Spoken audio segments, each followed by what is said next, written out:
That's right, everybody. Out of fucking nowhere, I fixed it.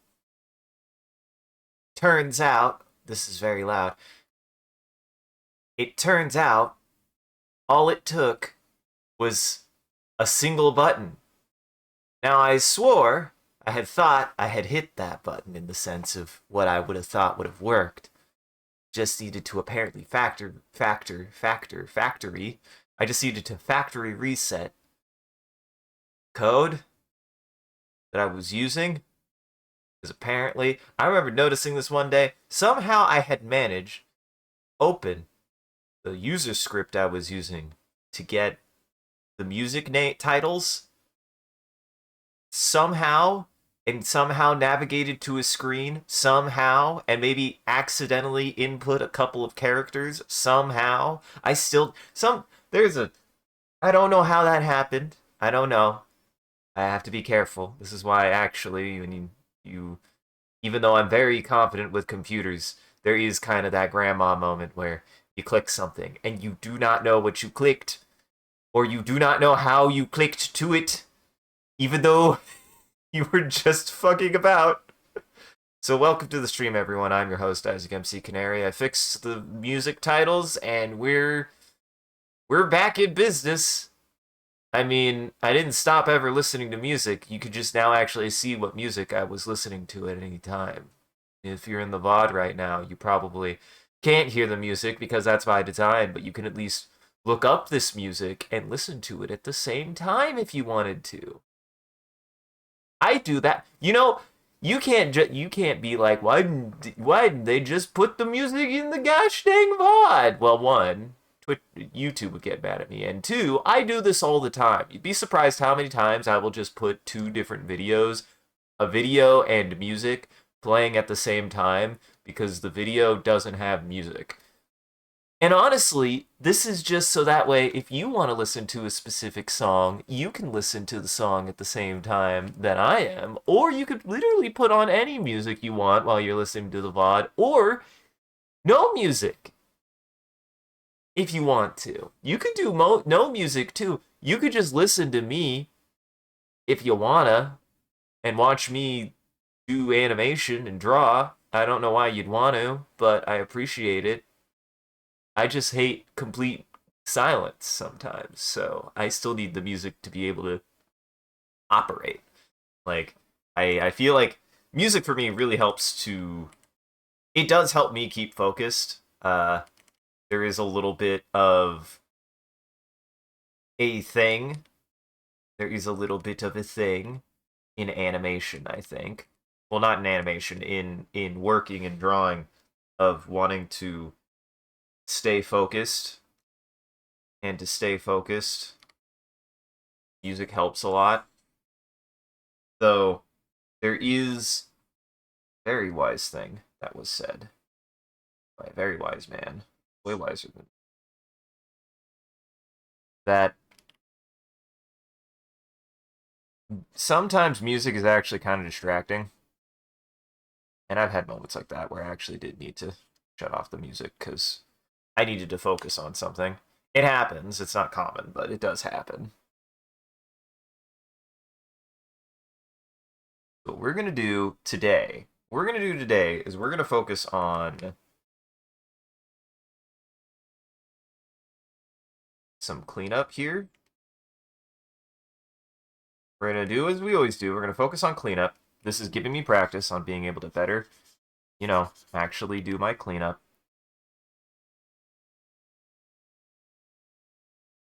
And then we're going to figure out what's going to happen at the end of this.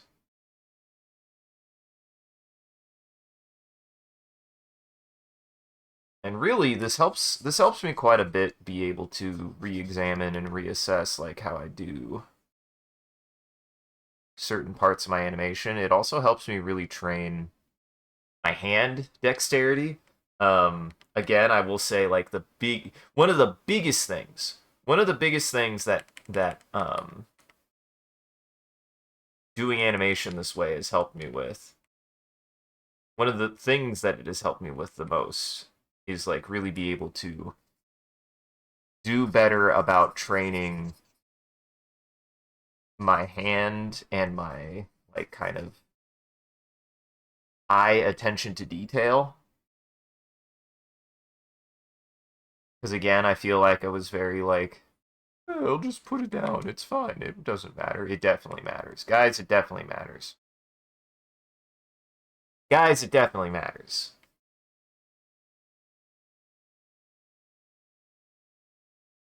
Again, I'll always admit that when I was working on this at one point, I was more concerned with trying to make forward momentum no matter what, which ended up making a lot more work for me to do.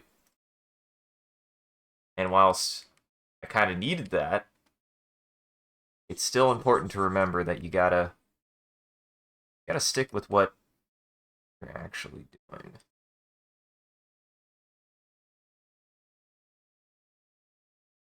So when things move, so for example, this moves down that much, that has to move down that much. So this is, and this only moved a little bit. So the mouth actually moved too much here.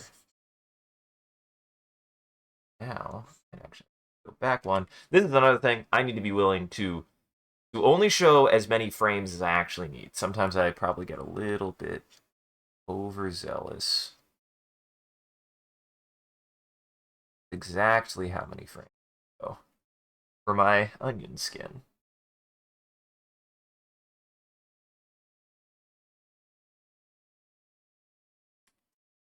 Those moved a little bit too much. Move that much.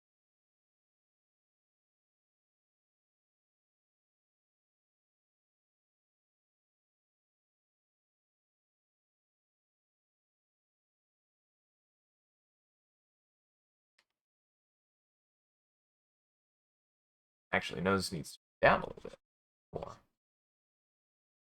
One thing, that's moved down that much. We're gonna try. I need to try finding like more guidelines, right? So I moved like a segment a little bit, so everything else needs to bump down that much. And it moves. This is something that I just need to get better at. What I need to do. So we're going to correct that. I'm gonna make the nose here. I don't think the nose is like rotating at all. I don't think it's changing orientation or anything. It's just moving. It's just moving. Just needs to go like right around there. We'll see how that looks. We'll see how that looks. Means I'm gonna have to redraw the nose and everything, but that's fine. This is how you fix things.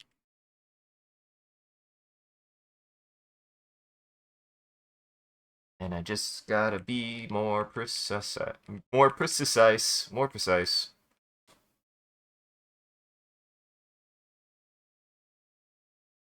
This eye.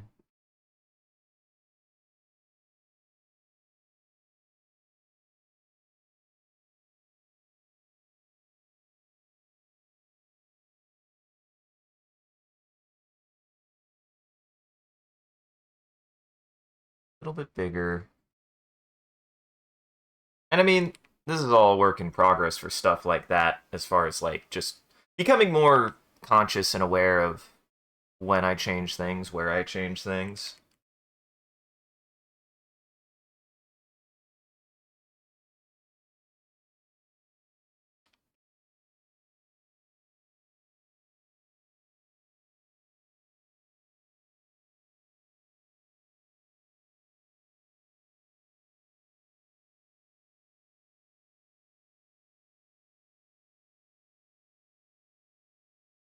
We'll probably have to take a couple of passes at this, actually. What's funny is I had the right idea with the nose at one point. Had the right idea.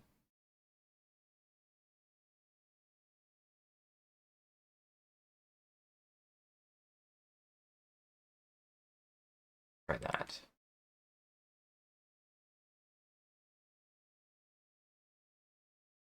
Just go down a touch. Go down to Scotia. Does anybody even say Scotia anymore? I don't know. I don't even know. We're Midwestern here. Scotch is a metric of a unit of measurement that I feel like is a very Midwestern thing. Just like a nubbin. Going down a nubbin.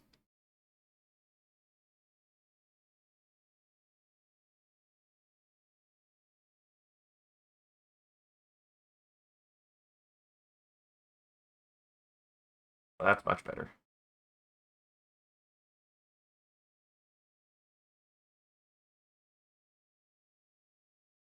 I'm going to have a lot of work to do with that mouth.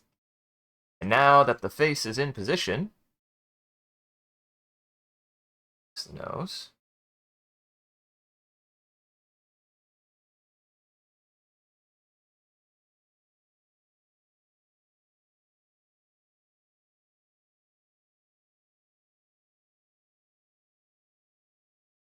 Fix the eyes.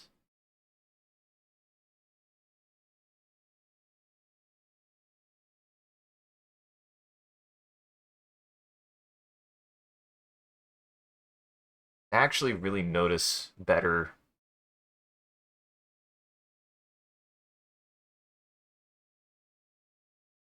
certain details that I really had off. Like that mouth.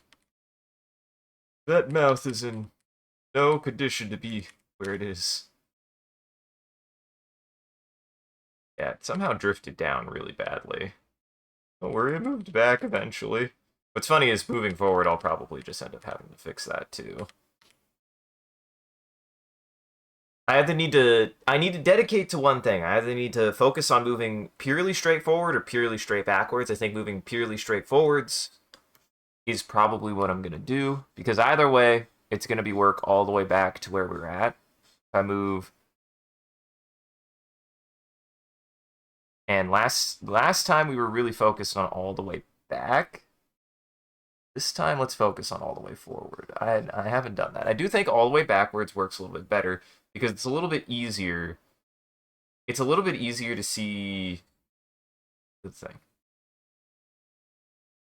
Let me. It's a little bit easier to see the green overlap because the green, what I'm noticing is that the green wants to sit on top of whatever things you're lining, whereas the blue is going to sit behind. The blue is always going to sit behind.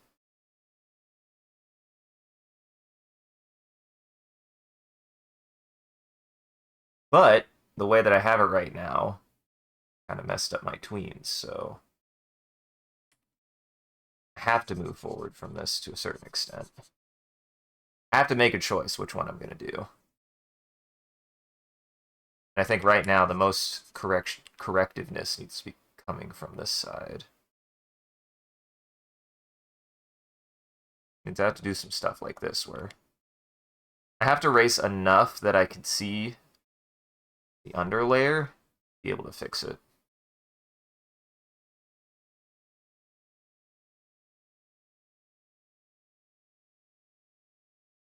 Hopefully after today, face will be doing a lot better.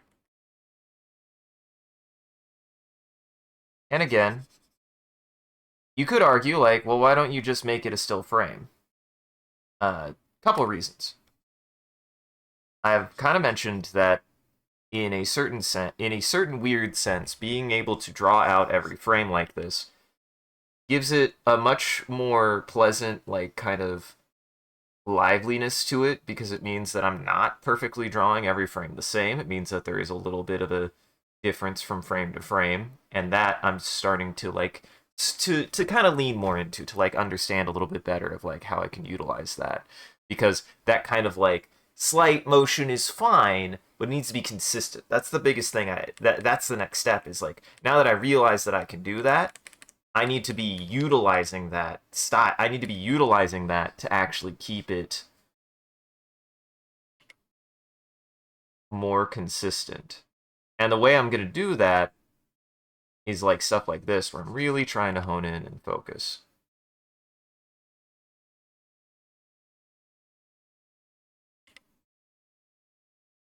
Another is it just gives me good practice. It gives you good practice. I could you could argue like, yeah, if you just kept it the same frame, you probably wouldn't have to redraw. You probably would be able to get it done a lot faster. Still frames are useful. I use them in this animation, but in a certain sense, this is a bit of a test and a bit of a training operation. And a lot of being able to redraw like this has provided me is a lot of just repetition practice that I've needed. Like, just genuinely. It gives me a lot more. If you wonder why it seems like I have such a steady hand, I've been complimented on how steady my hand was, like playing Gardic and stuff. It's because of stuff like this, actually. That repetition does help. You need to practice motions. And once you do, you can get a lot faster at it. I remembered being younger and doing a lot of drawing, and I don't remember exactly what gave me this experience, but I remembered having an experience with like somebody. It was like an older gentleman, I believe, where I was like drawing something, and at the time, it always took me so long. It always took me so long to draw. I was a very, very slow drawer. It felt like. Like anything I wanted to work on, I'd work on like over the course of a couple days, but it was not fast. Like I never really got fast at drawing, even into college. But this was when I was young, young. This was, I think, maybe even high school. Uh, and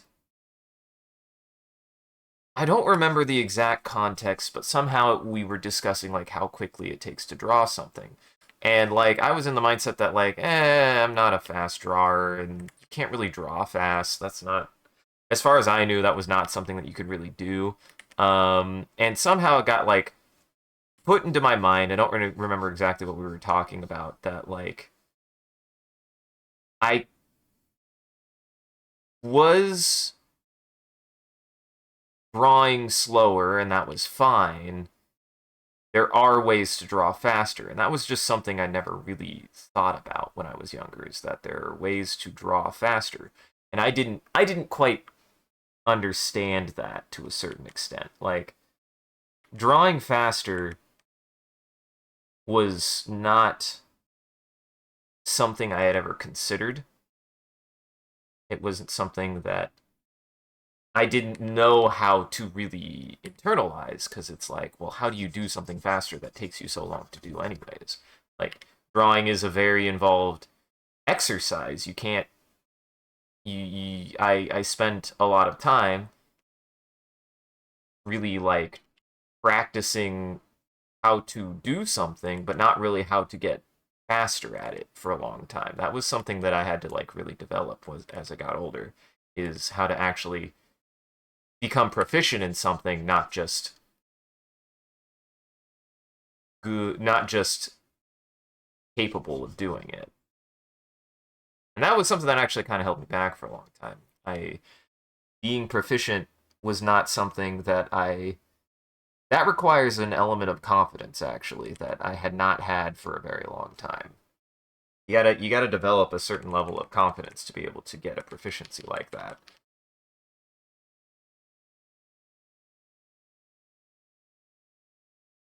It's not easy. It's not easy to be proficient at something.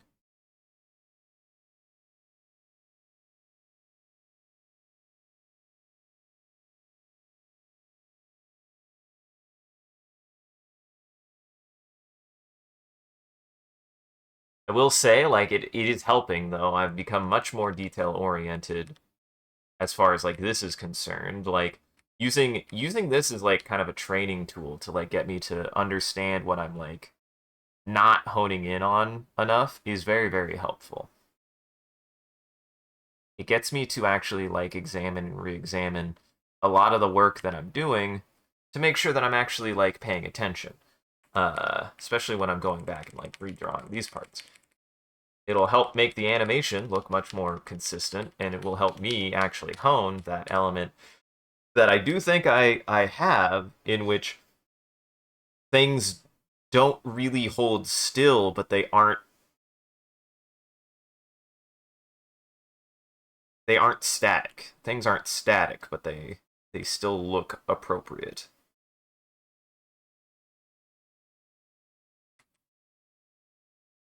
This I gotta just dedicate. Sometimes you just gotta dedicate to a proportion.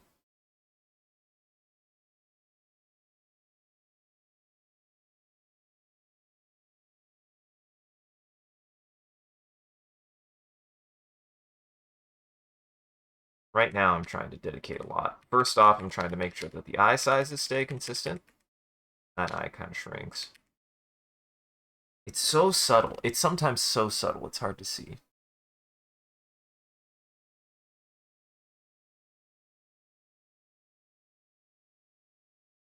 That. Gotta make sure to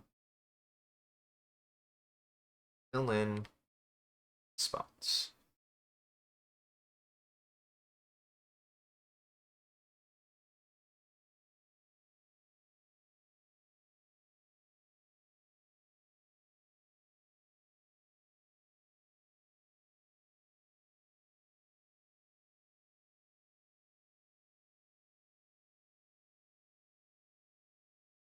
And that's something that I'm trying to get better at, is like really notice stuff like that. I do kind of wish that the blue was a little bit on top, so that way I could know. I don't know if there's a setting for that. There might be. But for now, this is just what I gotta work with. And I gotta remember to use the pressure, like, to my advantage and really it's so much less of like drawing and more like etching. It's like I'm etching in those parts rather than really discreetly drawing them.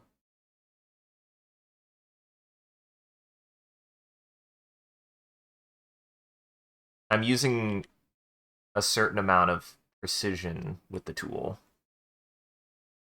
which again is very new to me. I grew up a lot more sloppy with my art style. I was just very like, I'm just gonna throw medium on a page. Who cares? Who cares? Which is perfectly fine. The irony is what I've done best, what I've always done best, is required a lot more precision than that. Because I also find that the messy medium practice only really works if you can really take advantage of being able to have a certain amount of control over the medium, which I've never really been able to do. That's why I have to commend painters who can paint like super well. I'm very bad, very inexperienced with being able to utilize like a full form medium like that. It's something that I've tried a couple times, I've gotten okay at, but it's definitely not my comfort spot. I like very precise things. I like a very precise aesthetic. So being able to put medium down and then manipulate it is something that is pretty difficult for me to do. I definitely want to still do it more, but it's not it's outside my comfort zone when it comes to art. It really is. I still maintain though one of the best things you can ever do as you're learning as an artist is get yourself out of your comfort zone as much as possible. You will learn newer things if you do mediums that you're not comfortable with. Always be willing to try a medium that is new to you because you will learn something that you can apply to other mediums that way. That's why animation is like helpful. It provides a lot of insight on maybe things that that one might struggle with. For example, I struggle a lot at the consistency of my work, and struggling at something is not bad. Struggling at something is not bad. It's not.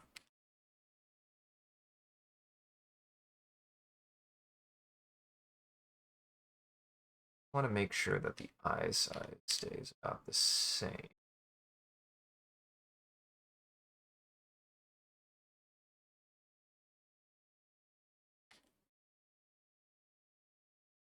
The biggest thing I'm trying to tackle here is making sure that... Oh, I don't have a ruler. Do I even have any guidelines? Hold on. View. Do we have guides? We do have guides. We have a grid. Grid. It's not a very helpful grid. This is something I need to do more. Turn off grid. How about guides? How about rulers? Hide edges. Oh, rulers. Rulers always help me. Are there no side rulers, though? What the hell? Ooh, yes, can do this at least. Oh, no, we're good here. I was worried that that was... See, that's going to help me a lot.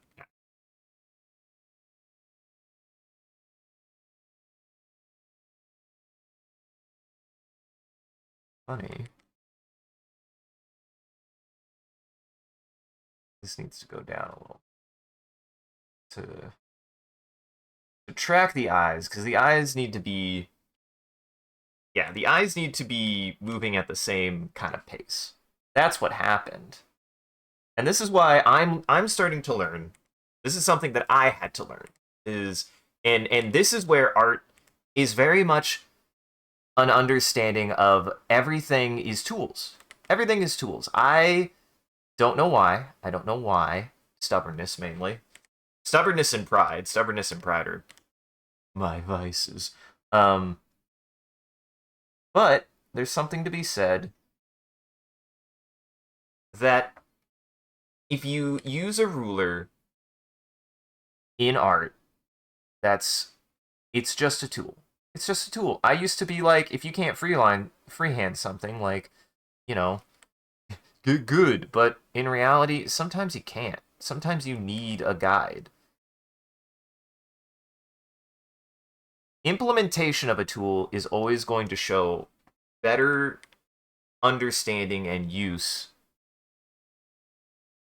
than just saying outright, oh, I don't need to use that. Oh, I don't need to use that. I'm better than that. No. No. No, you're not. I'm not. And that's okay. Having a guide like this can make a huge difference.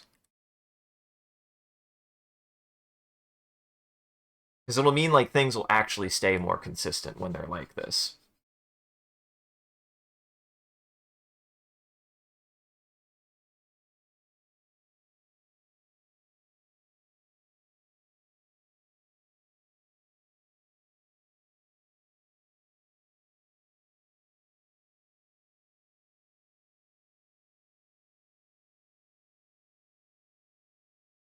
Much better.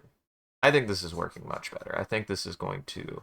And I just gotta hone in, and we're just going to... the goal is I'm not going to look at a preview until this mix is done. And I think this should look a lot better. I think this will look so much better.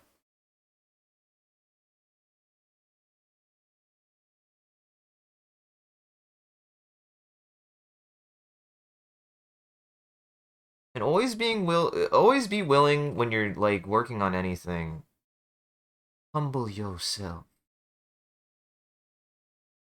Now, granted, I think there's twofold things that I was very bad at. That if I was to give any advice to ask me and anyone else who's struggling with art, you're as good as you think you are, and you're as good as you think you are.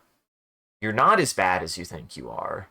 You could always learn more, and you should always be open to learning more. You know, because I think it's easy. It's you as an artist. You sometimes run into. I sometimes run into. Maybe I do. Maybe you don't. Maybe I do.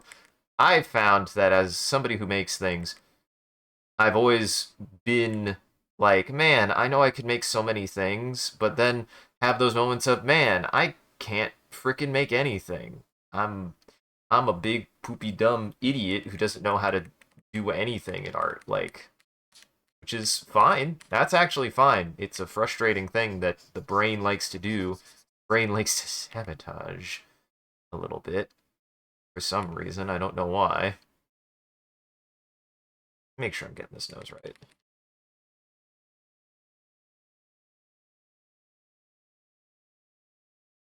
Oh shit.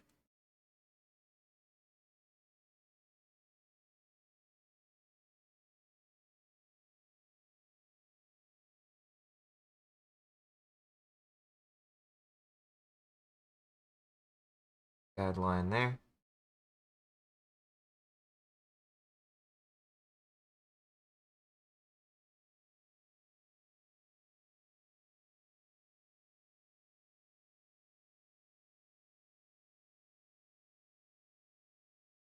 And really, you just gotta be willing to like trust and believe in your own confidence to be able to do something sometimes.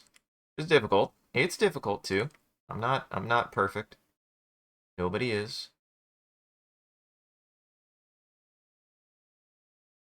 Ain't nobody perfect at the things that they do.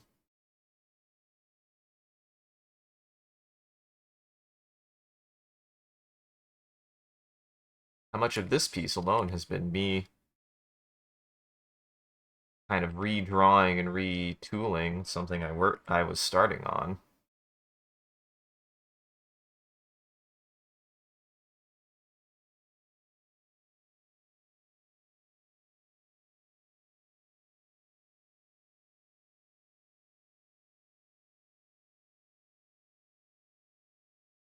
Had to spend a lot of this project learning a lot.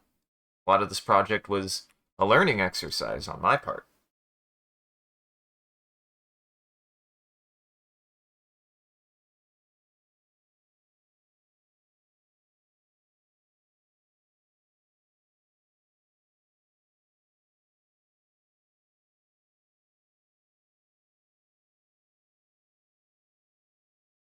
And I feel like for me,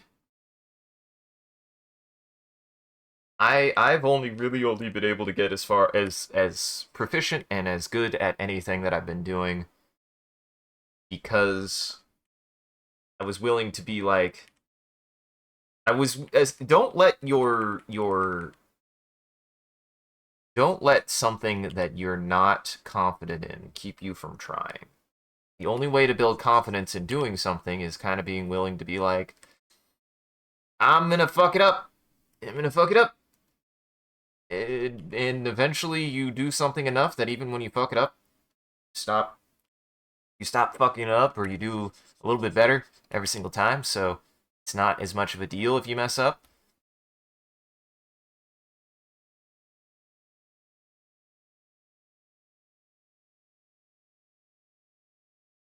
You get faster at correcting problems, you get better at preventing problems from appearing.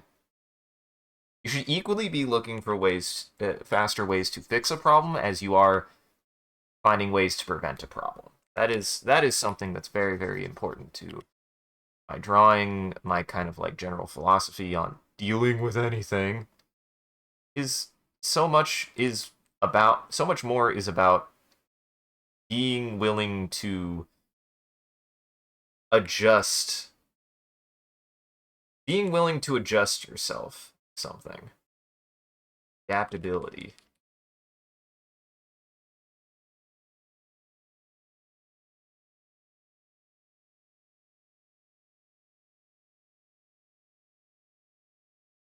Always be willing to correct yourself on something if you realize, oh, damn, that was not what I meant to do.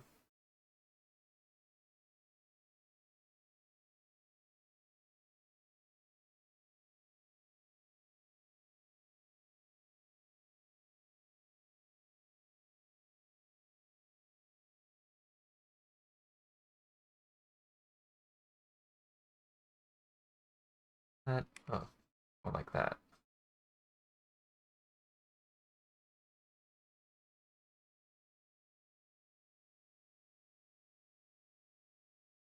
Oh, that's more like that.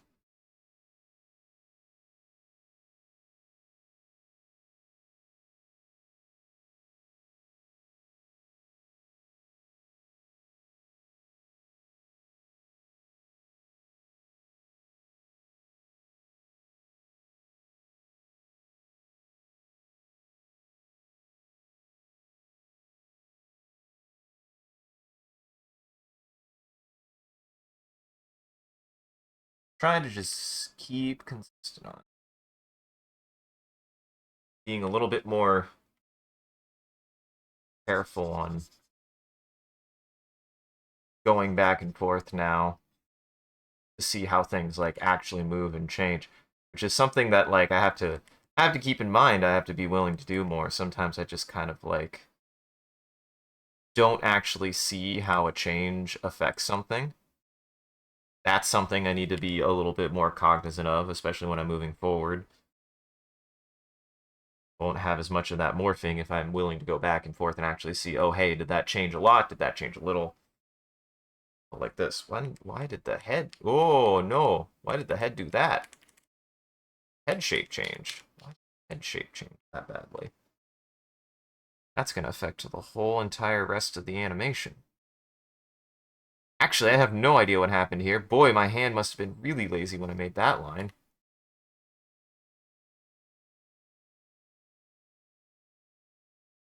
Also, sometimes, regardless of your kind of like skill level, don't also like kick your butt about stuff like that. Laziness is difficult to kind of think about because I think a lot of artists, at least I think about this a lot. A lot of the things I think about when it comes to like quote unquote laziness is like how, man, if I would have been more prepared, more ready, more awake, more whatever, I wouldn't have done that. And it's like, well, sure. But sometimes stuff is happening outside of your control. And you don't realize that your hand did that.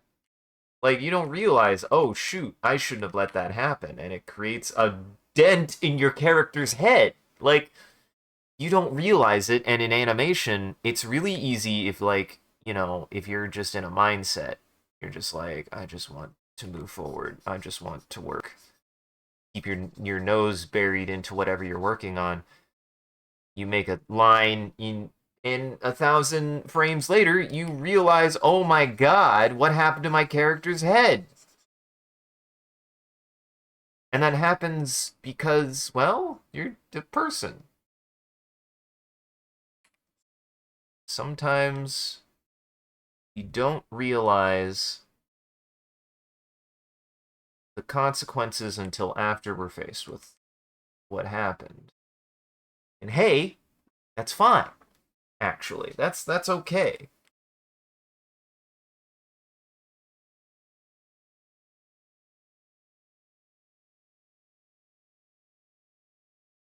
What I might do, like I like where her mouth ends up. It's starting to like actually be more in a proper spot. And given how that jumps down, like down to there, I might actually just now tween it. We just tween it to where the new mouth position is, just because I kind of like that. Like to give also the mouth a little bit of character as she's like kind of adjusting her position and face. Her nose also a little bit. You see the nose there. I like this proportion, so maybe now we start working backwards from this a little bit. Do need to fix the dent in her head though as time goes on. It's very silly that the dent happened. I don't know where the dent came from. I don't know where the dent came from. The dent came from nowhere. Don't judge her dent. It's not her fault, it's mine.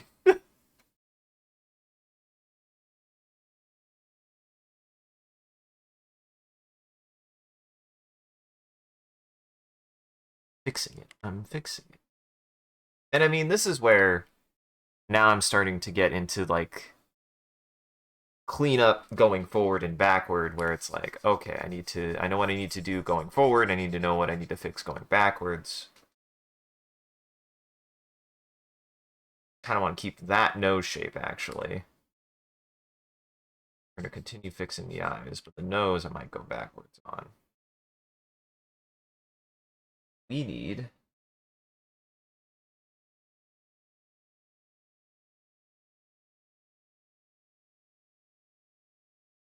we're going to try tweening that. We're going to try tweening it. That's one thing I want to try is I want to try tweening it. Fix her eyes.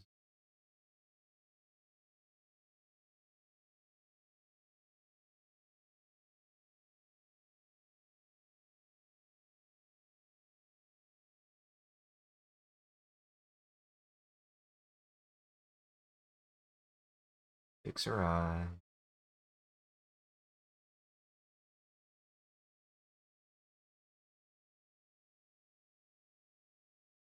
Essentially, with the consequence thing, especially with animation and things in general, if you if something happens, you're like, man, I just didn't realize something was happening. You know, always remember that actions can matter. There are consequences, but there are also always things you can do about it. You know, what we're gonna do. We're gonna start from here. Take this. Start fixing that node.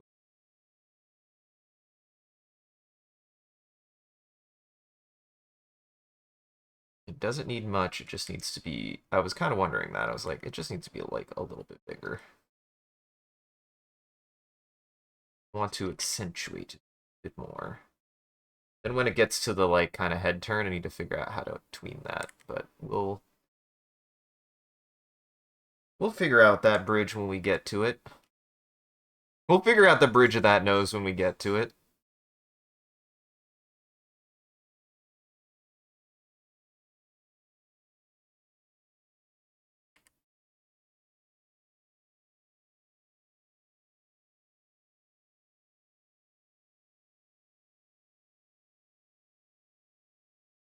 There we go.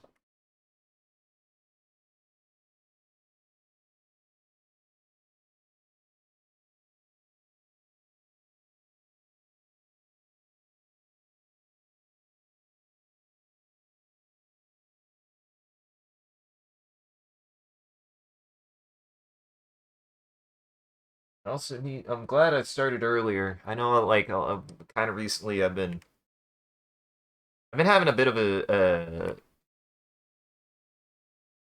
well, not actually, probably kind of as of this week.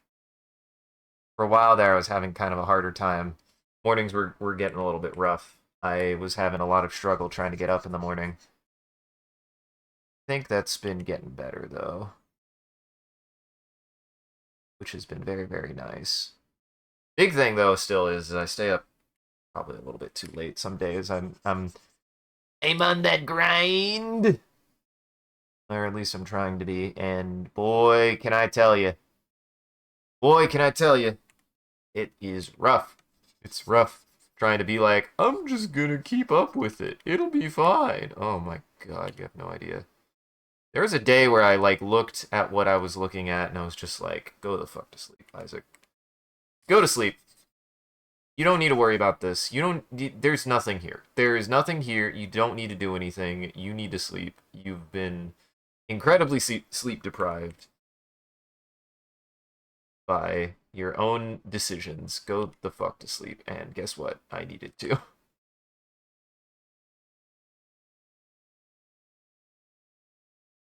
The work is never ending. The work will never end. That's something I'm well aware of. I have plenty of work that I can always do forever till my bones disintegrate. Like I'm not short of work. I'm not like if anything, I commend anyone who can keep that kind of like structure up because I think it's oftentimes a bit of a meme at this point, an existential meme for anybody who makes anything, to be like, wow, I worked so much and my brain hurts because of it. Like, which is totally fair, I think. That's totally a reasonable thing to like be like is like, man, oh my god, I worked so much.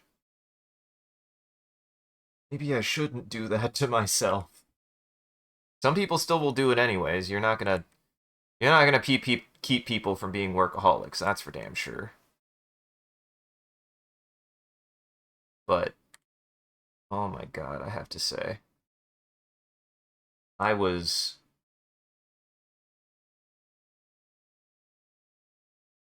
I have to sometimes like look and be like, hey, remember,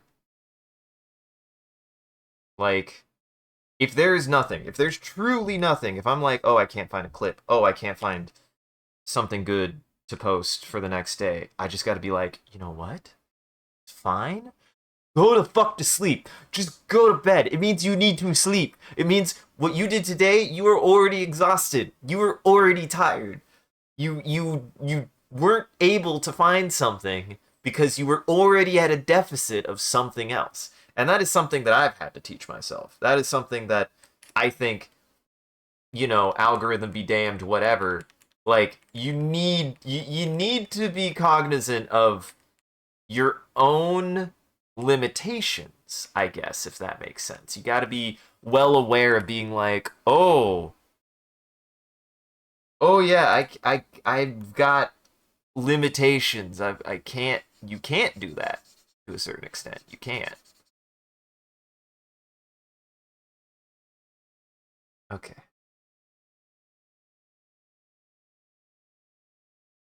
Pay attention. I think I made them too big. Or both eyes, in fact.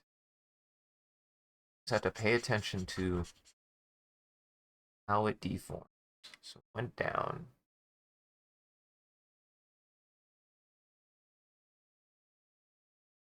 Stayed relatively the same.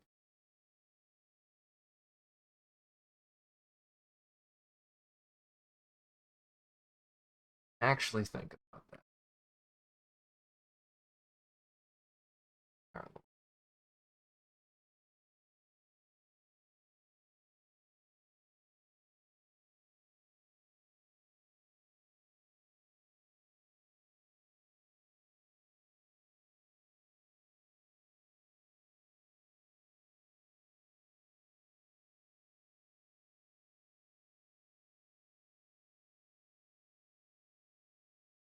In reality, I have to remember, like, essentially, because, like, I like to believe, like, I've got a pretty good work ethic thing going right now. Like, where I'm at with a lot of my work, I'm at a good spot. I feel like I'm in a very good spot. And I I feel like I'm able to keep myself working at a pretty good clip on a pretty good thing, like steady pace of things. And ideally speaking, I want to be able to, yeah, I totally understand the value of like, okay, a clip a day, but also you just gotta you just gotta sometimes weigh the dice and say like, look, is it really worth that much effort if it means that you get days where you're like, I didn't get anything, and it's like, yeah, you got to work within the boundaries of what you're capable of.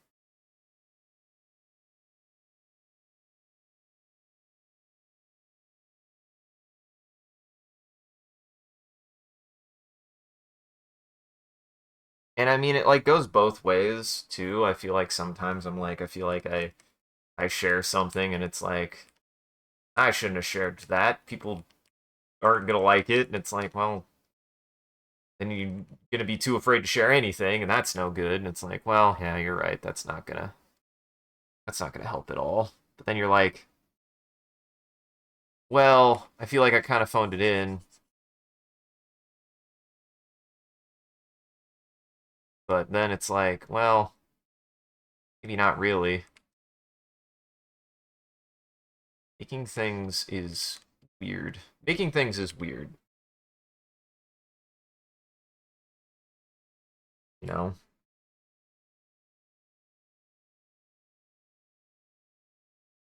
It's a constant struggle with yourself and the things that you're dealing with,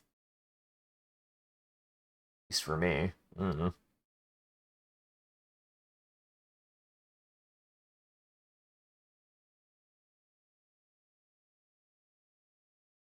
There is a lot of luck regarding it, though to a certain extent, I still think that oftentimes it's easy to conflate and be like, oh, you just gotta make things. Sometimes you make something and then you're like, wow, it did really well. What the hell? And then you try something else that you're like, wow, feel even better about this one, and then it does nothing, and you're like, why? What do people want? And the answer is don't don't don't actually make things that people want. Make things that you want.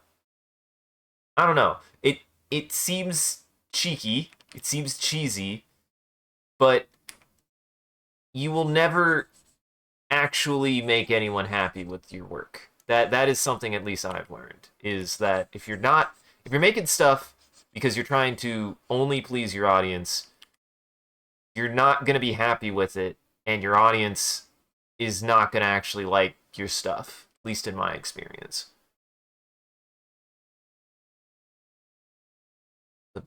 For me, a lot of my inspirations feel very true to the idea that they're just expressing themselves. They're just putting themselves out there with whatever they are the most interested and passionate about regarding their interests. And if you're just doing things that your audience wants, and those things start going into conflict with what you want, your stuff is going to suffer for it. It just is. And then your audience is going to be like, why doesn't your stuff feel as good? Because the reality is if you're not doing what you want, it doesn't matter what your audience wants, in my opinion. It doesn't matter as much, anyways. Now, granted, you could also be like, well, there's also the cases where somebody does something that I didn't want them to do. And it's like, I have less kind of empathy for, or sympathy for that. Like, the person who's making the thing gets to make whatever the fuck they want at the end of the day. Whether it's good or bad, whether it's what you want, you still have to be like, well, I didn't make it. You know?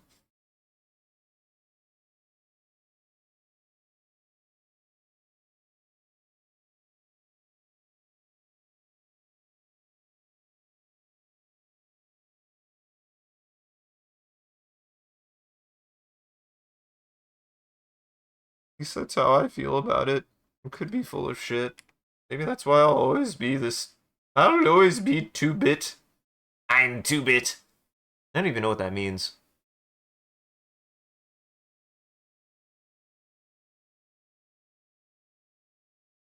Let me see. Do I like.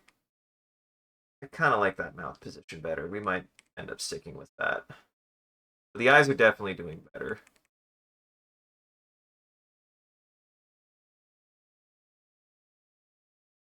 Still kind of grow a little.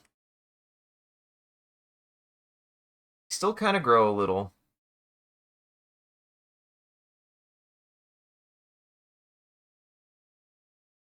They're actually shrinking again. What is it about? There's something about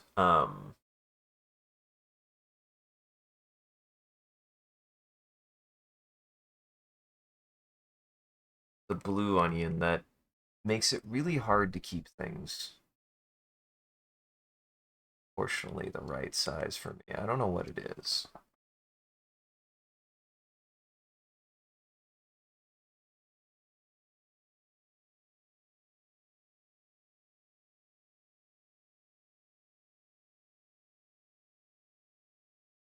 Difficult.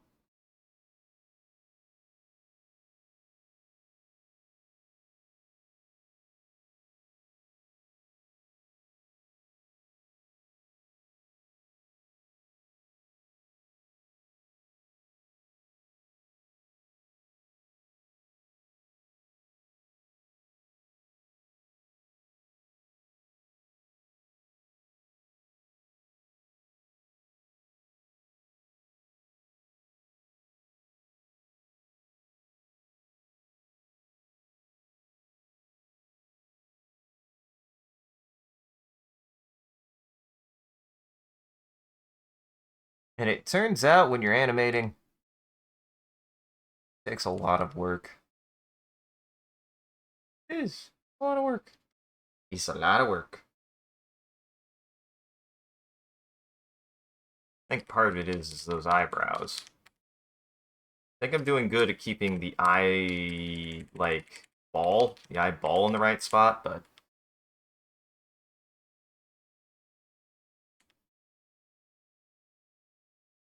because the eyelashes kind of scrunch down a little bit.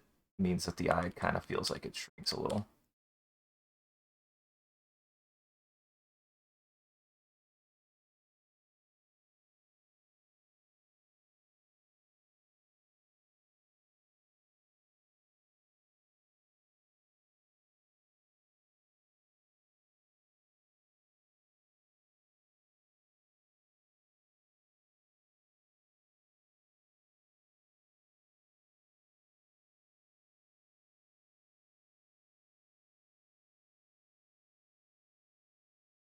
There.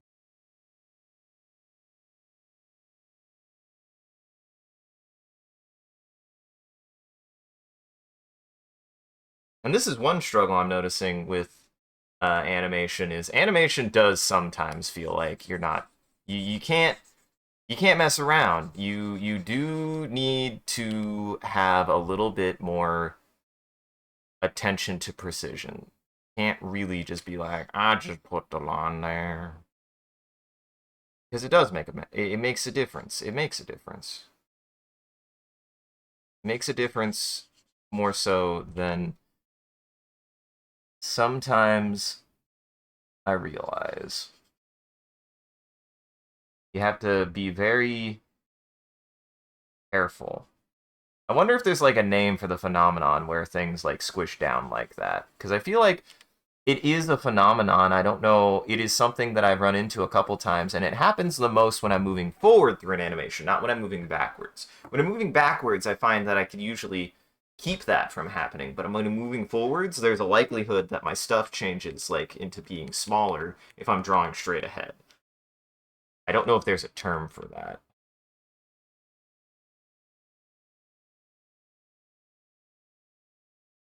I am going to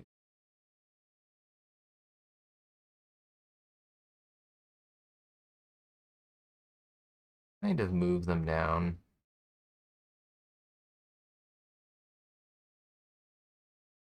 What we're doing here is I'm going to try to tween these a little bit.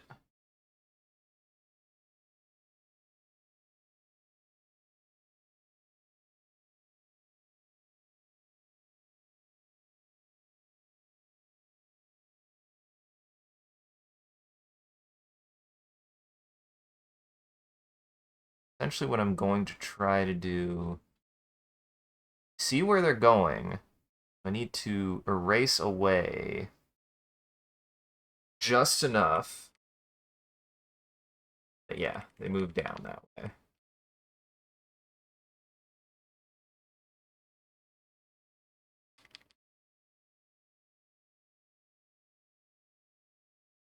Honestly, they should probably move down that way.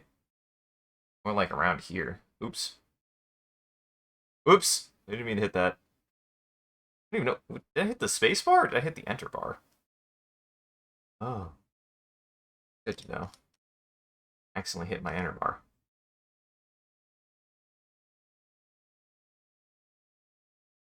I mean, it definitely looks better.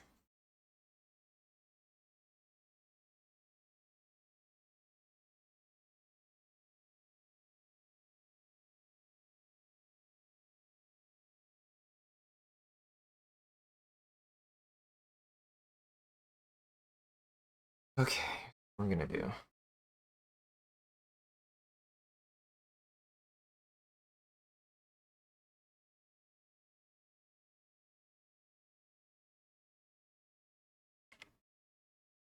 There we go.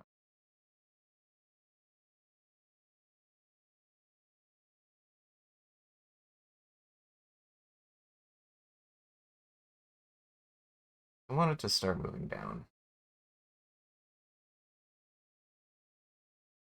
earlier.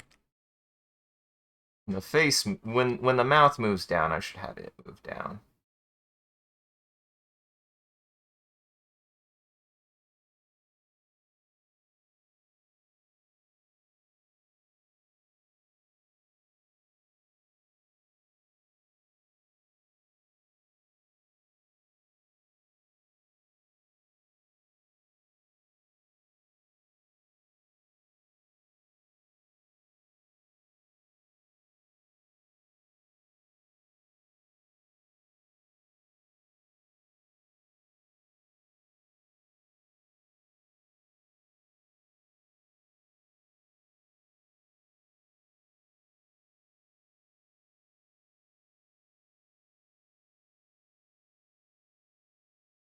Turn that off. That'll help keep it consistent.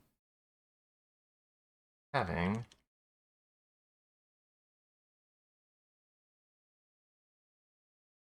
bit of a moment there. Now I actually no. Now I can do it this way.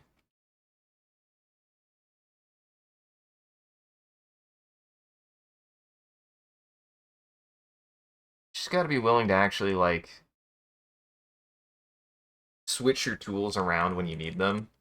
Something that I've had to learn. I've had to learn is that I get stuck on a tool sometimes.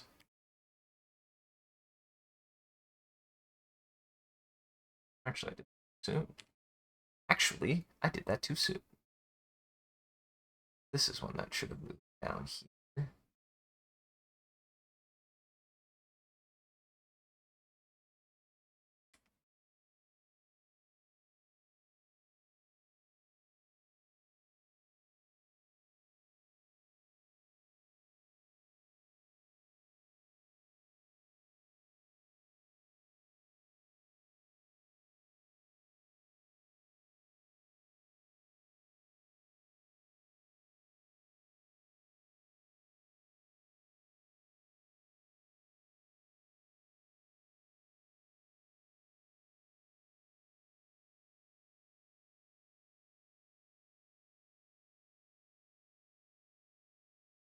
Round out the eye there.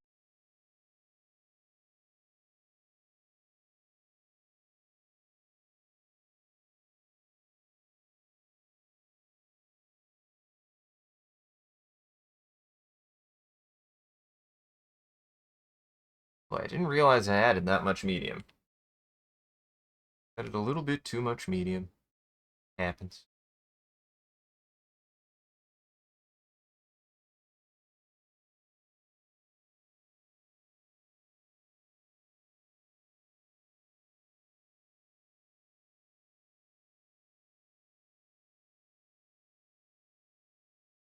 Again, the eye's just kind of drifting. I don't know why.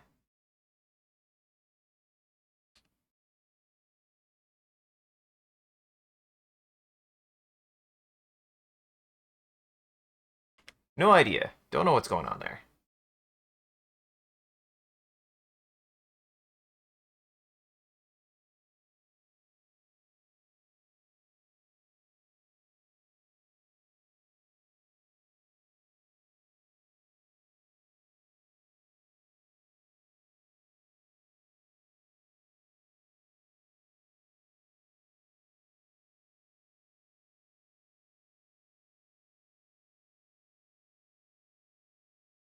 Always gotta stick.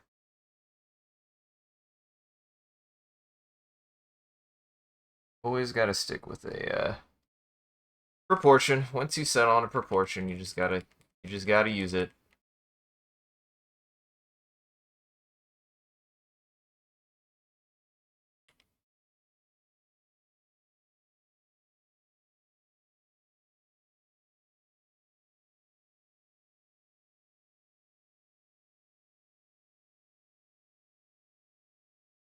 Careful about that. I need to be careful about hitting that enter key.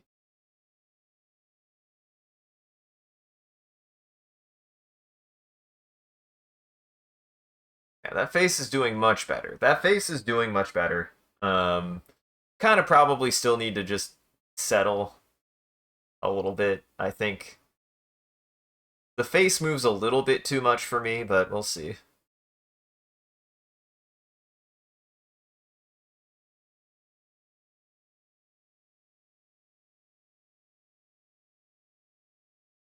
I do like that the hand works really, really well. Oh, I gotta probably keep on fixing the head. The head, I think, got... Yeah. What's funny is I, like, undo the dent as time goes on its own. Like, I was like, what the... I don't even know why the dent is there.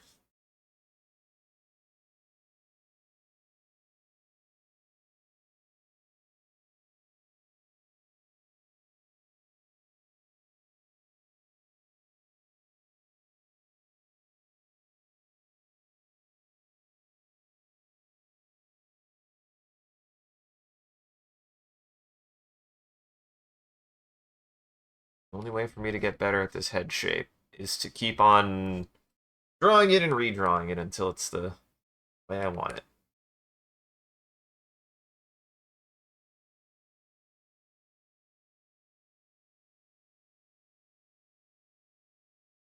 Dent.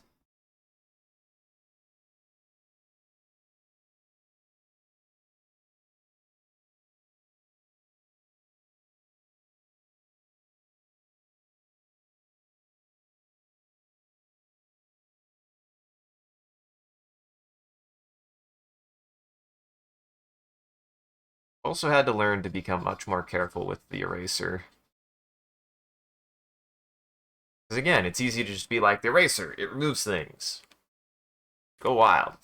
No, you can't do that. You gotta be somewhat careful with it. Careful and mindful with it, at least a little bit.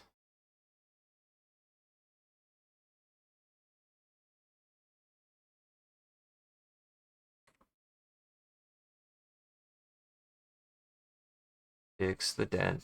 Fix the dent.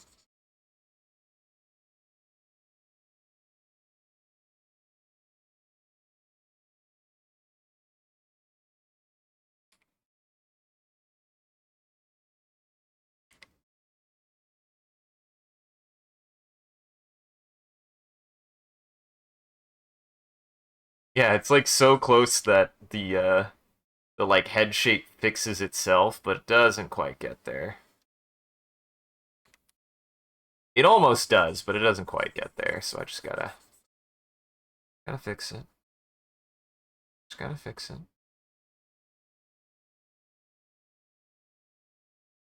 A big thing that's helping is I'm staying much more cognizant of where the actual like pen input is on the screen.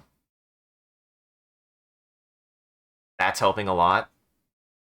I mean, in a certain sense, that's one of the advantages of having a tablet is the tablet, whilst the tablet you can't like input exactly where you want it to, you still have to be cognizant of where like you can't also you can't also really be off on anything because where you're looking is on the screen and you have to see where your marker is. Whereas this, it's not quite centered. I've calibrated it, I think, a couple times to be about as close as I can get it, and this is about as close as I'm going to get it.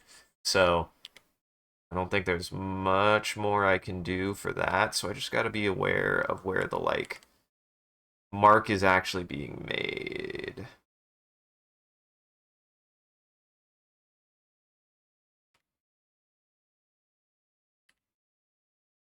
I used to be super um engaged with watching people do things in a way that made me go with like a permanent kind of medium. And when I say a permanent kind of medium, I mean like literally any technical skill in which you have to be super precise and you really can't redo something if you need to do it correctly on the first go. And a lot of that I for a long time was like, I could never do that. I'm too messy. I'm too messy. I gotta take too many passes at something for me to be able to do that. And as time has gone on, I've learned like, no, it's just something you gotta practice. It's something you gotta be willing to. Because like being able to like put the line where you quote unquote want it, being able to put the medium quote unquote where you want it, is just very much a matter of being patient with yourself to be able to make that kind of input where you want to put the input. But it also requires you to like be very, very, very, very, very mindful and careful of exactly where you're putting whatever instrument or utensil you're using. You can't actually be lazy. It sucks, but you can't actually be lazy. I've tried. Wow. You know, it says something when I was drawing, the head got all fucked up, and then the head fixed itself by the time we get to here. You know what? That's a good sign. That's a great sign.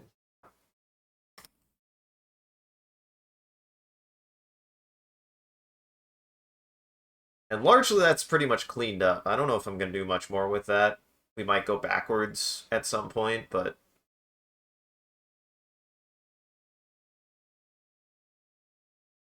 Like that's pretty much solid.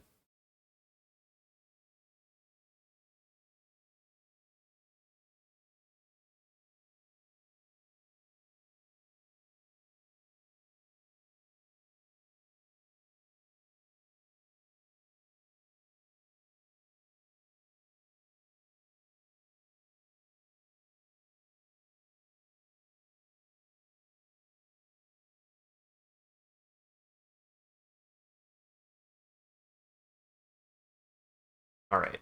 Now this is the thing. We've got to go up here. It moved about the same. I think it's almost at the top. So it's got to start decelerating here.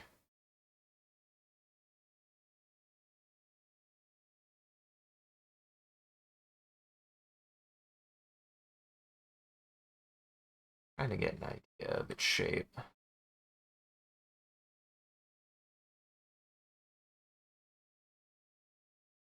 I want it to be exactly the same. It's not going to be exactly the same. But I do need to use it as a reference.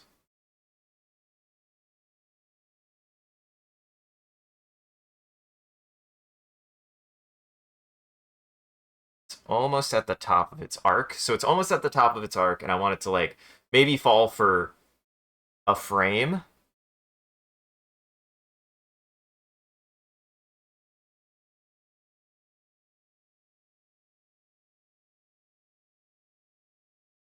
This is something I've gotta I have to go back a few. I have to be able to make sure to get that arc correct.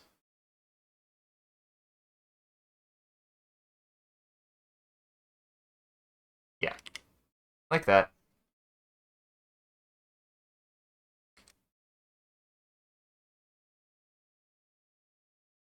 As it straightens out, because it's going to want to straighten out a little bit. Can't add any details than the ones that I already have on it. Essentially, if I add a detail here, I have to go backwards and add details. That is something I have to remember. If you add a detail where there wasn't one before, that means you have to go back and add the details.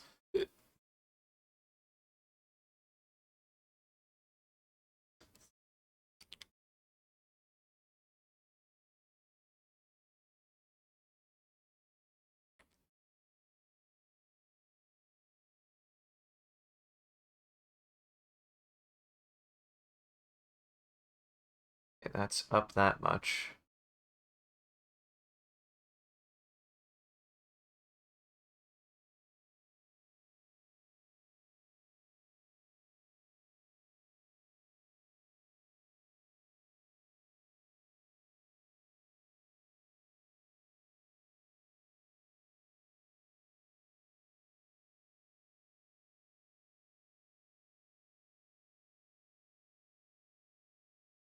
Probably a little bit below.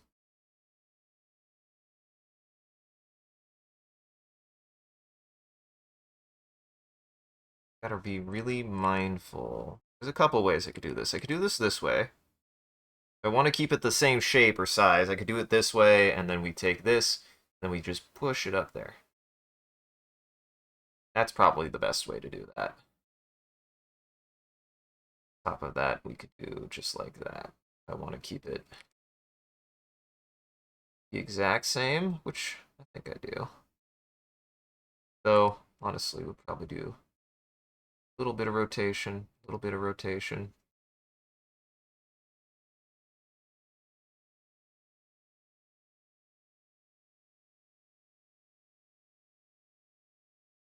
And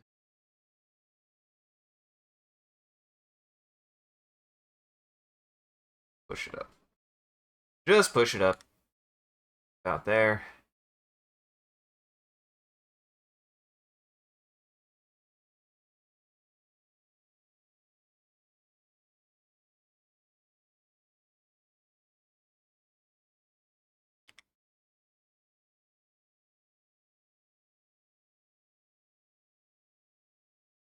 Kind of think if her eyes are following a little bit of chin up. Her eyes are going to be moving faster than the rest of her face. If she moves up, if her chin moves up a little bit, which it might just be subtle, we might just do a subtle bit of chin lift. Show that, like, maybe your head is tracking it, but that her eyes are tracking.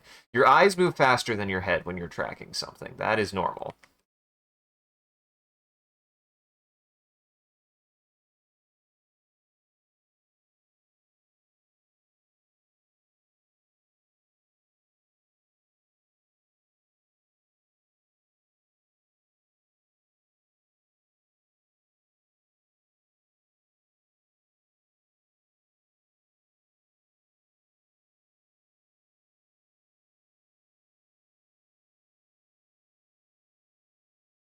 Up ever so slightly.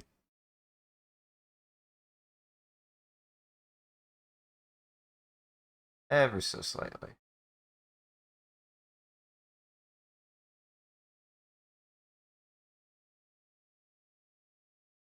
Just really trying to pay better mind to, like, okay, if motions that much, which they do, if a slight motion matters that much, what is changing? What is changing then?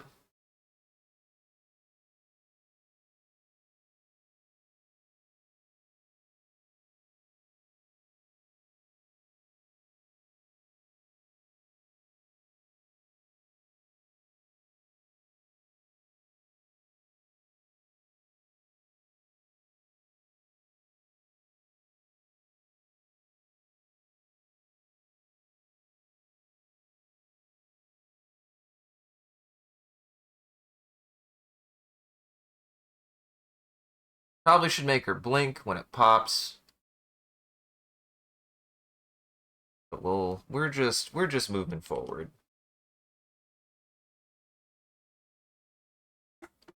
My game plan for stuff like that is like, that's for a detail later. I'm not gonna worry about that right now. I'm not gonna worry about that right now. That's too much to worry about for me.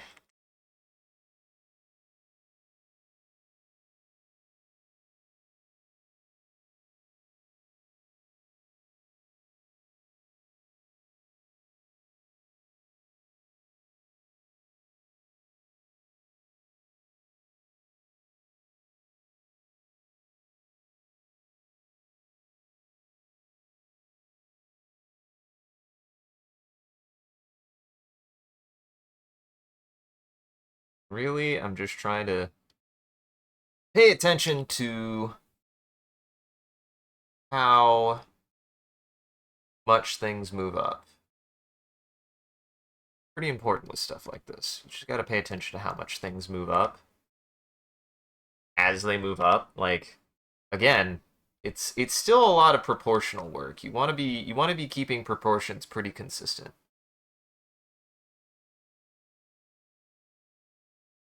Apparently, I was thinning out my lines a lot last time. Didn't even realize. I do remember last time I was being a lot lighter, a lot more careful with a lot of my line placement. I was being a lot more conscientious of how much weight and thickness I was putting into the lines as I was working. That I was aware of.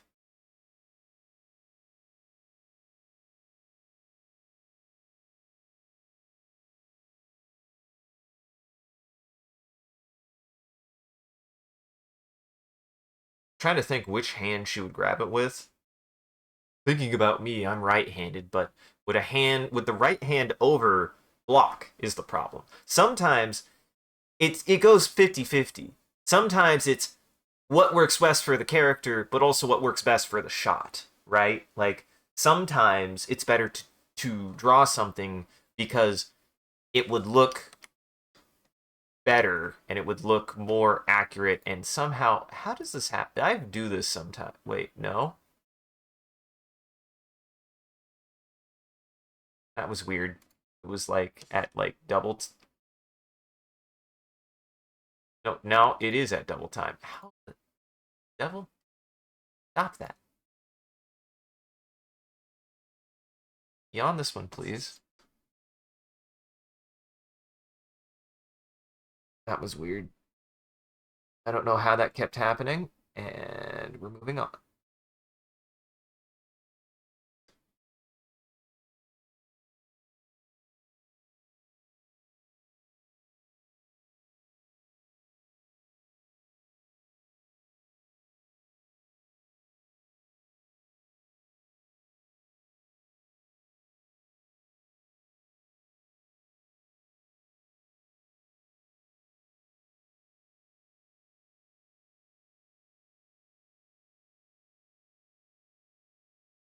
So I need to decide here, is she catching it with her right hand or her left hand?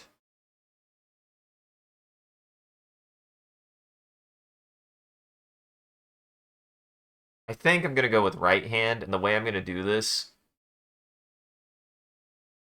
is we're going to actually drop it for one frame here. We're going to drop it for one frame here. As they reposition their hand a little.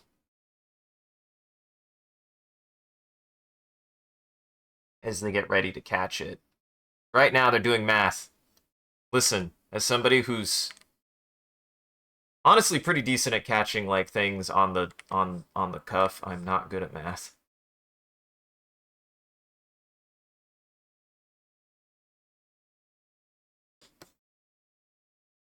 I have been pretty good, I feel like, at catching things in midair. I've been able to catch a lot of things that would have gone really awry. Though oftentimes my two pro strategies for when something is like falling when it shouldn't is be able to catch it before it falls, or slow its descent and just let it fall and pick it up. Because sometimes trying to catch it will just be more detrimental than if you would have just let it fall on the ground and pick it up. That's like, depending on how my phone falls. Like, I have spiked my phone into the ground so many times that I'm just like, just let the phone fall sometimes. It's got a case, it'll be fine. Make sure if it's gonna fall out of your hand, if you feel it falling out of your hand, make sure to let it fall with the least amount of force that you can, because you're not gonna catch it, so you might as well give it a gentle reduction in force. Gently, just gently let it down.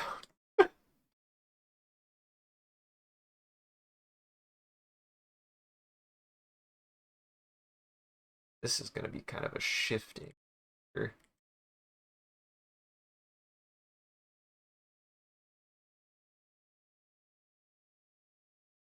This is gonna be a pretty fast motion, I think.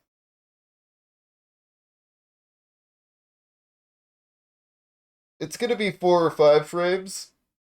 I think it's gonna be pretty quick.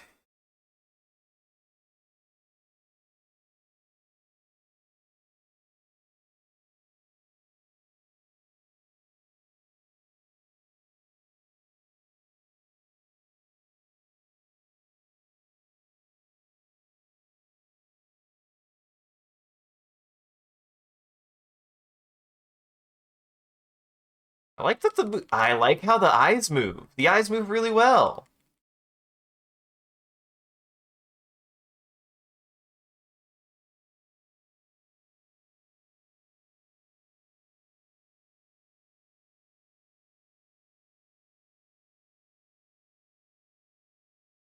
Perfect. And that. I need to move it. Need to see previous frames where it was in. So the thing about the arc that I need to keep in mind that the arc of this travels in such a way that once you start reaching a certain point, it's going to start decelerating at the top. It's going to start decelerating at the top of its arc, So it had a lot of energy and force moving upwards, and now it's reaching the top of that. And once it reaches the top of that, it has fewer. It has less energy. So with less energy, you're just going to have it be moving up at a slower pace before it starts falling. Same thing. What's funny is it will start speeding back up the same direction in about the same way, since there's no other force working on it. So the next frame should have it be roughly about where it was in the previous frame, depending on how I do this. This will have a lot of motion in it. So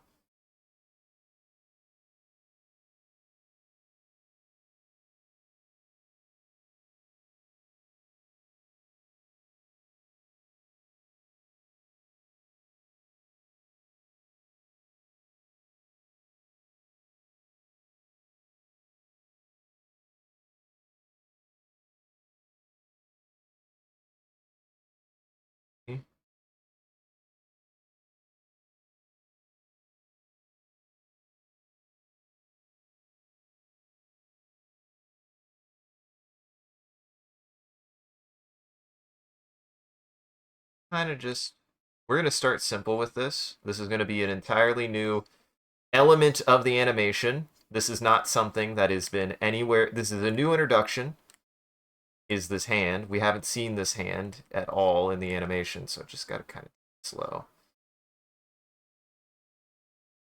Really feel out how her hand is going to be shaped.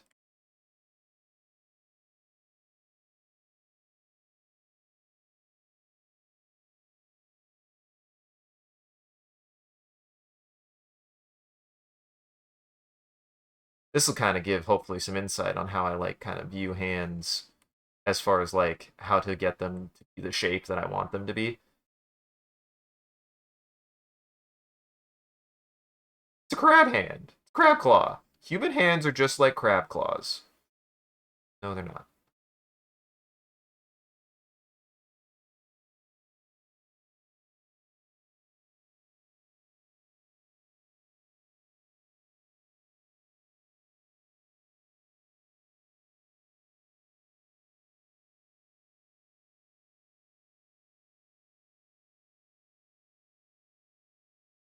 Just kind of feeling it out, seeing what I like.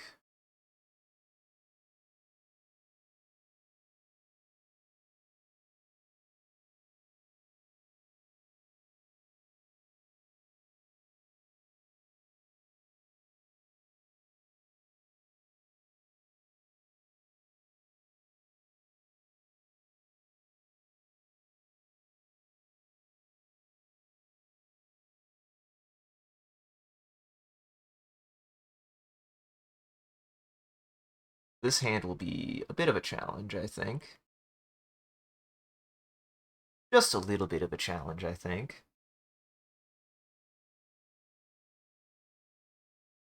But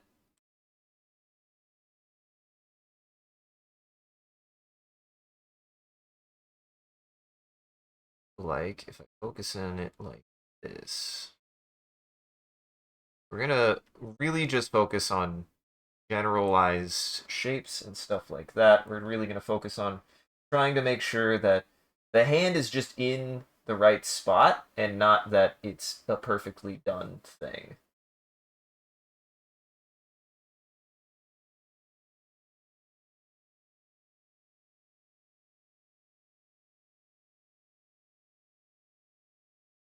Yeah. Because again, the hand is being introduced as something new. Like, this is not something that's been in the drawing yet.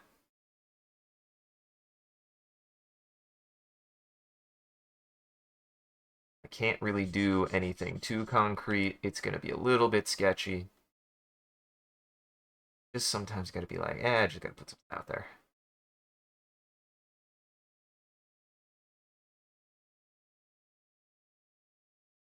And this is something that I really like being able to do with hands, is stuff like this, because kind of like a general hand open shape is something that I really like to experiment and try. Like that. She's a crab. She's a crab. She's secretly a crab.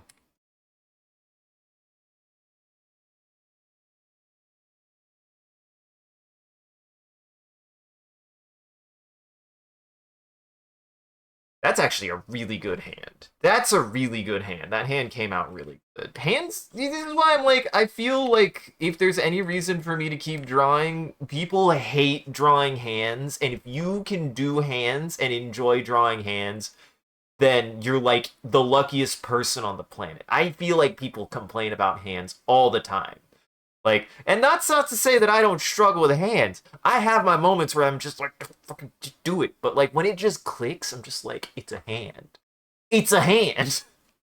So like, really, if you're out there and if you do something that any artist, and honestly, any kind of level of art, it goes for anyone. Like there are parts of anatomy that I struggle with that probably a lot of people don't have an issue with, or like if there's a particular part that you like that you seem to notice that a lot of people struggle with, or just generally, if you just like drawing a thing the way that you like to draw it and you're really, really happy with the way it comes out, keep doing it. I guarantee you there's somebody out there that wishes that they could do what you could do.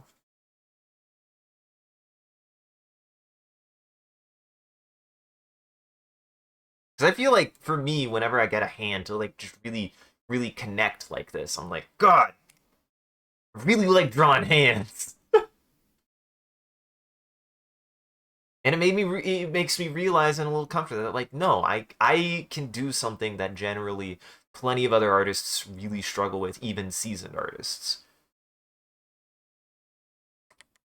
And I'm just like, bam, there's a hand. And yet, weirdly enough for me, feet. I really struggle with feet sometimes, both in my paleo art and humans. Like, it's just an area that I really struggle with to draw is the feet. Heads, faces, hands, I really really like, but once you start moving out of those areas, it you can really tell that my like direction of drawing focuses so much less on so many other parts because I'm like I spend a lot of time and energy in the face and the hands of any given subject, and then I get to like bodies and stuff, and I'm like, where do the parts go? Ooh. And that's not to say that like I haven't gotten better about that. The point being is you can always improve those things. Always remember you can improve those things. Okay. Now our head is going to be tilting up. So I need a pivot axis. I would say her eyes are moving up.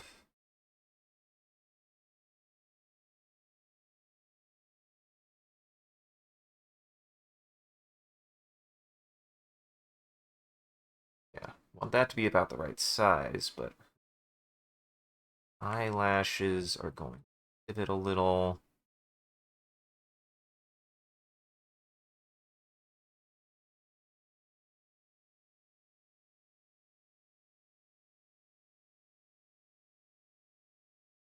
Just be much more conscientious of that kind of stuff. So her face is kind of tilting up.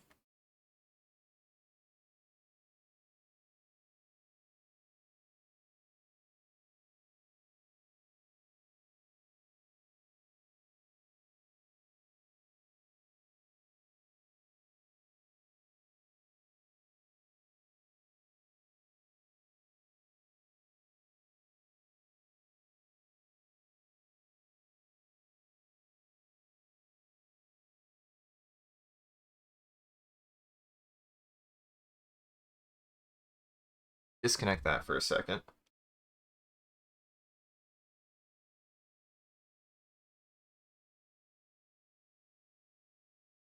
We're gonna try this.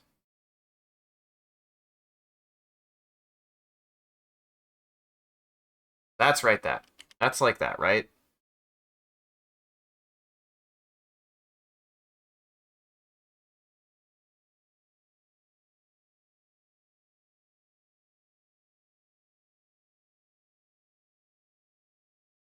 This will also kind of like move some of her hair. Be dragging behind. Everything is gonna move. If the rotation is back here, if the rotation is back here, then this needs to actually come down a little bit. Look at me. You just gotta you gotta be willing to study what really just think very, very intently. Like be considering better where things go. And that's the thing is like that takes practice. I was bad at it at one. I was genuinely really bad at it at one point. It was not something I did enough. Was like think about like, oh, if something moves down or up or where it's moving. Like I'm just not considering that. Even as recently as the last couple times I was drawing.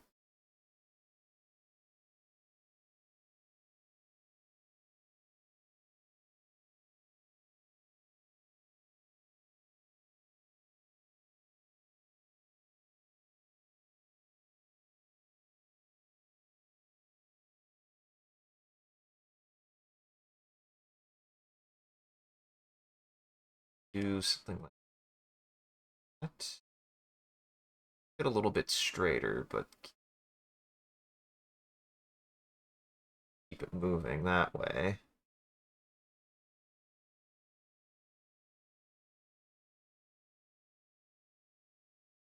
This will be interesting. Just be very mindful. Everything is rotating this way. Everything's rotating this way. I have to be... Everything is rotating that way. I need...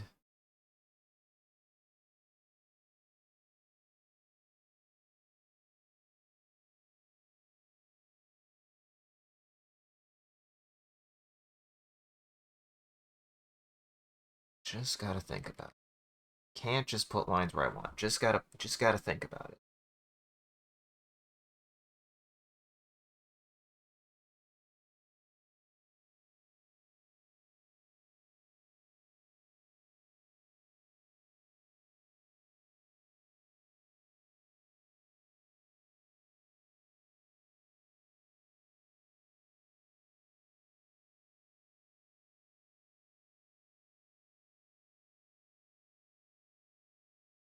Eyes looking high enough is the question. I don't think they are.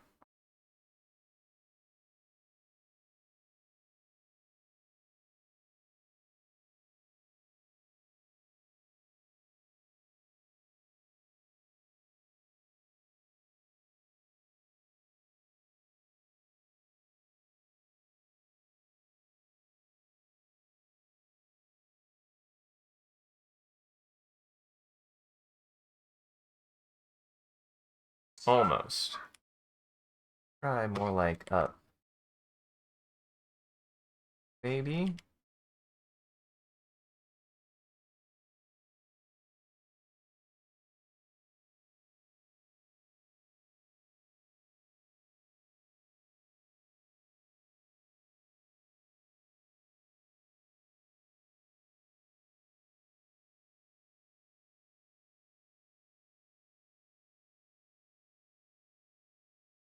Or up there, maybe? Gotta try some things sometimes. Get a little messy with it.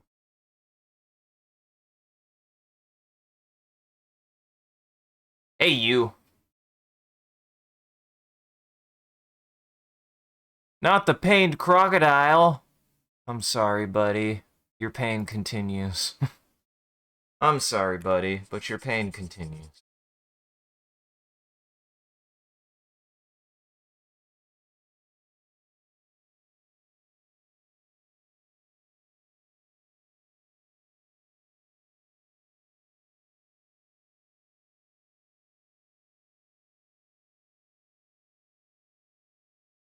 Gotta do something like this. For now. This is placeholder, because I need the eyes to be in the right spot. Now we go to this. And I just need to... Yeah.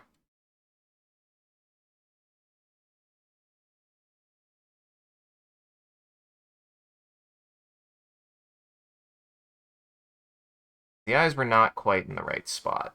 They were too low. Means if the eyes were too low, the nose needs to move up. Like about here. Means everything's moving. I think everything's going to be moving a lot here.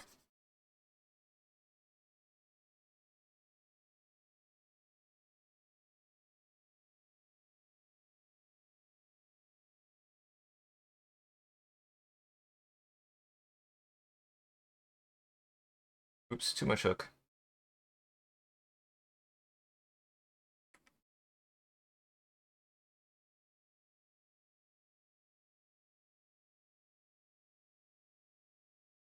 There's actually going to be a lot of motion then in this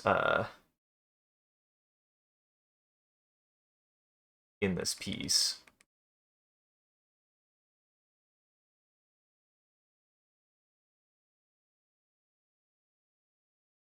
Which means I gotta...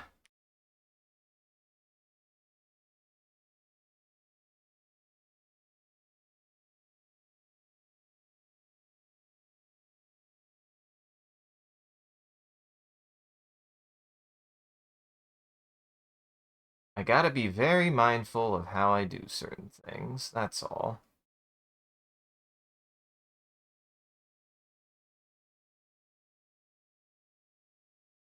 Might have to add a tween somewhere in there.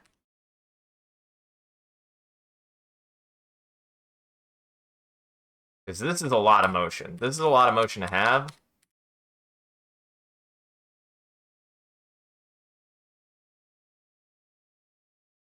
Yeah, this is a lot of motion to have. So we're probably just gonna have to tween it. This will be interesting with the timing for the popper. So the popper is going to actually be the radical here. The popper is the thing that's going to cause some problems actually. So for now, we're going to focus on making this, and then we got to figure out how to tween to it. Because it's still going to be pretty quick, but it is more motion than I think I anticipated originally.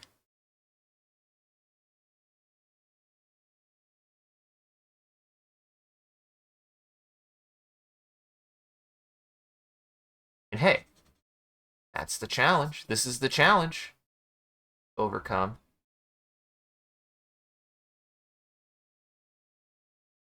Is when you get stuff like this.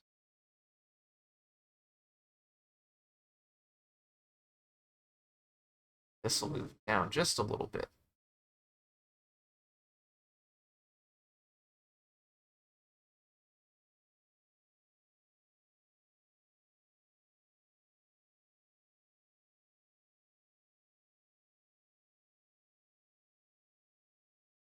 And I think because this is like rotating that way, this will stay relatively the same. This might go up a little. Oh no, that's growing out. No, no, no, no. Actually, no. Would be kind of like that. That is where it grows out a little.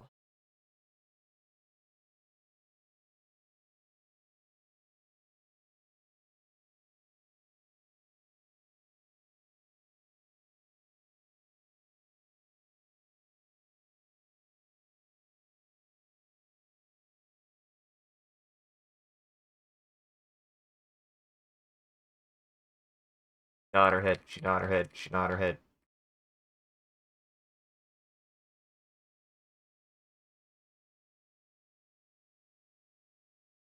Yeah, that's gonna be too jarring. It's a fast motion, but that's gonna be too jarring of a motion. So I'm gonna have to get some tweens in there. Definitely.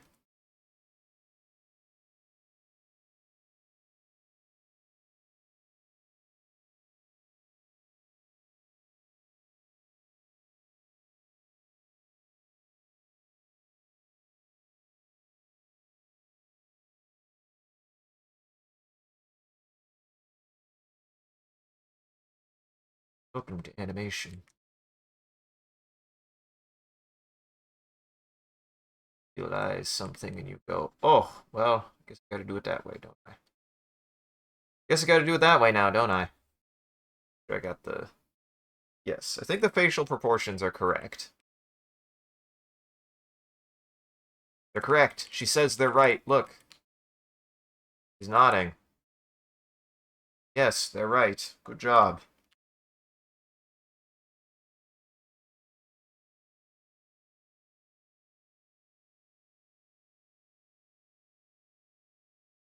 Yeah, we're gonna have some swing. We're gonna have some swing in this elbow. Or in this elbow, in this shoulder. I think.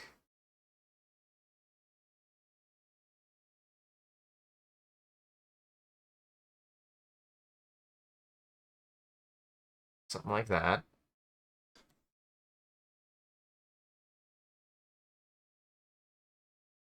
This is gonna rotate down that way a little bit.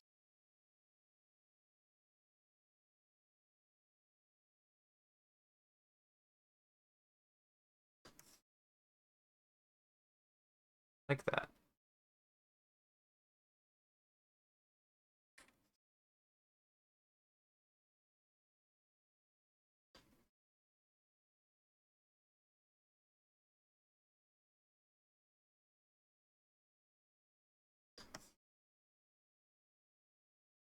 kind of think about how things ripple out a little bit.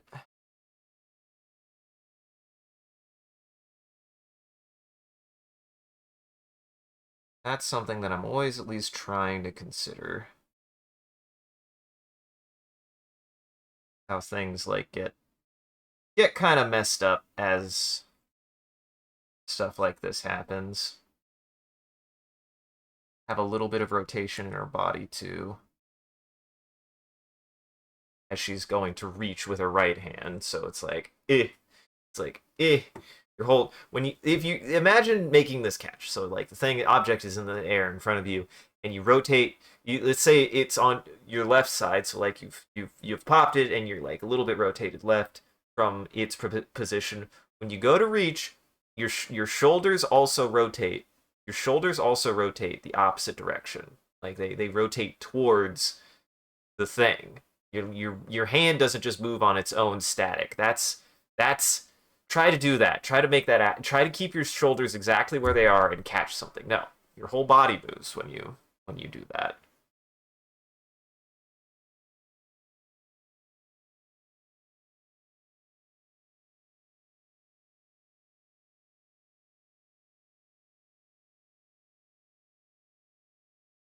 Yeah, I kind of like the smile.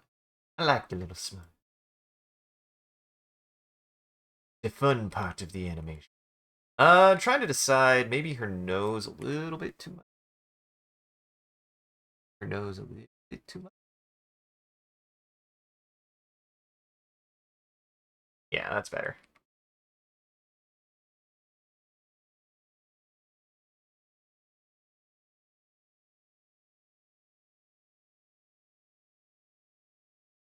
Okay, so yes, this shoulder actually move.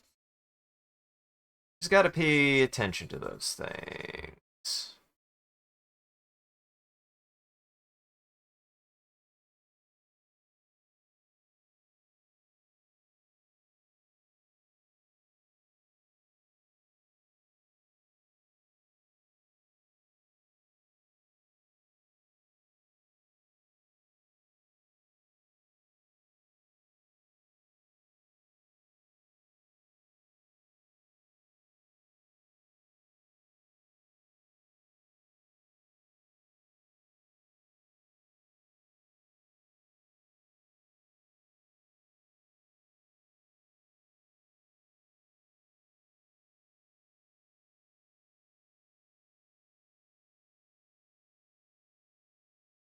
Really, I'm just trying to space out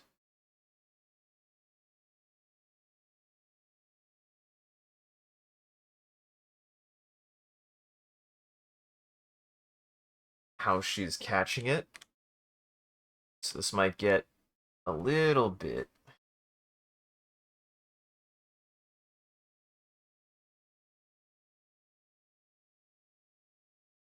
messy.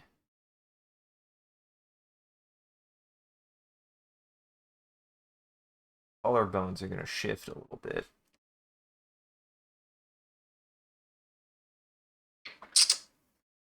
How exactly is a good question, but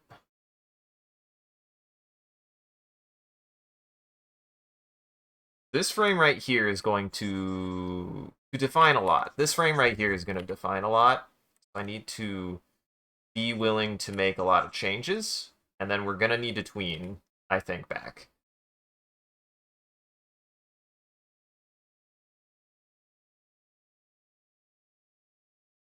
So I have to be willing to make some pretty major changes, actually.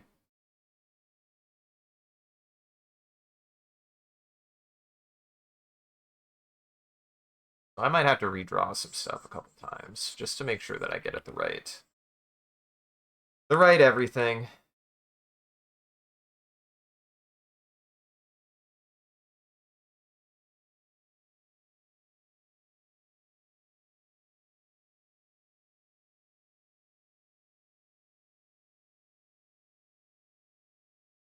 Sometimes you gotta just try some stuff until something clicks too.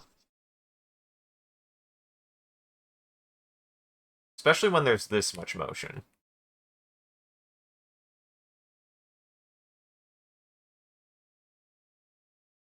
Mouse maybe up a little bit more.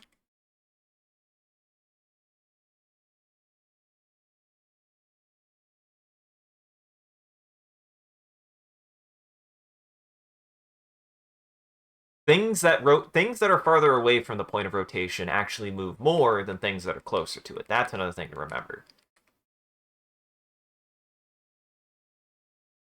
Like, if something is farther away from the point of rotation, then it actually doesn't move as it moves more than stuff that are closer to the center of rotation.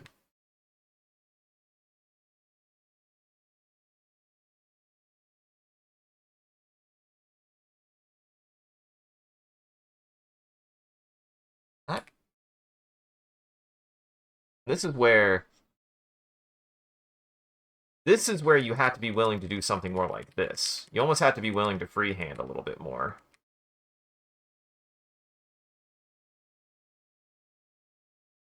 Like, the onion skin is useful, but I actually have to be redrawing a little bit more.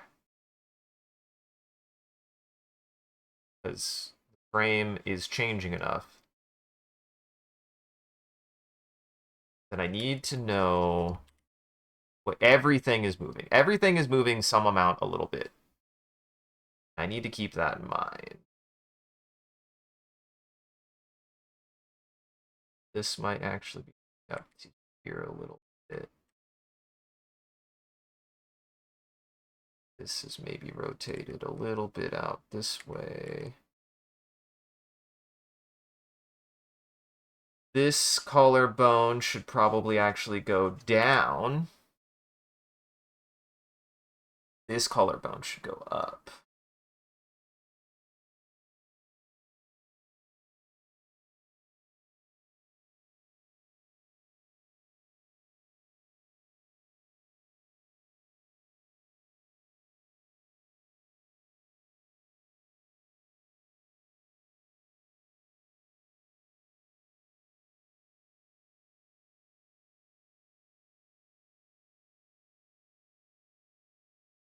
And more like that.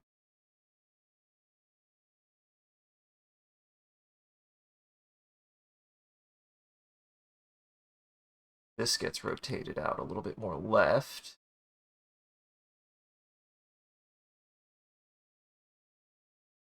This gets rotated out a little bit more left.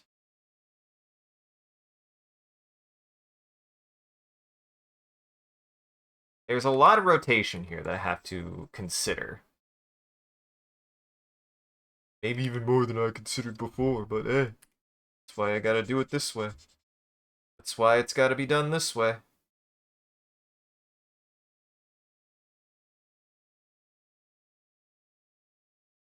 As long as I'm thinking about how the rotation is working, that's what matters.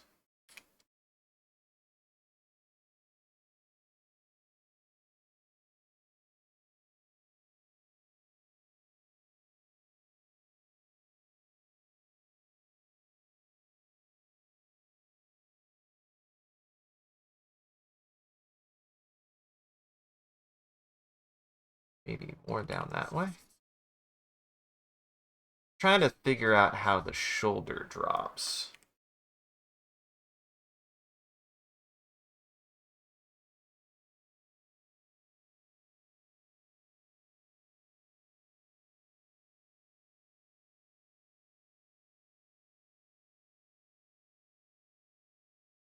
This might need to physically move in more.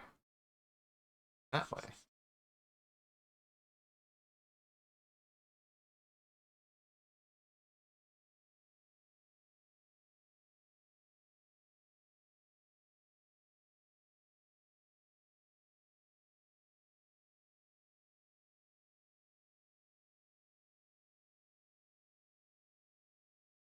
More like that.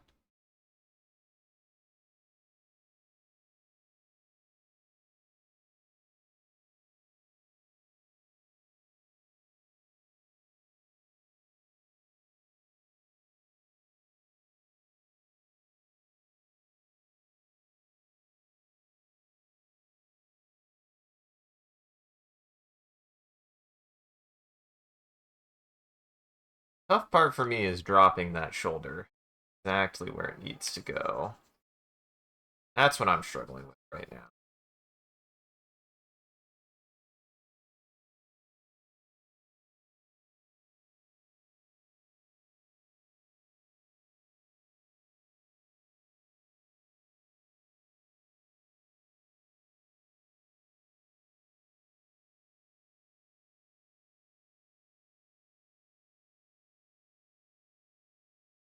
Let me think. Let me give me a second to think about this. Oh, jeez. This is a tough one. This is the tough part. There's a lot more motion in here than I expected.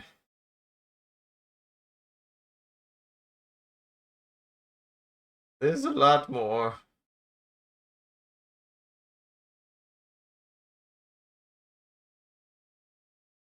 A lot more than I expected. There's a lot more. Give me a moment. I need some coffee is what I need. Need some coffee is what I need. Healthy. Maybe. Give me the brain juice.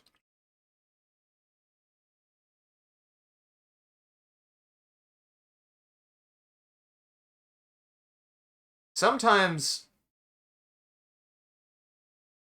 even though I wanted to frame straight ahead, I think there's enough here that I'm like, okay, I need to break this down. I need to break this down anyways. So I needed to like skip a few frames ahead because like I needed to know how to get to this point.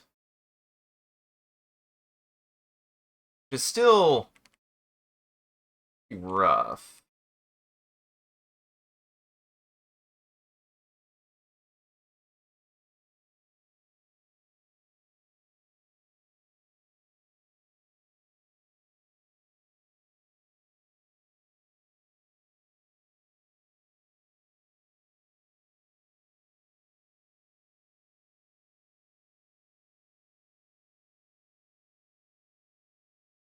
That could be aligned to the center of her body.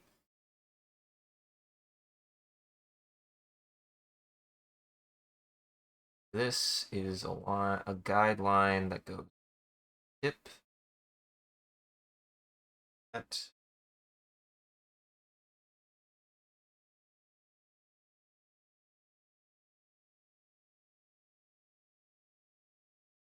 Relatively speaking, this part will drop, part will go up. That. That's the case. That part will go.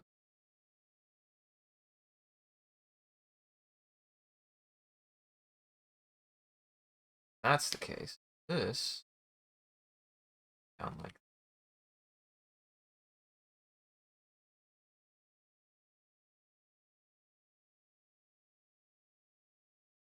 Yeah, that's about correct actually. Gonna fix some of this artifactiness.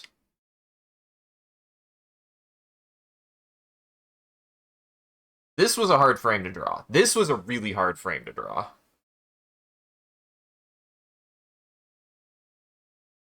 But if I can nail this frame, then we'll be saving ourselves a lot of work.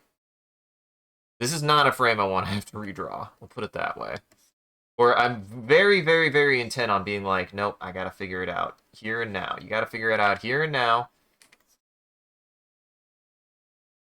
It'll save you a lot of time if I can figure it out now.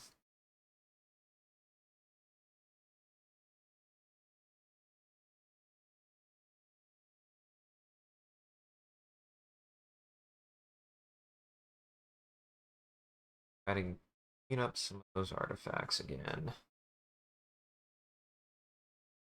If I do redraw it, I literally am like, okay, I got this here. Now I just need to literally just redraw the entire frame over it and delete it or something. I don't know.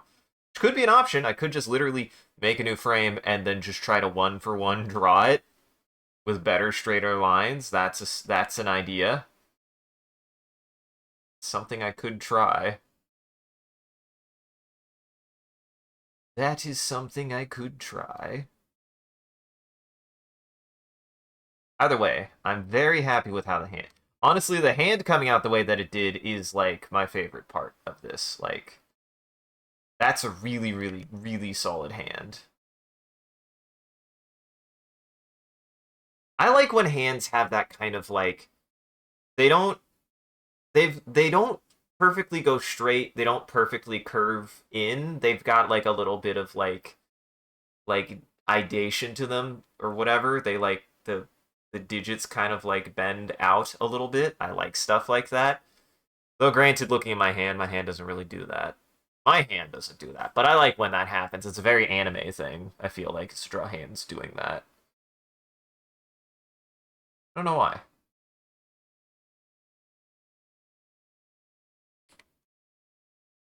I don't know whose idea it was to be like when you draw a hand, the hand kind of buckles out a little bit. When fingers buckle out a little bit, I like when they do that. Whoever did that, you're a genius. You're a genius. Maybe not. I don't know. It just gives the hands a little bit more character, a little bit more of a bit of a flex. I don't know.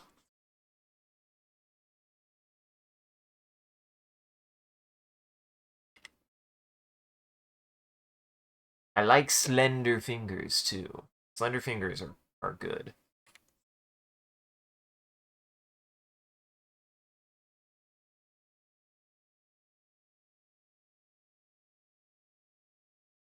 As somebody who has slender fingers are good.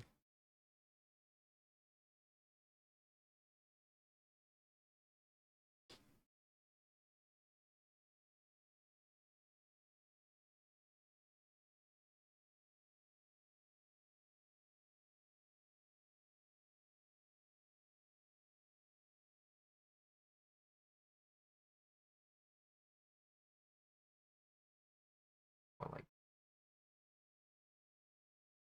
a little bit more finger to her hand. Index finger.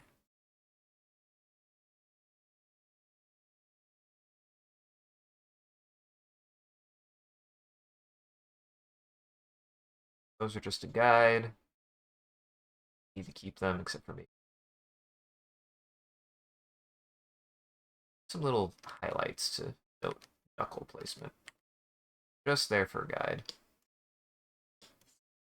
Like me a good hand. Like me a good hand. I like when the hands just come out good. I like drawing me some good hands. That's a pretty good hand, I would say.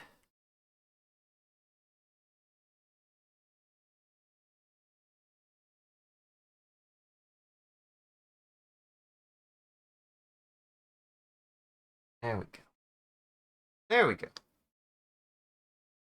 That's good. I think. So here's the thing. I think actually this about does everything I want it to. I'm gonna try dropping that shoulder down a little bit more. Just ever so slightly. Yeah, because that gives you that gives you that turn. That gives you that perspective turn of the shoulder a little bit more. This moves maybe a little bit too much. This is where I'm learning the importance of like you need to use your onion skin when you need your onion skin. You need to use other things when you need other things. Scientific words that I'm very, very scientific terminology. I mean,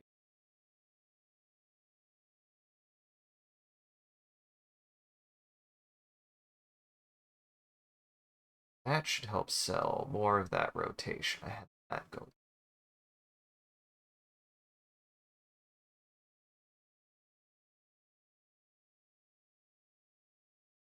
Definitely just need to be willing to be much more confident, much more determined in the kind of like input that I do, even when I'm kind of sketching things out. Yeah, that works much better, I think. Just need to rotate more of the whole body. So, like, we have this right here, right? So that does need to go that way, and that needs to go more like right there. For the collarbones. Maybe? Higher? Left collar. Just thinking about it.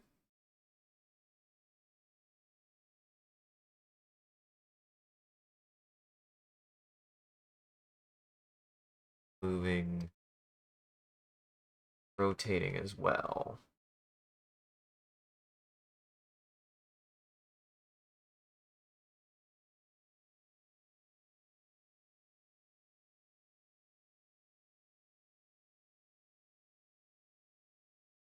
Hello! Welcome, Silos. I'm glad you can make it. Rotating everything. Doing a very, very difficult thing. This is now, I've now hit a very difficult challenge that I'm currently working on.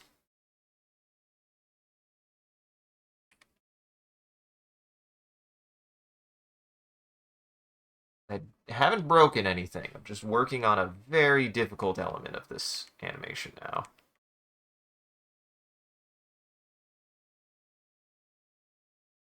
Have to very carefully, very strategically align everything.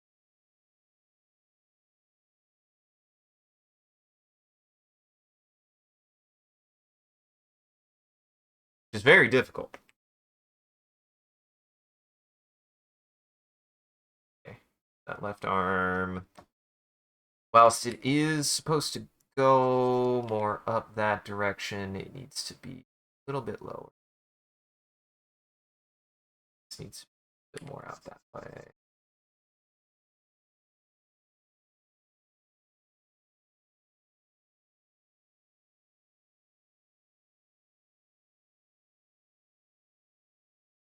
Steep impact. I like that. That's better. Actually. And okay. Let's just show that moves. That's so much better. Now I do have to put at least probably 2 frames. I'm gonna guess there's like 2 frames here.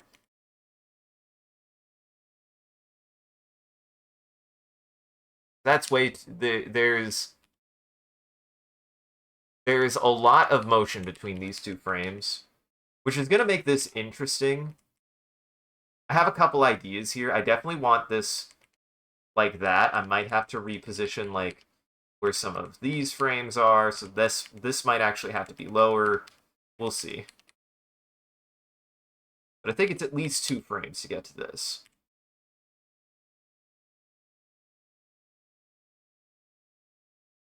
It's like just right now, I'm gonna guarantee that this is too fast. So let's say if I do this, extend that out a little bit, and then we're gonna loop it so that way it holds. I bet if I try this, it's just gonna look weird.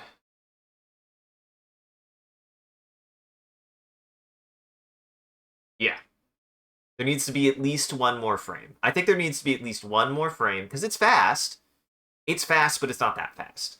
The hand from the bottom to the top is going way too quick. So I need at least 1 tween, if not 2. I think if I do 2 tweens, that'll be enough. My concern now is the timing with the popper. The popper needs to hang in the air for a second. It does. And I think, actually, we keep the popper where it is right now. We tween the popper too. I think we tween the popper to its location because that will let it gradually decelerate in the air, which is what you want because it pops up and then it kind of slows down in the air. As gravity retakes the popper, things don't immediately go from up to down. It needs to decelerate a little, which will take a few frames anyways. So I just need to add enough frames to where the motion transition from the hand on screen matches the hand where it came from. Because I think this is a good end frame, and it's not gonna be that many frames. It's not. It's gonna be a pretty fast action. It's gonna be pretty quick. I think it'll be like think about how quickly you grab something from the air, but it's not instant. It's not an instant thing, even getting the positioning there. You still have that acceleration.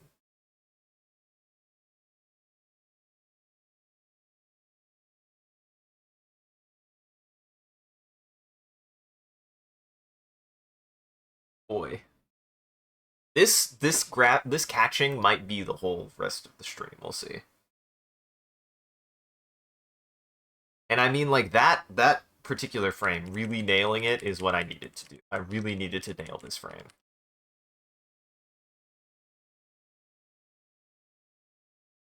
We're gonna tween to it, and I think what we need to do.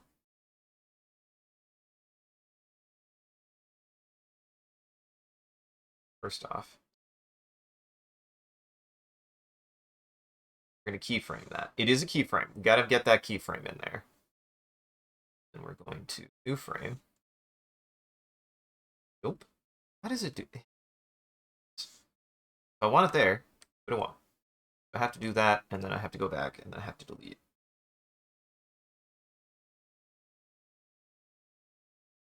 Actually, I just need to delete. What? Delete there. There we go. That gets what I want. So it's not going to be that many frames. I don't expect it to be that many frames. But I'm going to leave a little bit of space for me. Hey, thank you. Thank you, Riskus. Welcome. Hydrate bot. Welcome. E Aqua.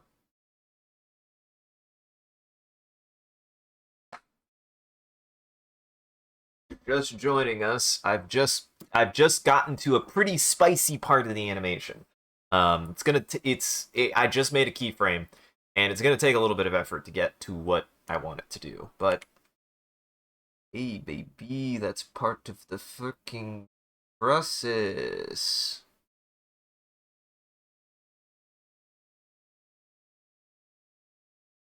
So we're gonna do this first. I gotta position this first. I gotta position this guy first.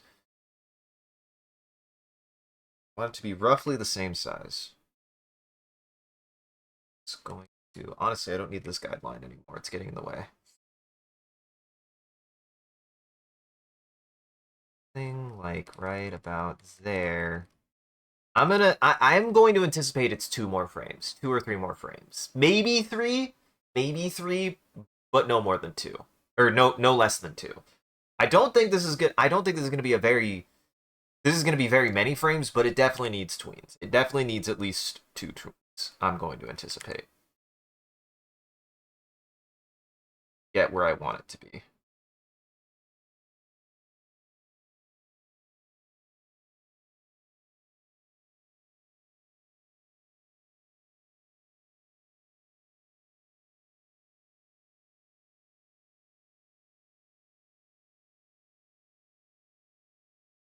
Don't worry about that. It won't be there for a second. It's only going to be there for a second. And I think that's where our eyes are right now. That's where the tween was then. And this in between. This shape. Take this shape. Start with the shape. Up. It.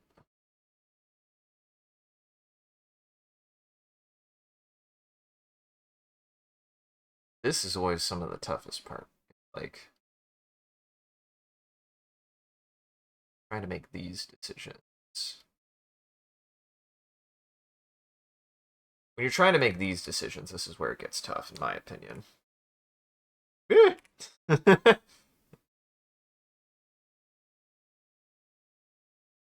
little bit right there. Kind of using that center dot as a bit of a guidance point for where it needs to go.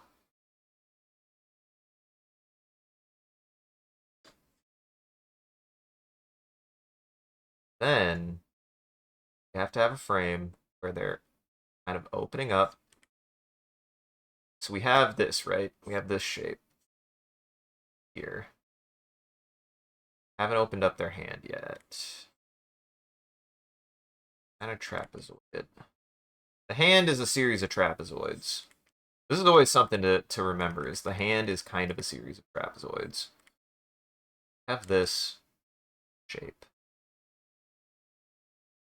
Haven't opened up the fist yet.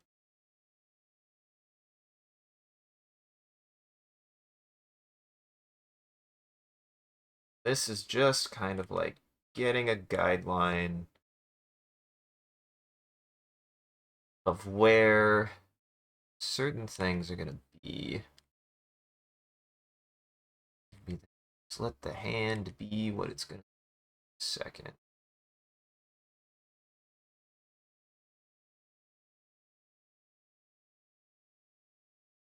Have it start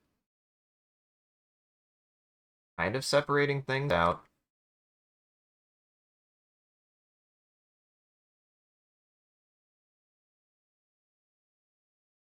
Honestly, that's happening more back here.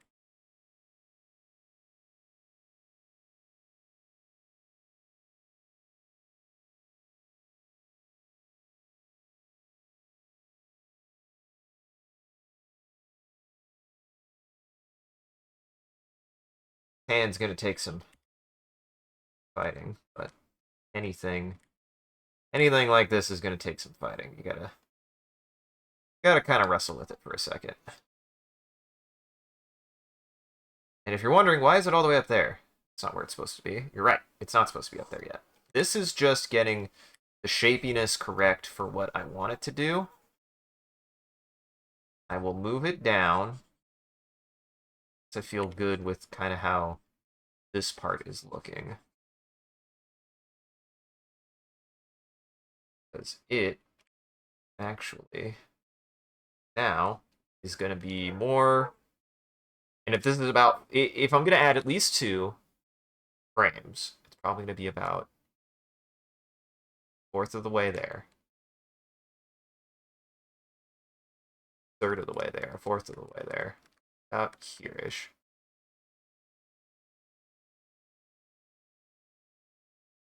Yes, I'm still watching.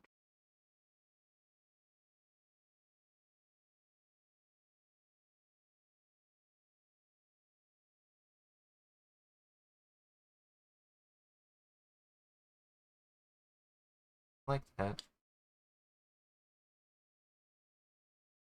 This has to move out here. It has to move to about here.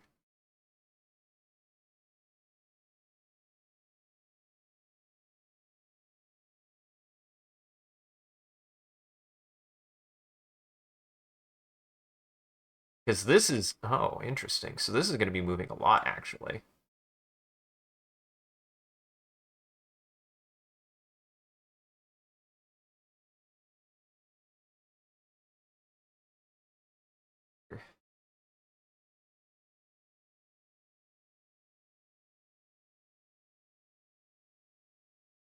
Ooh, that's difficult. Ooh, that's tough.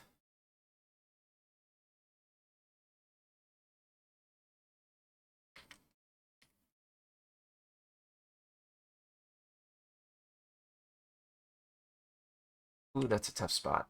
Oh, that's a tough spot to figure out.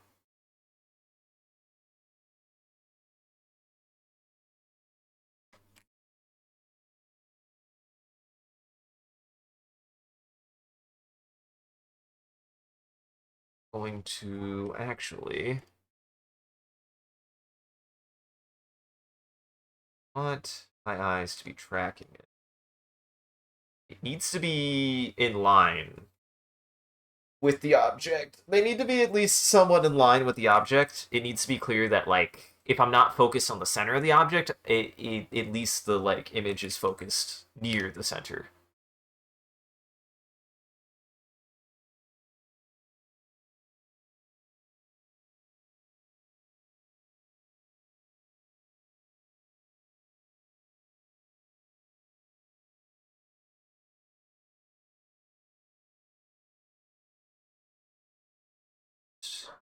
very.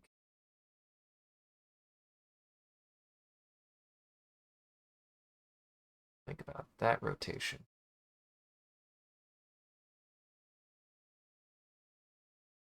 I actually have not done tweening in a while. I have not done tweening for this project in a while. This is kind of nice. This is something that I think process-wise is a necessity for me after a certain point when we get to stuff like this. It helps get me to really start tackling and grasping harder parts of the illustration and of the animation to really like consider how something is moving. Something that I have to really be mindful of is being able to tween like this.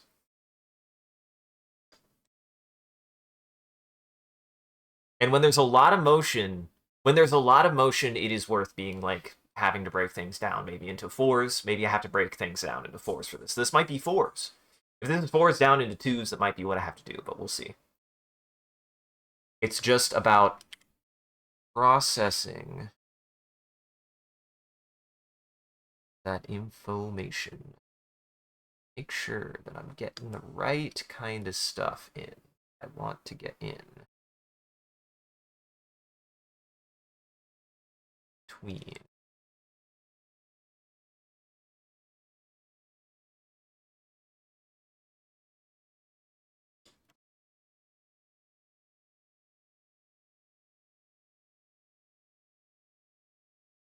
Then actually start with this one.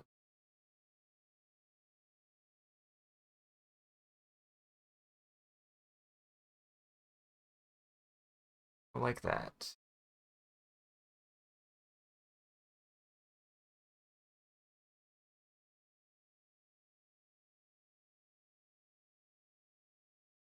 And then we're going to just line in this hand a little bit more definite.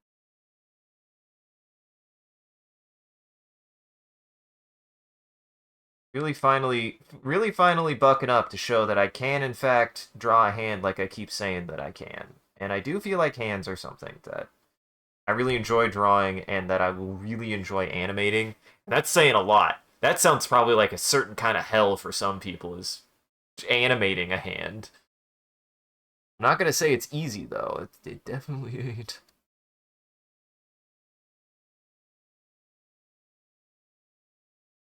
Being able to see a hand like do that is like super cool to me.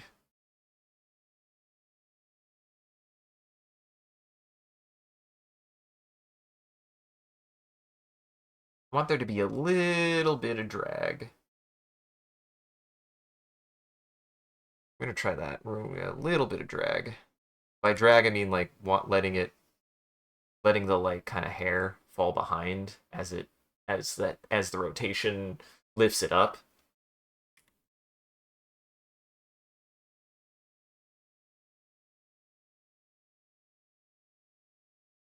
Hair is bouncy a little bit. Hair has a little bit of bounce to it.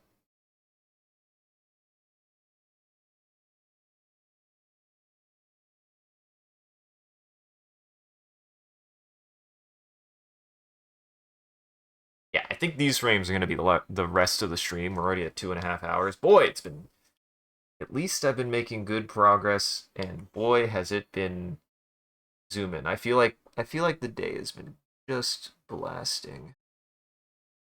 But hey, at least I started earlier. That's a thing I really want to do more. I've been starting. I was starting later the last couple weeks.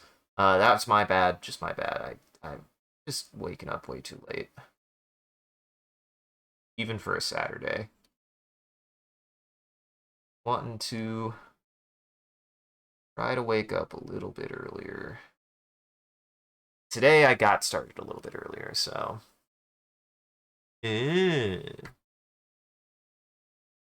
Well, I'm glad you can draw it.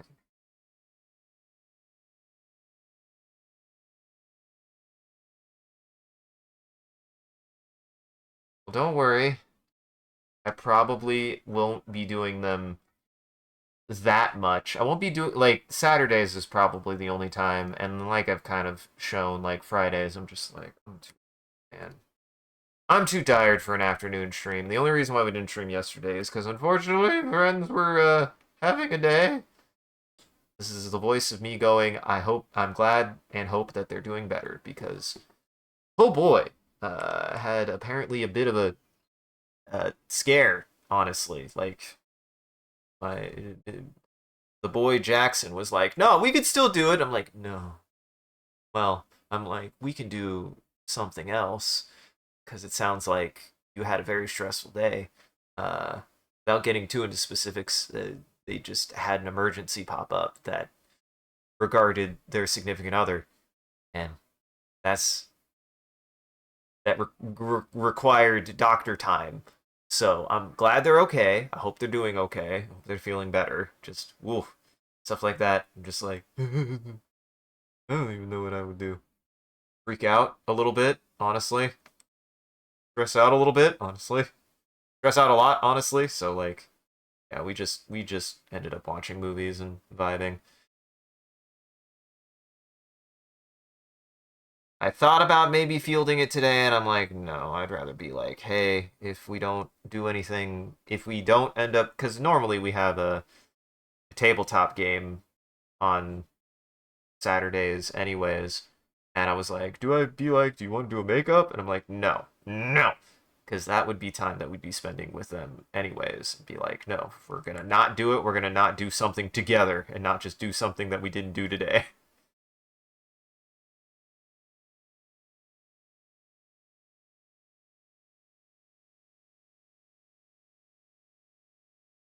What's this on?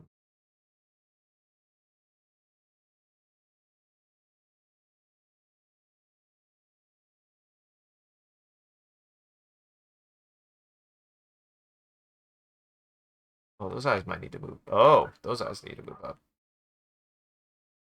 Oh, those eyes need to definitely move up. Here, these eyes definitely need to move up. It's more like up here. You know what? They just need to. They need to track. These are too low. Perfect. Nailed it. Done. Got it in one.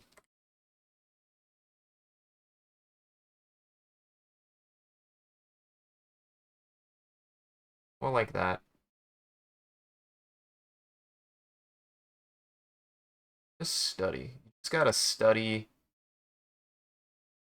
Before I can do the stylized, I gotta be like, no, where would the eyes actually be? What would the eyes actually look like in this situation?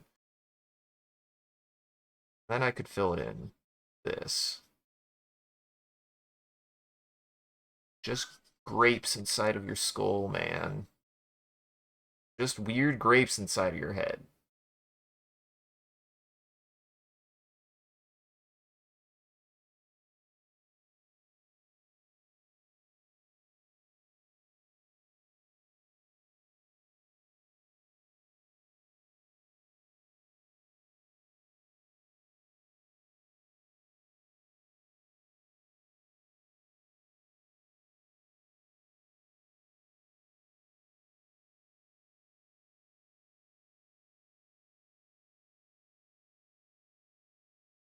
So this needs to go down more. Yeah, this needs to be down to like a 2 for now. So I can switch. Make sure that they're following the axis I want. This needs to be a little bit skewed this way.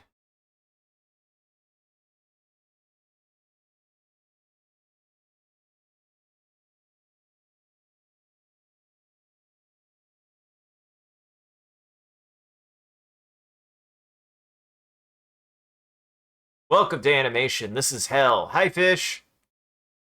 It's not hell. This is just what you have to do. This is just what you have to do. You have to be willing to use your onion skin to get the things right where you need them, and then you also need to be willing to flip back and forth to see how things actually move to make sure that they're, if you're having a lot of motion like this, they're actually moving in the way that you want them to. Tough. Tough. Freaking tough.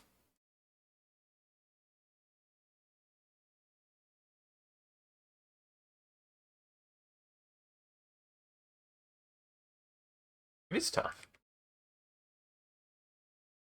I think funny. Definitely get in the face. Do what I want it to. Nose needs to be maybe up a little bit more.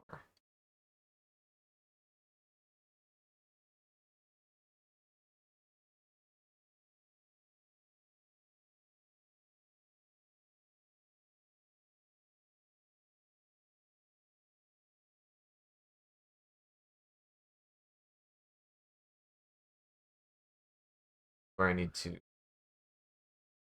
onion skin.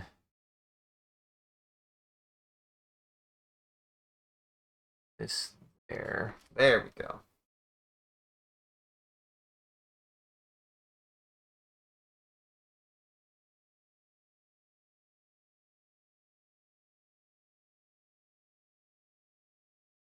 There we go. Hey! And hi, Moat!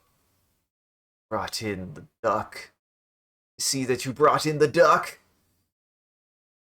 I'm so glad you brought in the duck. That made me happy.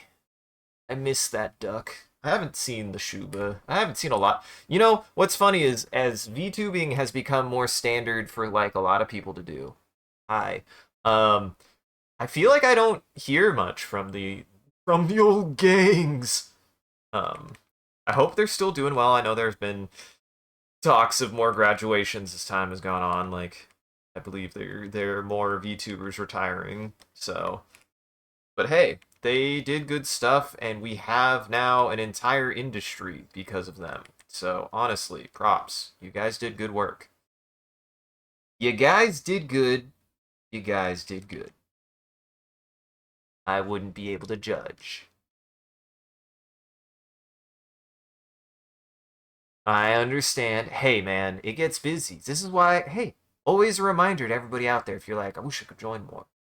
Always remember, I always appreciate people who can join for live, but also you do help out the channel if you just want to catch VODs, that's totally understandable. The VODs are meant to be watched. They're not just archive. I really do appreciate and intend that the VODs are there to be able to be like, hey, if you weren't able to catch the live show, you can always still catch the VOD, and hopefully next time you'll be able to join for the live show. But that's not what streaming's for. Yeah, well, I don't do streaming to do it right. For anybody who would say that. Not that any of you would, and I appreciate you guys for that. I am.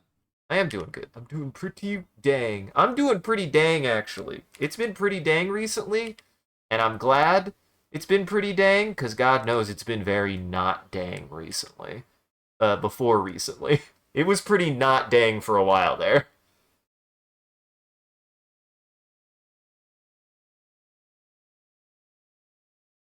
So it's definitely getting better. Um, definitely getting better. Work on that arc.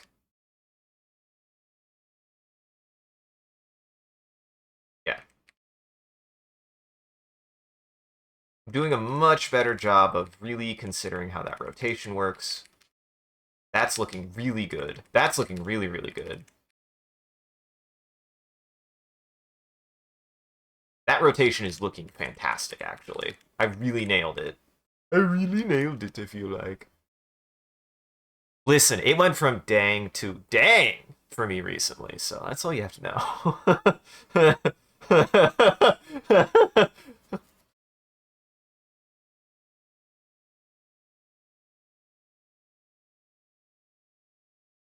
Dang is such a funny word to me. I kind of want to know how dang became the way that it is. It's pretty funny. Who's the first person to ever say dang?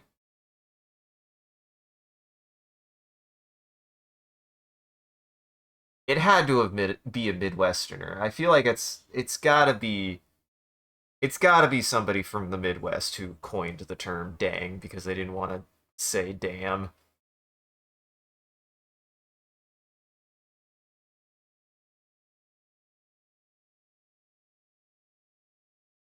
Probably a monk. Dang it. Don't want to bring the devil into this, but dang it. I don't want to bring the devil into this, so dang it. Oh no, I did that right. For a second I was like, I fucked up! Well, that's to be seen. I probably still did, but not as much as I thought I did.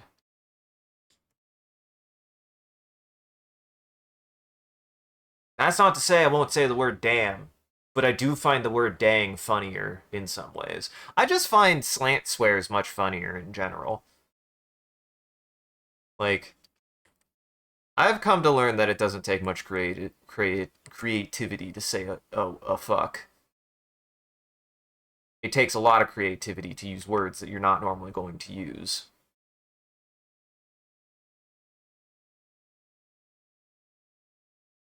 Scarcity also helps to make things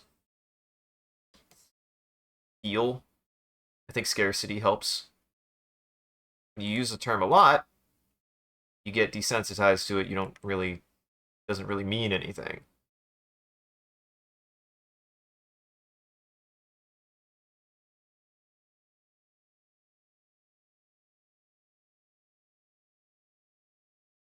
That still won't keep me from saying fuck, but it is funny when you just like do soft swears at like really intense things.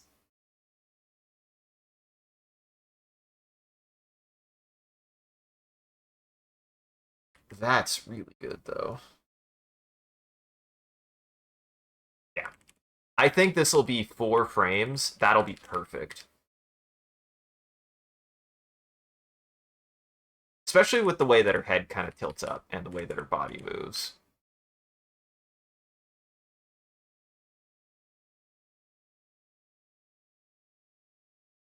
His shoulder's fucking me up though. Probably gonna have to change it too on the other frame eventually. This shoulder is tough.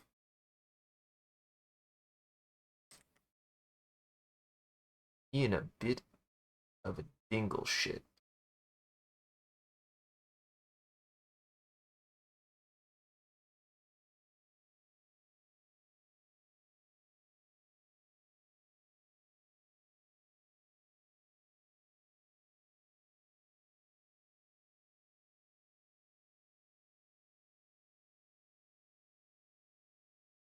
Yeah, her eye definitely tracks it. That's also something I really need to uh, to keep consistent is that her eyes actually track the object. I mean, they're doing a good job of tracking.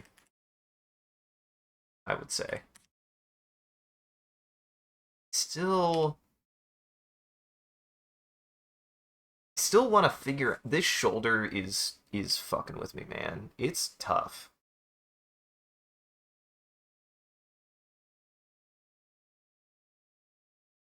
It's a real challenge.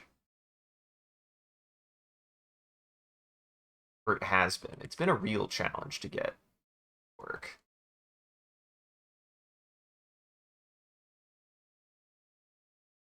I think part of it is this dips down when it should stay up in line with the shoulder here. Because what's rotating is the tip of the shoulder, not the base. As much.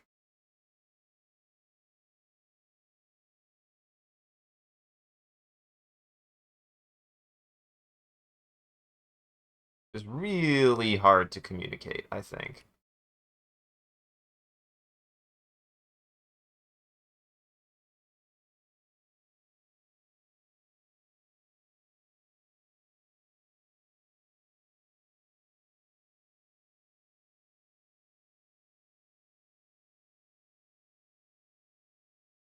Don't do that.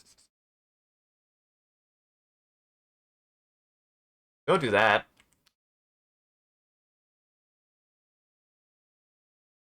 Minced oath.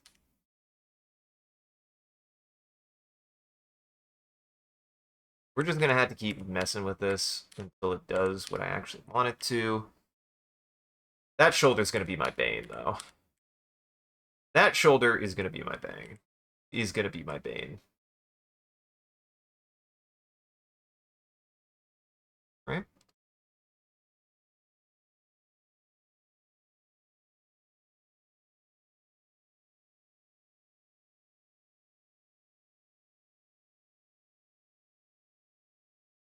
Now, need to take this hand,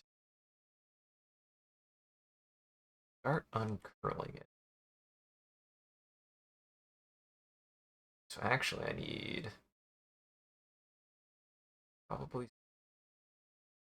that, probably something.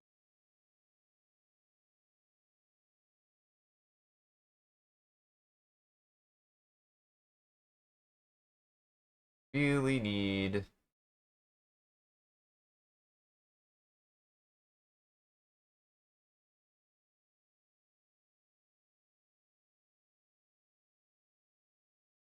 just focus on getting a lot of that shape out.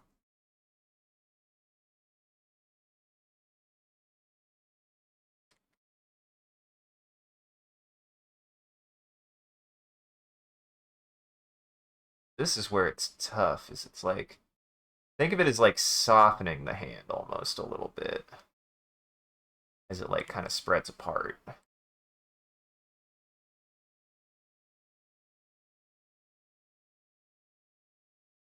Can't really have parts of it be thicker. Just gotta work out the trapezoids.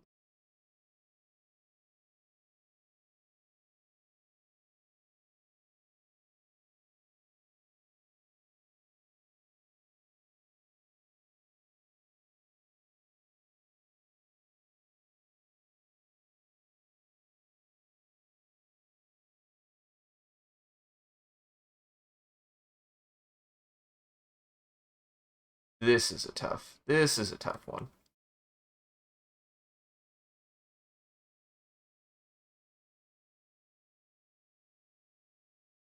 That's a tough hand. That's gonna be a tough hand. It's one frame. It's not gonna matter. It's gonna matter to me. And I mean, as far as like one frame hand goes for what I'm doing right here, that's not bad. That ain't bad. Certainly not.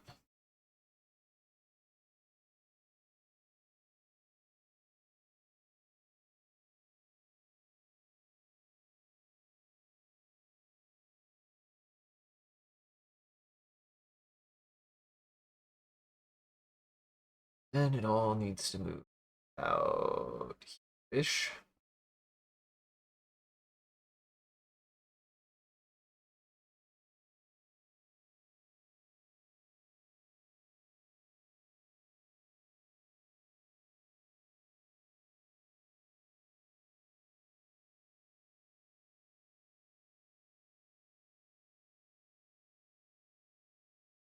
Out like that. That's good. Finish the hand. Oh, weird, weird freaky fist. Not the weird freaky fist.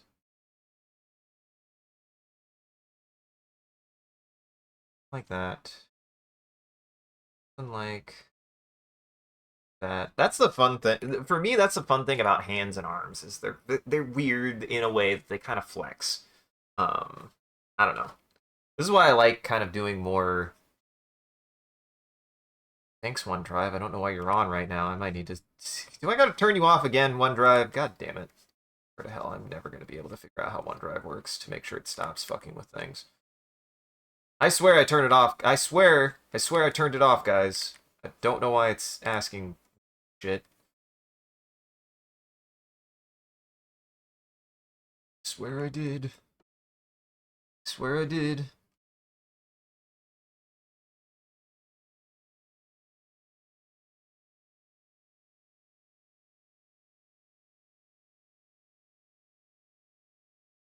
There we go. Now, same thing here. Start off this one. Between there and there. I take it this way. More in between. There. The next thing I need to do is, I think the eyes are the immediate first thing I need to draw, are the eyes, to make sure that they're positioned right.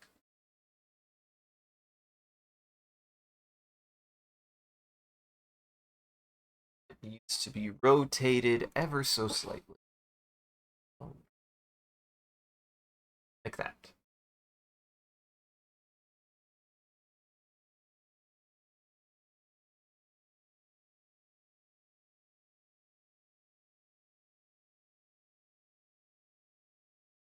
Just like that.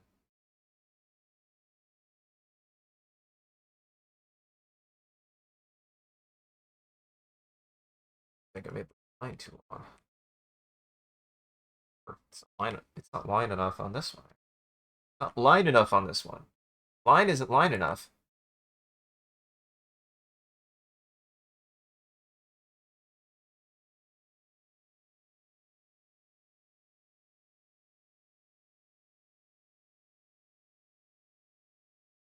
That's pretty good. Gets the job done. Gets the job done. That's what matters, is it gets the job done. Sometimes art is just about getting the effect that you want. Get the effect you want. It's right as long as it's what you wanted.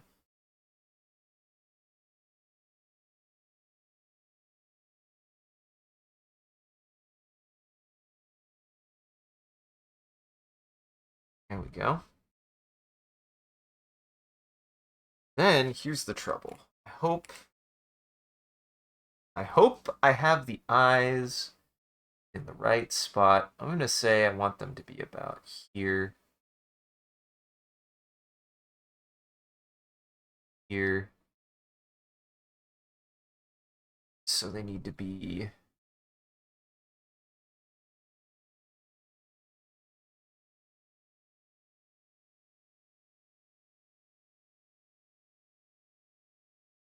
maybe.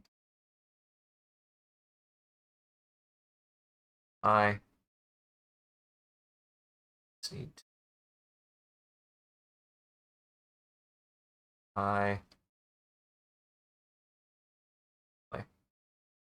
no, that's perfect because they're gonna be a little bit off center. I need it to be more like right.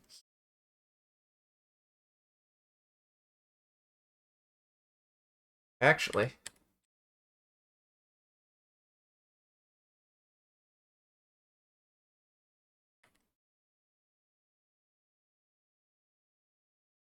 couple passes. Take a couple passes. Good news is I have the right idea, I think. A little bit too high.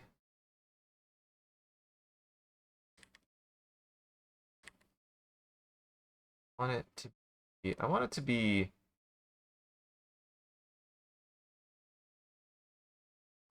there.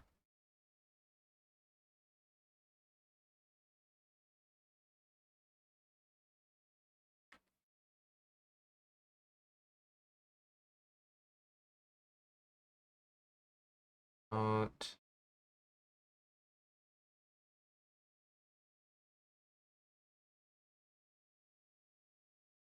there. Perfect. Nailed it.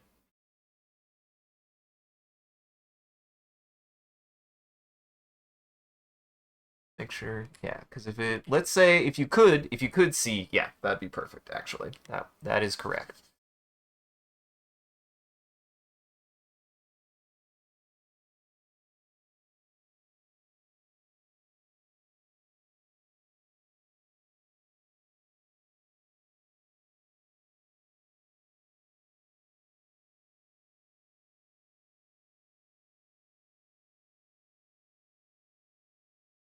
Like that.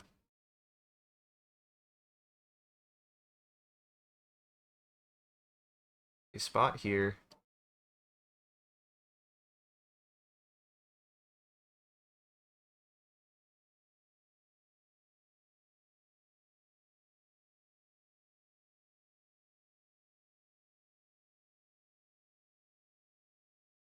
There we go. Artists, listen, being an artist is simple. You just also have to remember to always remember to have fun. You're gonna do some goofy stuff. Goofy stuff's gonna happen. Lean into it. Why take it serious? Don't take art serious. Don't take anything serious. Even your most serious work, I vow pretty much like essentially every piece of fiction that I ever work on is always gonna have some sense of humor to it. Even if it has serious moments, even if it has serious elements, there's always going to be some sense of humor in it. I think a sense of humor helps to make a lot of pieces of media and a lot of pieces of fiction just much more believable.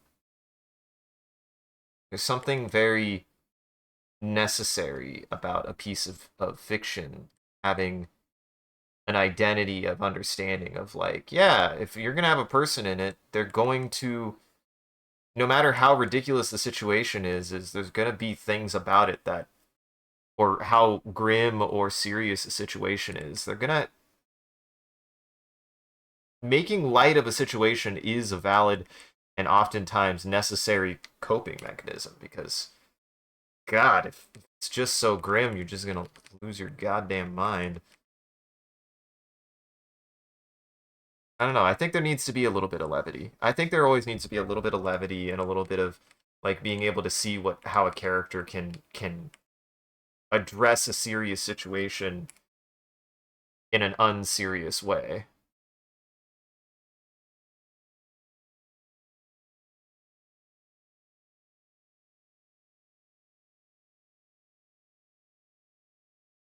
And that doesn't mean that it always has to be wisecracks or jokes or whatever.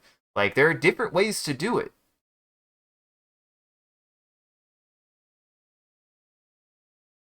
You don't have to have a complete goofball to be able to do that. You just have to have a way for a character to be able to look at something and respond to a ridiculous element of whatever they're dealing with, regardless of how good or bad it is.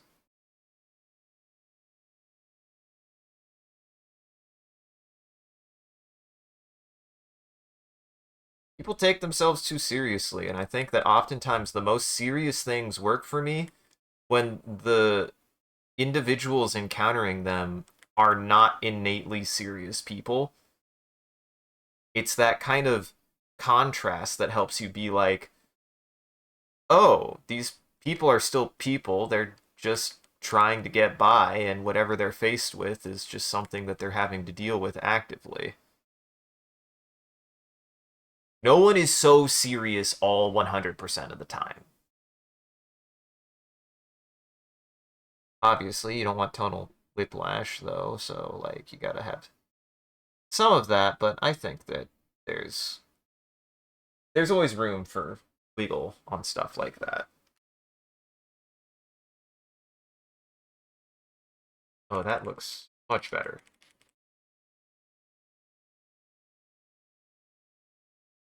Oh, that's gonna look really good, actually. That's gonna look really, really good, actually. I think when we finish that frame, it's gonna look really, really, really, really good. I've done a much better job. It helps that this is not going to be a very long like segment. This segment is going to be pretty quick, but I feel like I did a bad job. I did a bad job of the last bit. I had to do a lot of work fixing things. And that's because I didn't slow down enough. I did not slow down enough. I was so concerned, even though I was like, don't worry about the finish line, I was still just like, I just want to get this. I just want to get this. And I wasn't really paying attention to what I was doing. And hey, sometimes you just gotta catch yourself on that. You gotta be like, dang it, I was not being mindful enough. Being unmindful happens. Always remember it'll happen. Be willing to be responsible for your unmindfulness. What I do. Try to think about. I try to consider like, oh shoot, I should have been a bit more careful. Should have been being a bit more mindful about what I was doing, where I was doing certain things. I wasn't being mindful enough.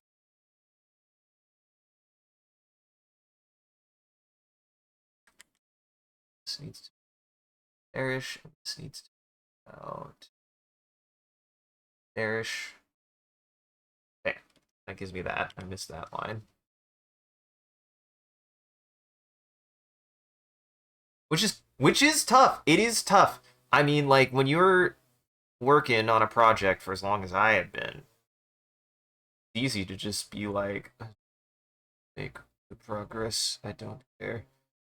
Like there's a bit of even tweening hypnotism that happens where like you're working on tweens, you're just putting the lines between where they need to go, and then you look at your work and you're like, ah shit. Ah fuck. That wasn't as simple as just put the lines between. That happens. It happens. There is a conversation. There's a totally honest like conversation of like when they are explaining tweens in the animator survival guide that they're just like, it's understandable. You just space out. You're just doing the lines. It's kind of cathartic. It's kind of like just, oh, I just put the line in between because it's a tween. And it's easy to fall into that mindset. It's not a you made a mistake because you did something bad. It's a mistake that you made because it's easy to make that kind of mistake. Some mistakes are easy to make. In animation, in art, they're easy mistakes to make, and that's okay that they're easy mistakes to make. That's I think something that's super useful to remember and kind of be reassured is that easy mistakes happen. They're a part of the process. They're a part of you processing something is making an easy mistake, because oftentimes that easy mistake is the result of not realizing you were making a mistake to begin with. You know, you weren't mindfully being like, "Oh yeah, that's what it should do," right? Or maybe you were. Maybe you don't even realize that mistake exists until you go back and look at it and go, "Oh, that's what I missed. Oh, that's what I did wrong. Oopsie." Making those easy mistakes is going to be a part of any creative process. And the goal is to cut down on them to the acceptable number of easy mistakes that you can just be like, fuck it, slap it, slap it on the butt, it's good, you don't need to do more. Like finding the easy mistakes that don't break a piece are very valuable, and something that even I'm like, I don't know exactly, dude. I gotta figure it out.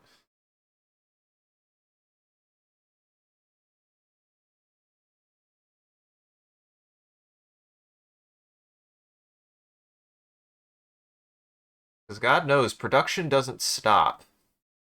No matter what, production doesn't stop when you're working on a product, when you're working on a project, when you're working on anything. Production doesn't stop.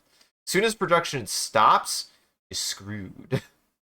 As soon as production stops, you're boned. As somebody who's in the middle of another production right now, guess what? Production has stopped. Do you want to know how hard it is to start production back up once it's stopped and you've stopped it and it's stopped for valid reasons? Like, it is hard to start production back up once you've stopped it, because guess what? The time that you had that you were using for that production gets taken up by other things no matter what. And sometimes you'll start a production and then things will pop up and you'll be like, oh, something else took up the production time. I can't keep the production time on that. Guess what?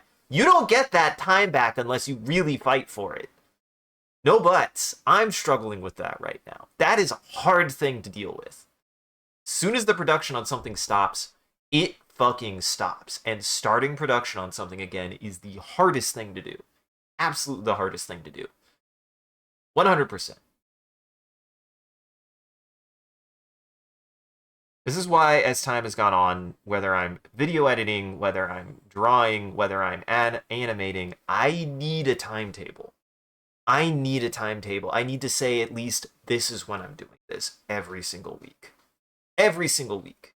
Because as soon as it stops, I guarantee you it is an arduous uphill battle to actually be able to get back to getting that progress again. It is painful. It is painful trying to start production back on anything that you've stopped the production on.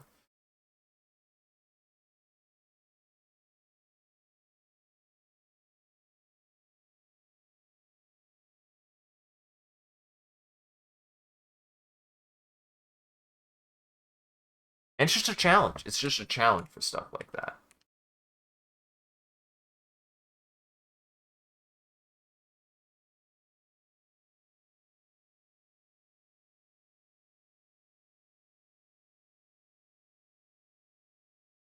Oh, it's the cat boots. Oh, we hitting the cat boots right now. I'm happy about that. I like me some good cat boots. I love D&D, man. It's just really chill.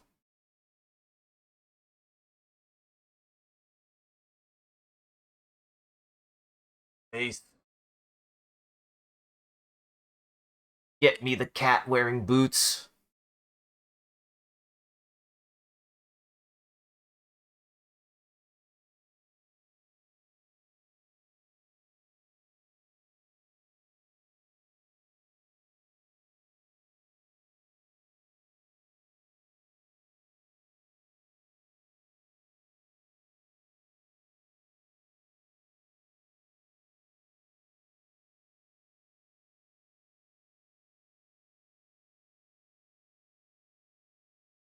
Now let's see how that works. Let's see how that works.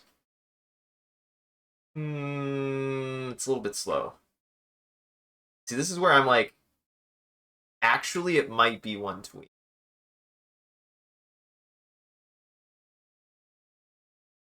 Ooh, it might just be one. Oh, it just might be one tweet. Oh, fuck. Too gradual.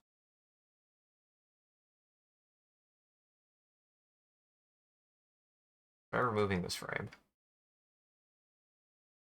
Delete your art. Delete your art. Always delete your art. That's better. Yes, that's absolutely better. Because it's fast. It's fast.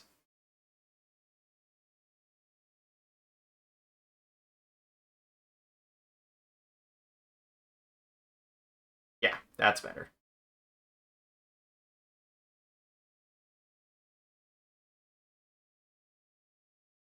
Yeah, I like that better.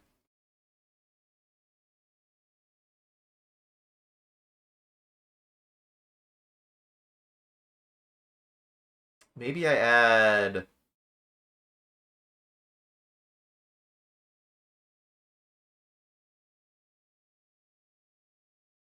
trying to think where I add another frame. I don't want her to rush. There might be one more hold frame here.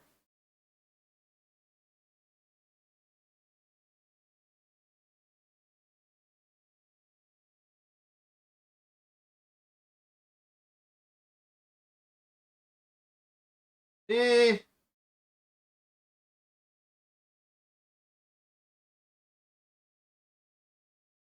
Yeah, no, it's good. I was thinking like maybe one more frame before it, but I'm like, I already felt like that was. I was like, maybe one more frame where she's just panning up to look at it, but it's not gonna like float in the air. It's gonna start falling after this next frame. This is why sometimes you just gotta be like, fuck it, delete your art.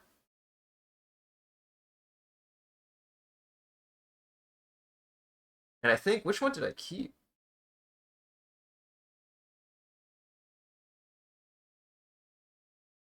Let's try it with the other one, because I want it to be a pretty quick motion. And that's accelerating down.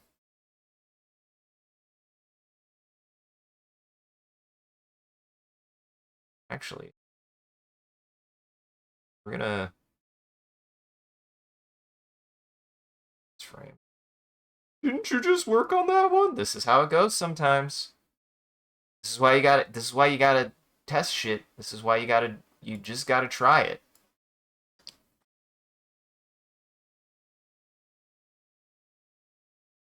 Maybe it was only one frame.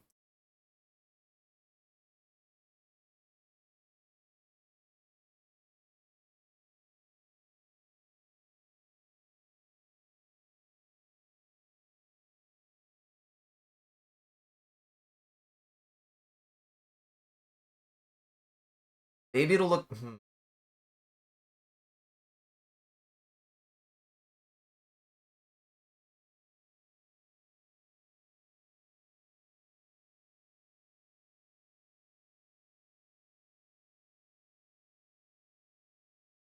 I definitely need a frame where she catches it.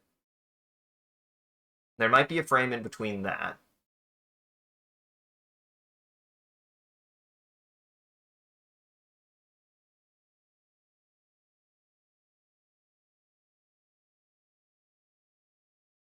Trying to decide... Yeah, it actually... No, no. I think it probably looks better. The other one. This frame needs...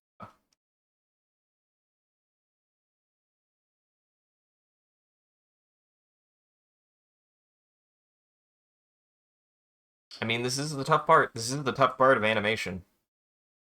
Since so much is about, like, understanding how, like, things move, right? Like, so much of it is about, like, seeing something, like, ambulate. Like, if something just doesn't move the right way, the frame isn't going to work. Doesn't matter how much time you put on it. Doesn't matter how much you drew it.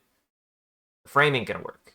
Frame doesn't work, you do something else. You just have to do something else. And that's a huge part in why this is super useful for me as a kind of like drawing tool is you just have to be willing to say, I gotta do it different. I gotta do it different. I drew it and I drew it and I drew it as well and as quickly as I could, and it didn't work, and I have to draw it again differently. That's how you get better at this stuff.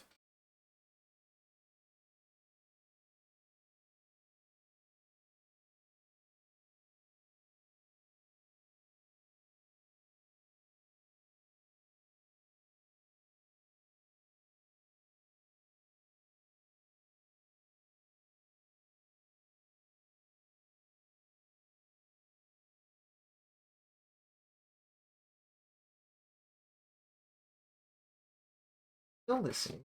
Sanctuary. I'm so glad. Hey, I'm so glad I got the music working again. But well, I got the music title scroll working again. I should be specific. The music never had a problem. It was the title scroll that had a problem.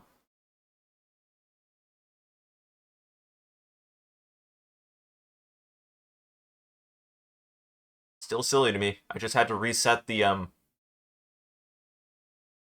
user script I was using. Ain't that just the way?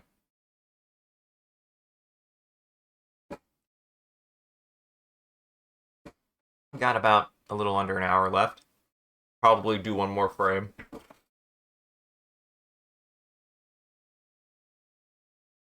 And we'll see. Maybe next time I'll be like, I don't like it. And I gotta redraw it. That's how it goes sometimes. But that's something that I've learned is as an artist, you need to be willing to throw something away faster when it's not working. You need to be able to catch that thing. It's a kind of trained observation on your own art to be able to separate I did bad from I need to do it different. Sometimes when you are drawing, you aren't drawing bad.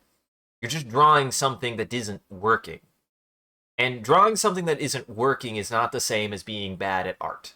It really isn't. And it's something you have to like train your eye on for your own work to be able to recognize when what you're drawing is not worth continuing to draw.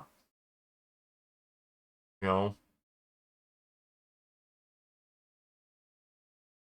It just goes that way sometimes.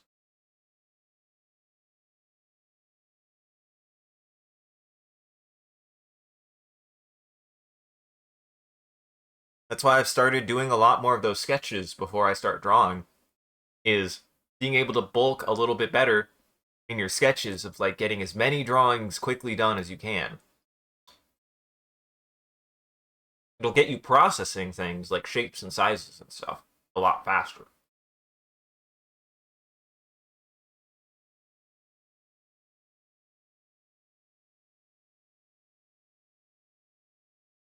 Okay, there you go. Why why aren't you doing the onion skin?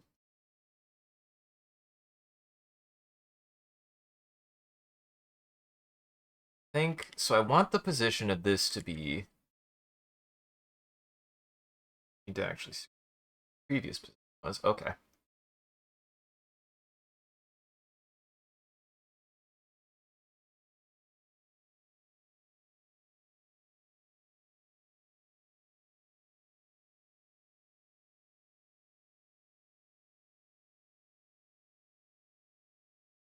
Just really pressing it out. I don't want this to be the same shape.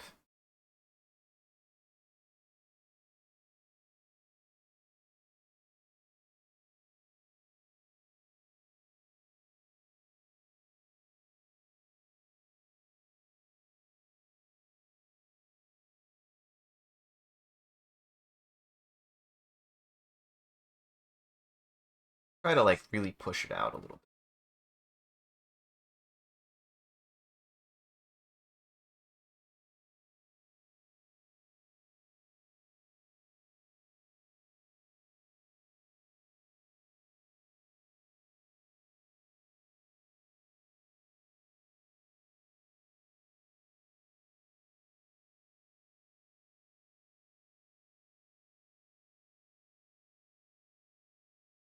I want to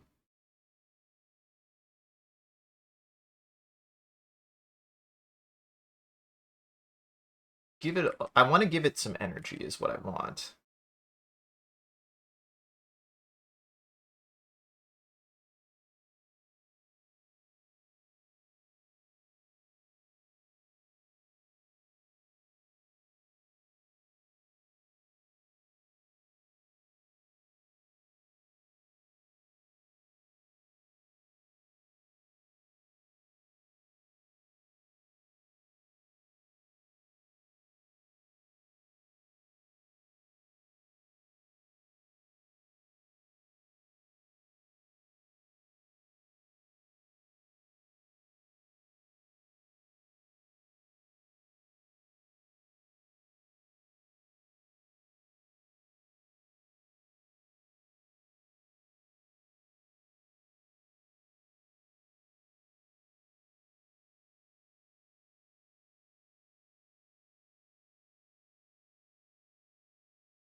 Just trying to think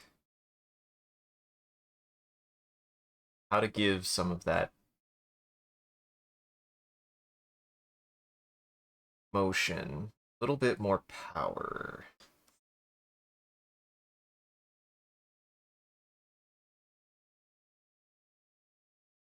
Part of the problem is I think the elbow comes out here. Something like that, maybe?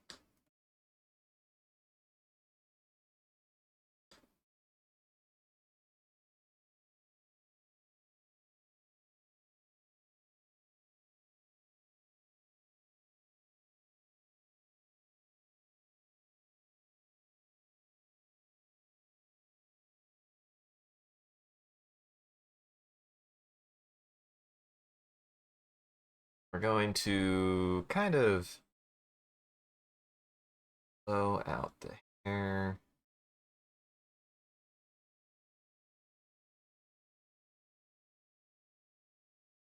Or try to, anyways.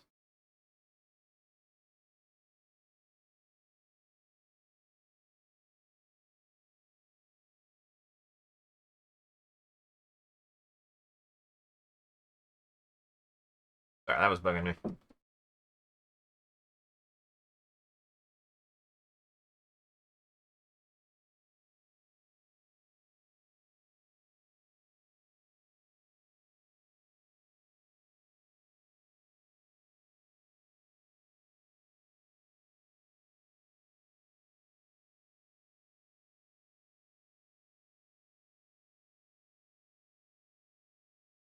Because it would be like normally here, but I want it to be like a quick motion. Just gonna try something. Sometimes you can't know the results of a frame until you draw it all the way out. And then you go, oh, that didn't work. Or, oh, that did work. Sometimes it's a combination of, oh, guess I just have to work with what this is. I have to be willing to get to that point faster if I'm going to try something. Always what's important to remember is if you're gonna do that, you gotta get there quick.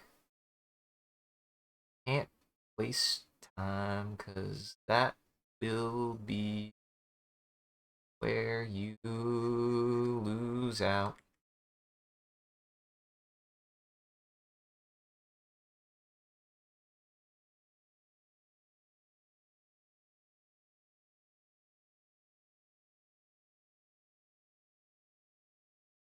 Okay, it is that.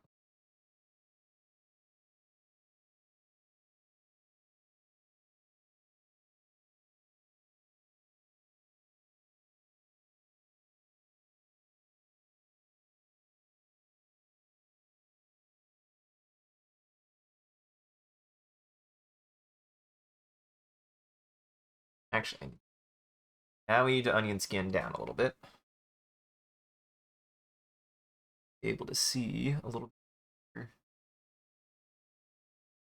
previous lines.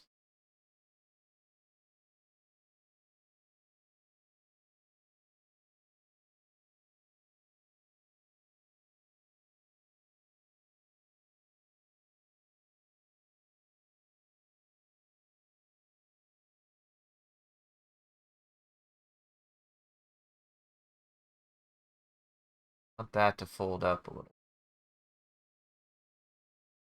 To ruffle her shirt a little.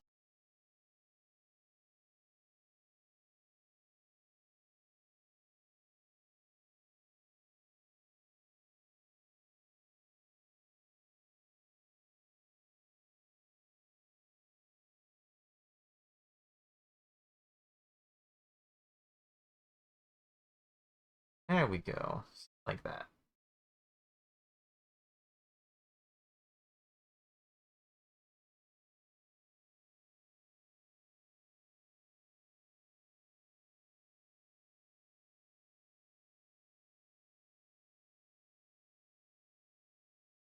Maybe even back a little bit. This might be a little bit too far out, actually.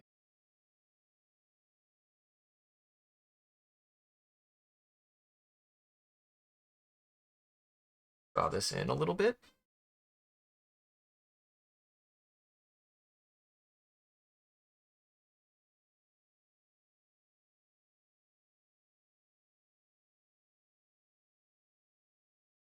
Where it would normally be. Where would it normally land, right? It should probably be the location where it would have normally landed. We don't overshoot yet. This needs to be in the position it would have.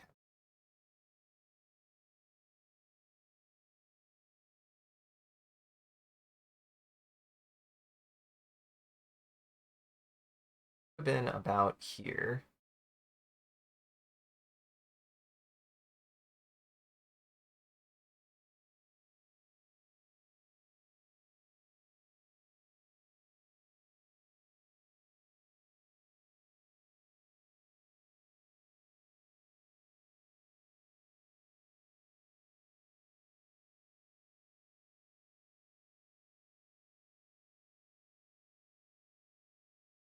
This is the hard part. Stuff like this is really difficult. My animating's not easy.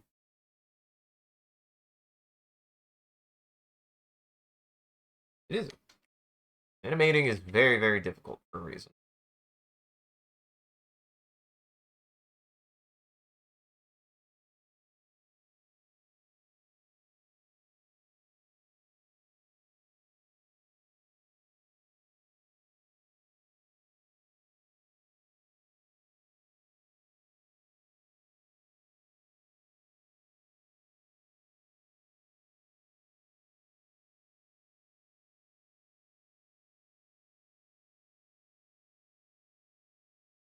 We're just gonna get as much as we can done. If this ends up ending in a big sloppy mess, that's okay too.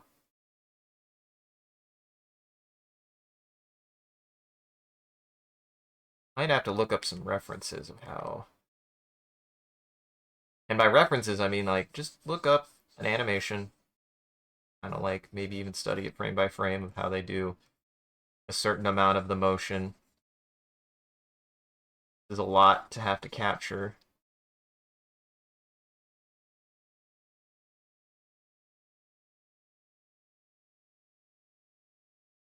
I think I was having also some trouble gathering where the hand was.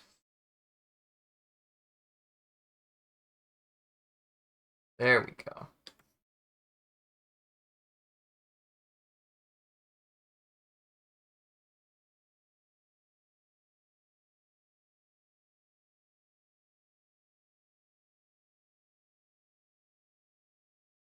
Just trying to be more mindful of how I get those certain parts in.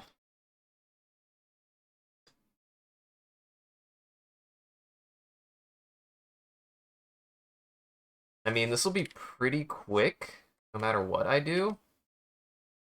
Ideally speaking,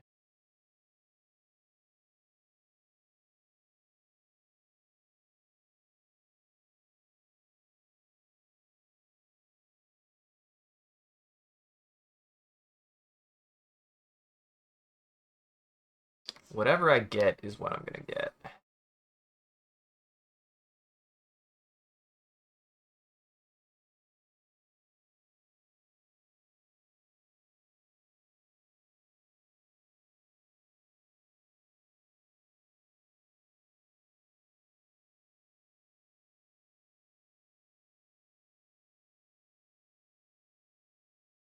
I have to think shape-wise. What I'm trying to accomplish. What I'm trying to accomplish. Something like this.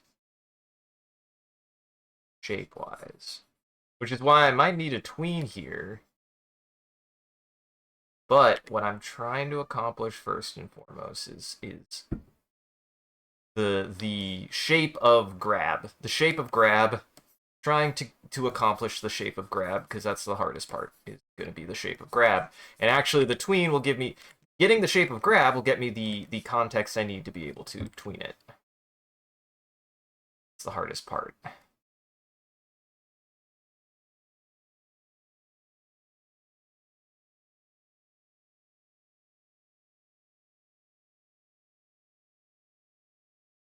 Could be something like that. Shape of grab is definitely going to be the VOD title. Uh-huh.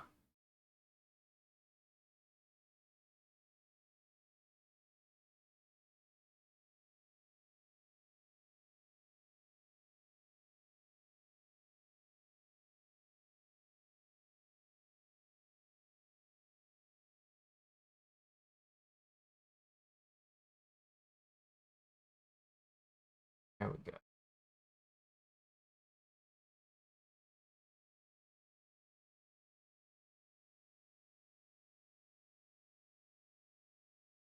And now you have a hand.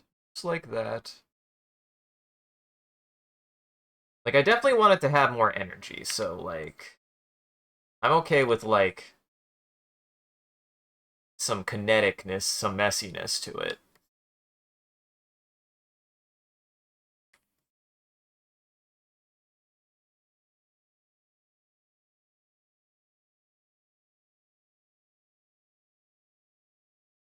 Need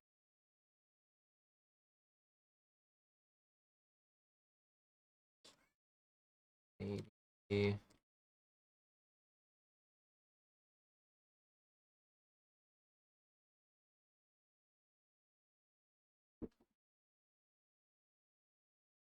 I gotta think about something like this.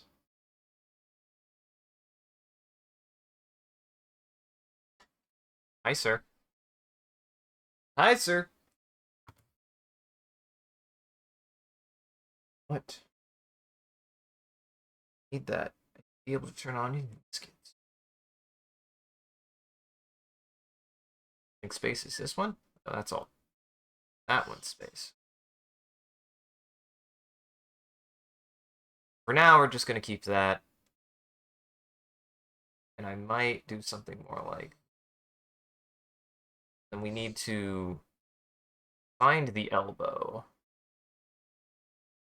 Because it might be move me, or like,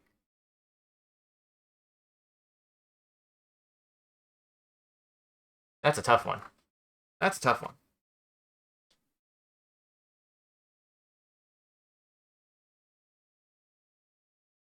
Huh. I wonder why that one makes that noise, but this one doesn't. Oh, no, it's doing it now. Oh, it's because I hit Alt first, probably. Yep, that's why.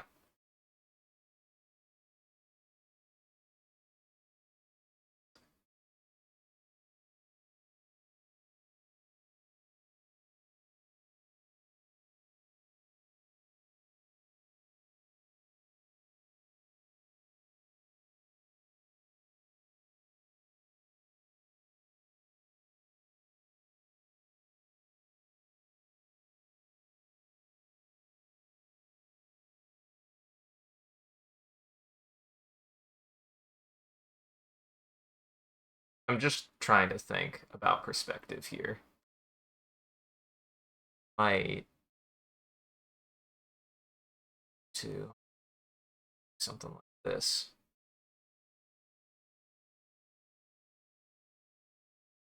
This is why the rotation is important.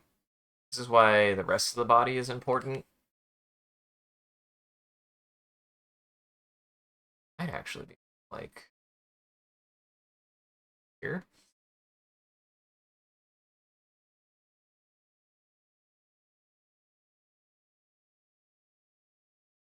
Try things.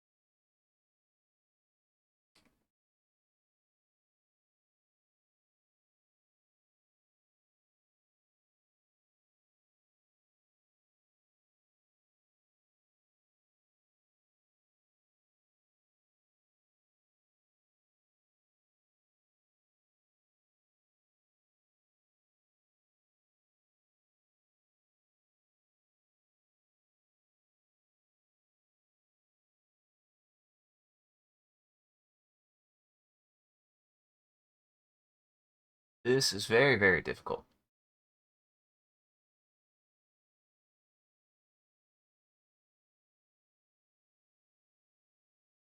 We're shortening. Have to think about the triangles. God. Should I have cut with the left hand? No.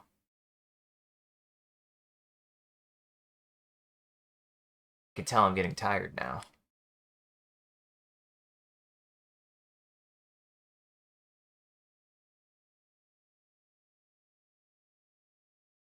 Side. I was like, what is that? Let's see. At the bottom of the arm there.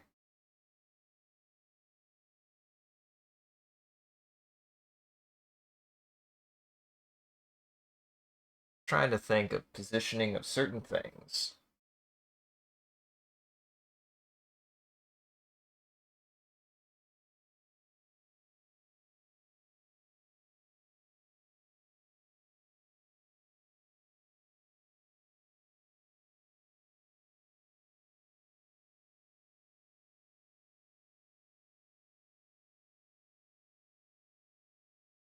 Down the arm a little. Down the arm a little bit.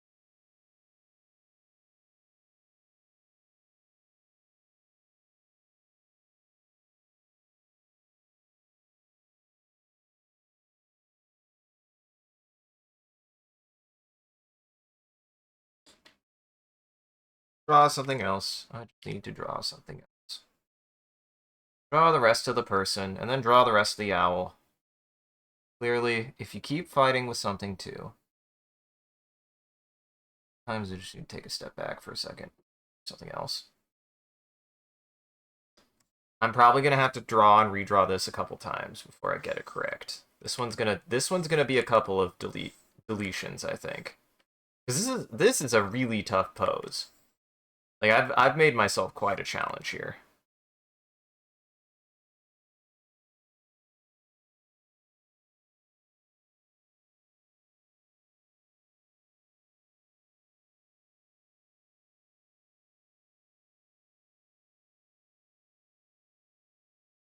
Well, might actually need to move, maybe?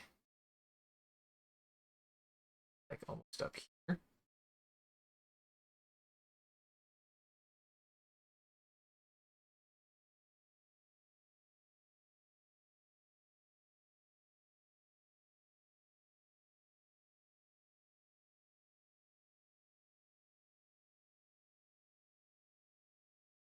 This I'm kind of like being a lot more intense with because it's like it's just a lot. I have to like really get in there and be like, what is this doing? This is a tough part. This is a very tough part.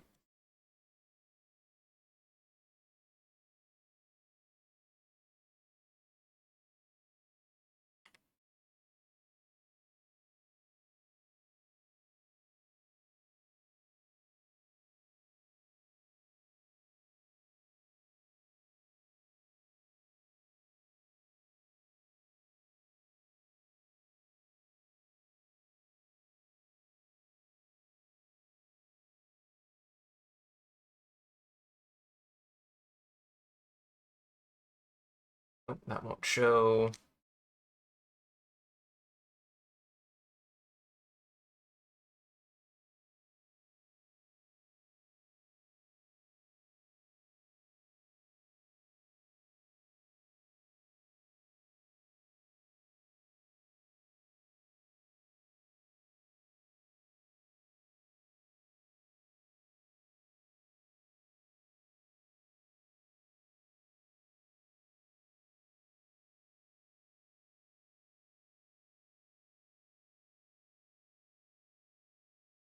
Only doing this to kind of give me an idea of like how that'll do.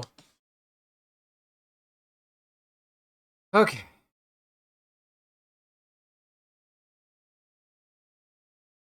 That's a really difficult.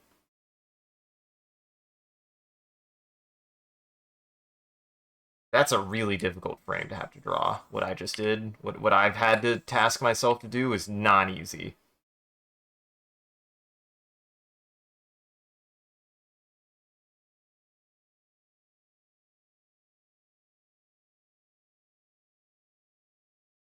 But it's working. It is working. Just gotta stay confident. I gotta clean.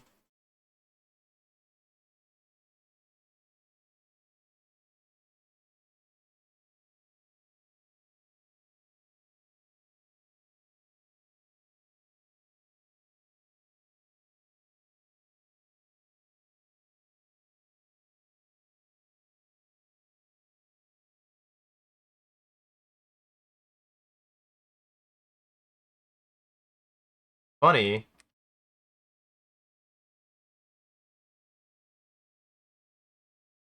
I'm definitely in between there, and I think, given how static she is, all of this whole thing, needs to move a little bit. That's incredible how noticing that immediately fixed so much.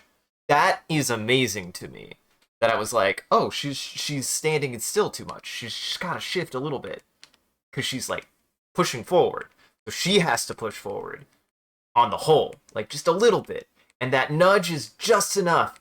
That nudge was just enough to be like, oh, oh, a rotation would have worked to anything. Just some little bit because she was too stagnant. She was sitting still too much.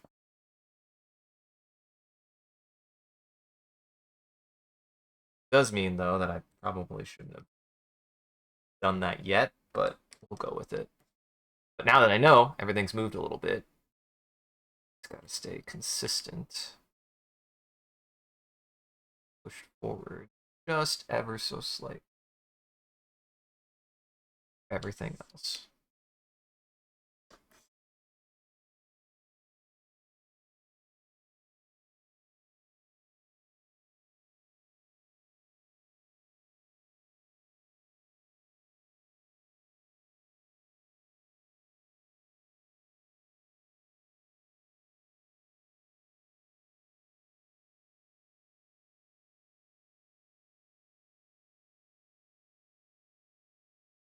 Bam.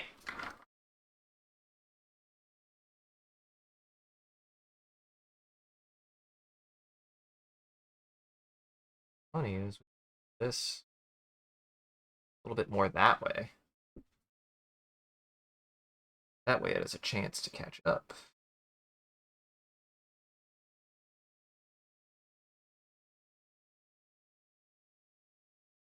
So crazy. I don't know why I can see that kind of stuff.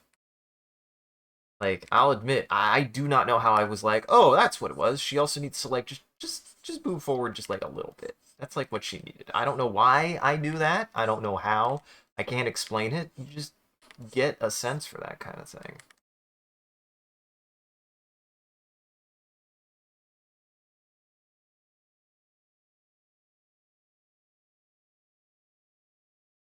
Yeah, that's better.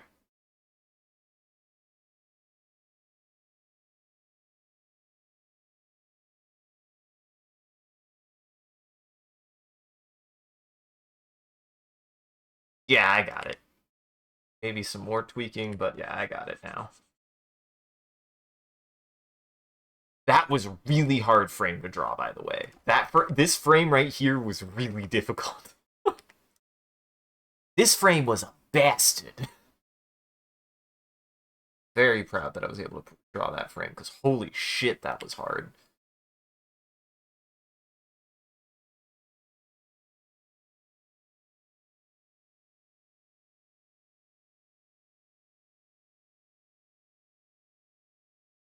Say because of the nature.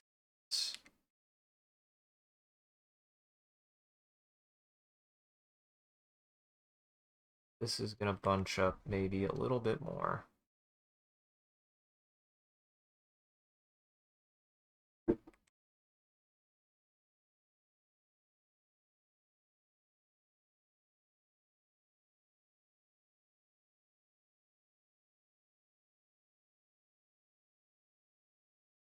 Well, only one way to find out.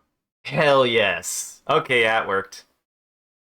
Oh my god, that was a nightmare to process. You have no idea how difficult that was for me to pull off. Holy shit. I was like, ugh, what do I do?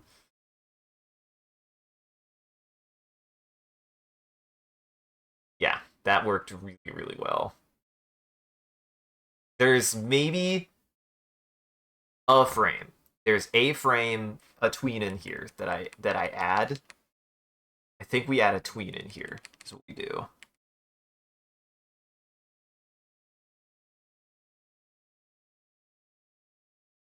That means is so we have this, right?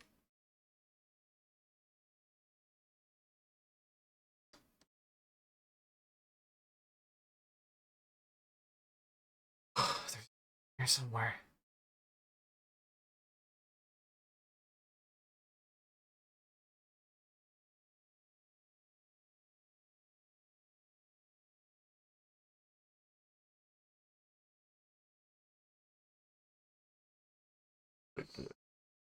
Mainly it's the arm.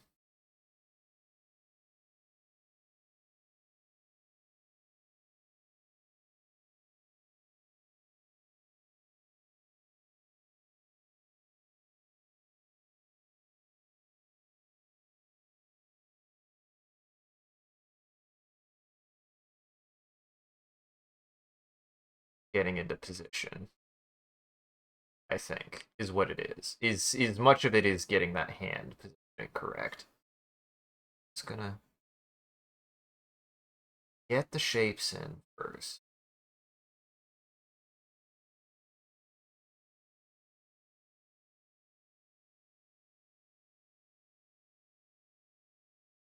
Generally as possible.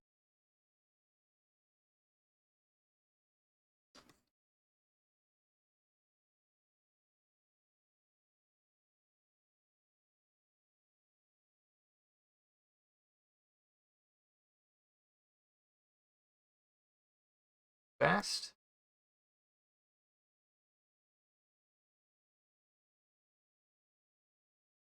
Break it up. This is a fast motion.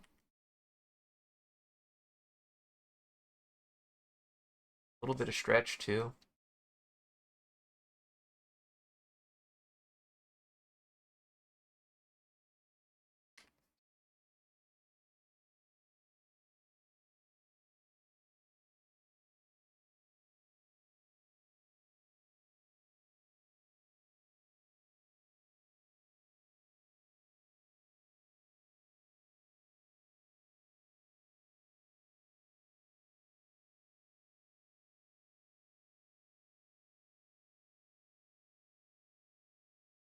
Hey, I got something. We're cooking with oil, folks. We're just gonna just get in there and just fuck it up, man.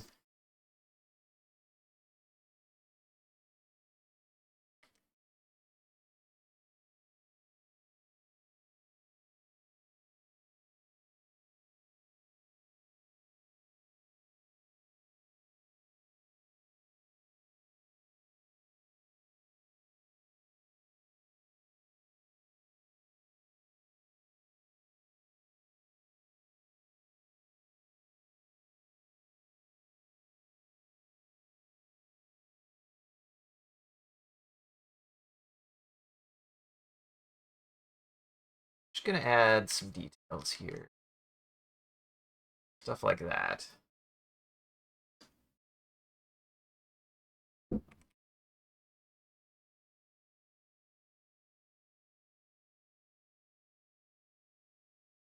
Boy, I'm so glad I was able to figure out that arm. You have no idea, man. I was like sweating. I was sweating there. I was like, this is tough. Oh, this is tough. Absolutely harrowing how difficult that was.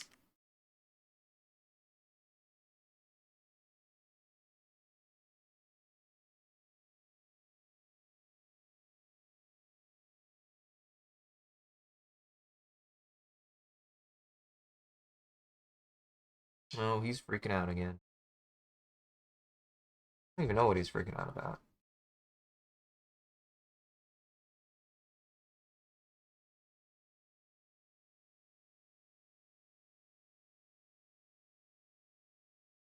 I wanted to kind of press up against.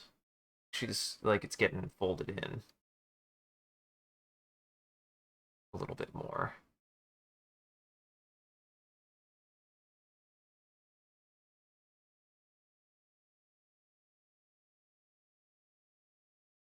What? What? Stop screaming. Makes me think that there's something wrong every time you do that, buddy. Cut it out. Unless there is, to which I don't know what to do about it. Just wants to scream.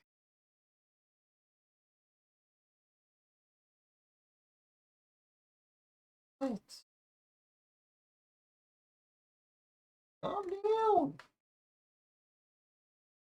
Get out, it freaks me out.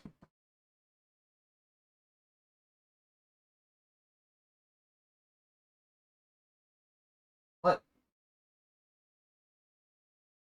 He's here. He's here now. Sit. Sit down. Sit down.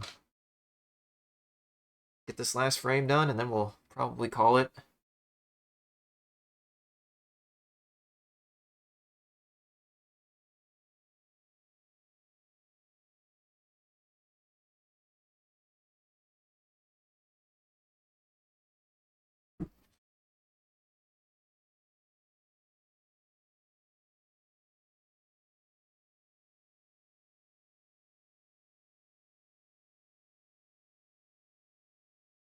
I love his incessance to be like, something's wrong. And then I'm like, okay, what is it, buddy? And he's like, never mind. Fuck you. And I'm like, okay, buddy. Love you too. I love you too.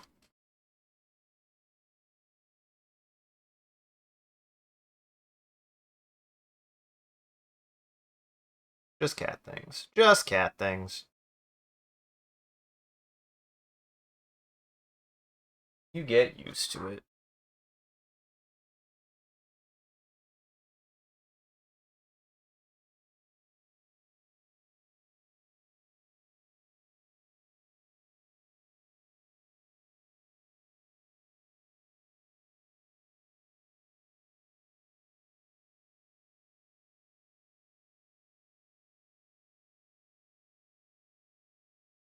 I think this tween is actually going to come out really nicely. I have a good feeling about this tween.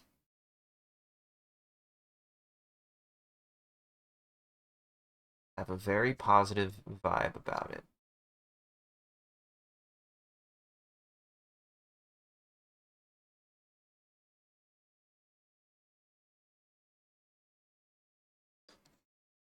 I think it'll be exactly what I need for it to like just have that like energy. I wanted to add some energy to it.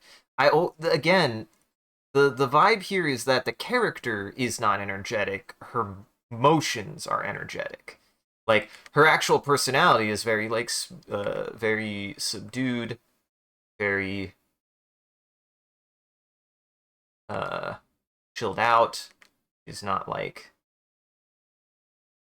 she's not on like face value like very like high energy, but then stuff like this will happen which will have a lot of energy to it, like it's her actions that are very energetic and her motions and her animation that has a lot of like more of the personality.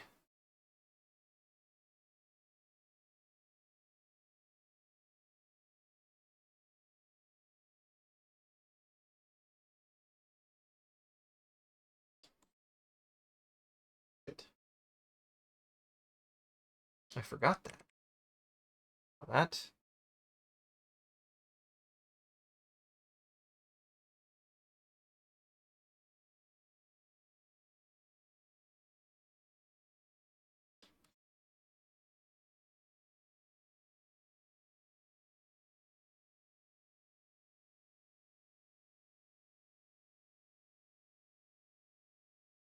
Holy shit though. This frame was that previous frame was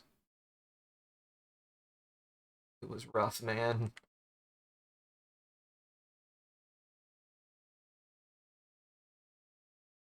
Maybe one of the true genuine hardest like challenges of this animation was that frame.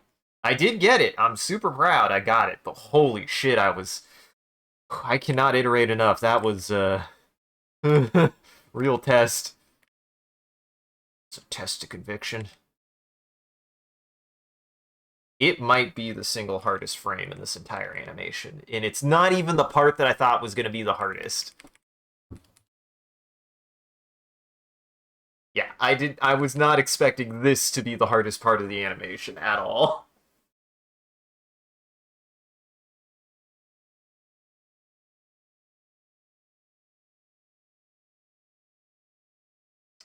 Funny. Oh my god, I'm about to erase a frame. If this looks better, if it looks better, gotta do what works, man. If that looks better, I'm gonna fucking shit a brick. There's no way that looks better.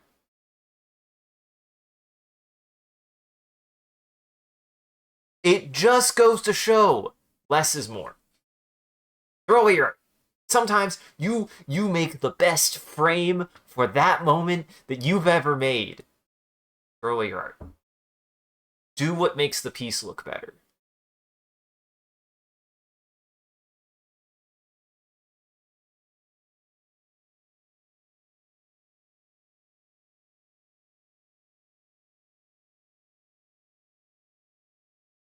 I might not even need I might not even need this frame either. You just finished drawing it. Don't do it. Goodbye. Somebody unsubscribed. He deleted his art. He worked so hard on that. Yeah, I did. That's how it goes. Do what makes it look right, man.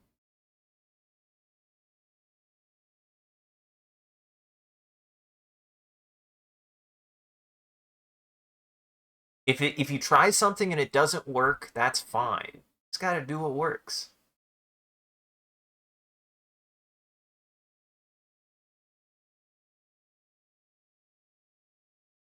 Deleted scenes exist for a reason.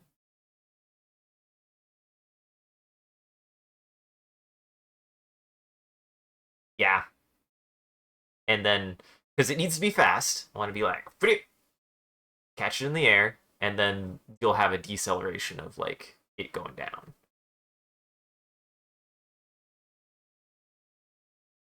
I think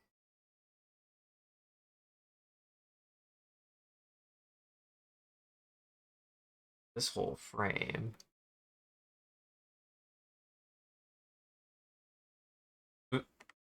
did not select or no.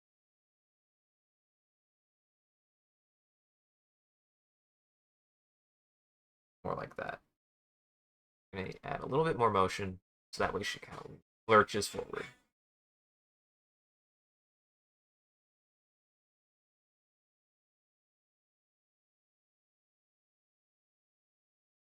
More.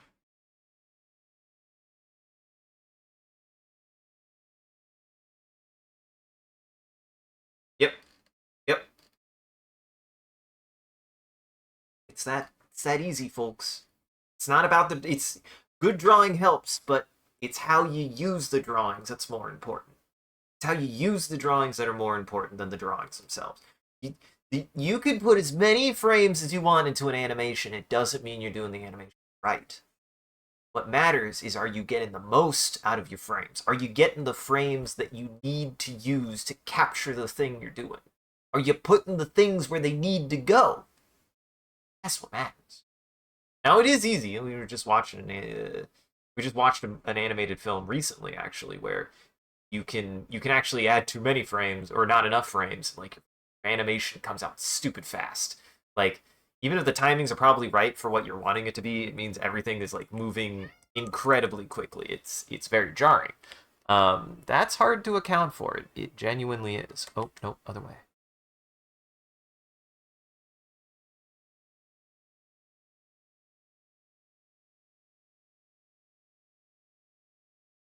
Boy, he is inconsolable today.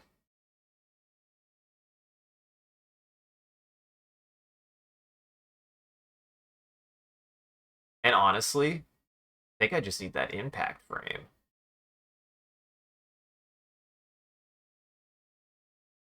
I do like how fast that is.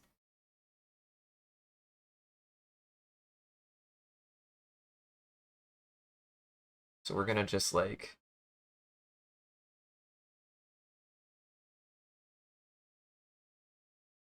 finally add stuff like this, right?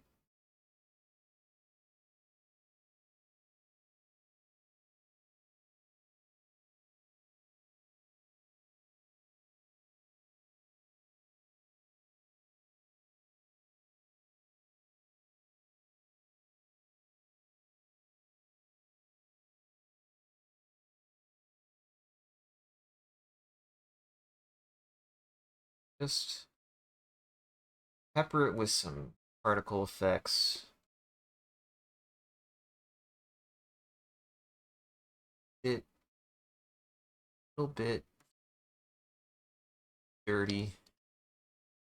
This is the part that it's just like it's a smear. Right now what I'm doing is a smear essentially. Very technical smear. This is not, I'll actually admit this is probably not the best way to do a smear. Don't do smears like this. It'll drive you crazy. This is the stippling of smears.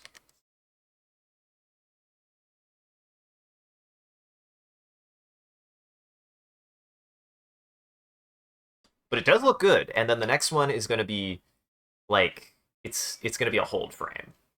So, but I think that's all I have time for. Yep, it's 4 hours. So next is the hold frame. That'll be fun. I know what I'm gonna do for it. But oh boy, oh baby, that was hard. Oh, that was hard to do. That was very difficult. I just did the single-handedly, quite appropriately single-handedly the hardest thing I've done in this entire animation, I think.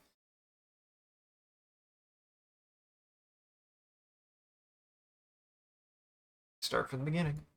Just gonna let it play.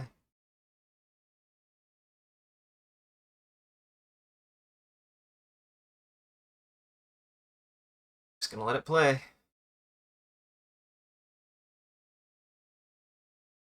I've definitely fixed that face more. I'll probably come back to it next time. Yeah, that came out really, really good. That keyframe I think needed to take as long as it did because sometimes you have to remember you have to make your reference points and your reference points have to be really good and really reliable. Having that keyframe there is going to make a huge difference. And if I decide to go back,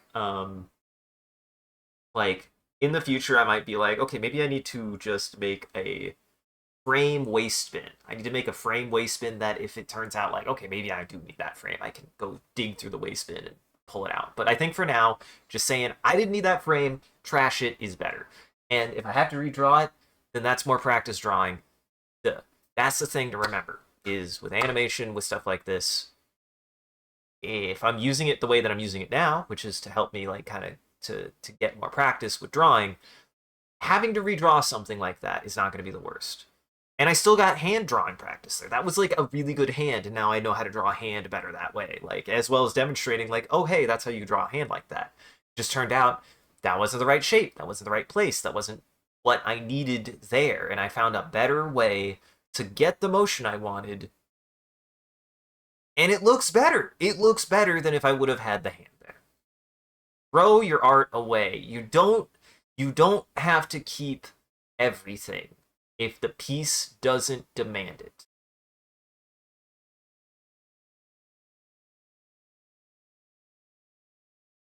Because yeah, that came out way better. That came out way better when I deleted those frames.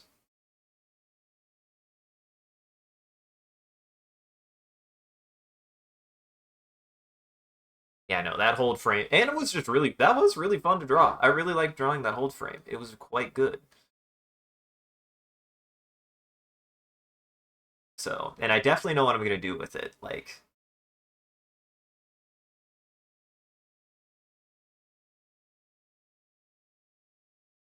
I thought about it, like maybe I make her fumble with it. Like, no, that's not the kind of character that I envision this person being. Like, they're actually very like, they catch it or they don't.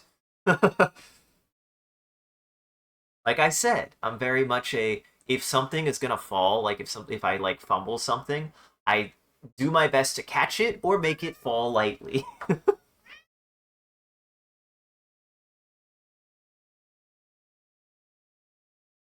What? What? I need to drink some water. I drink a lot of water actually.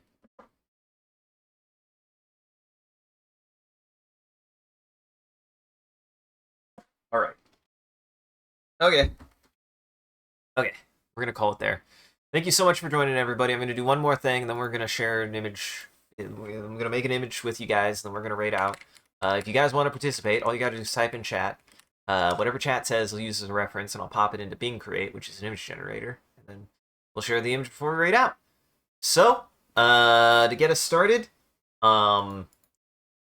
snagging the party popper mid-air.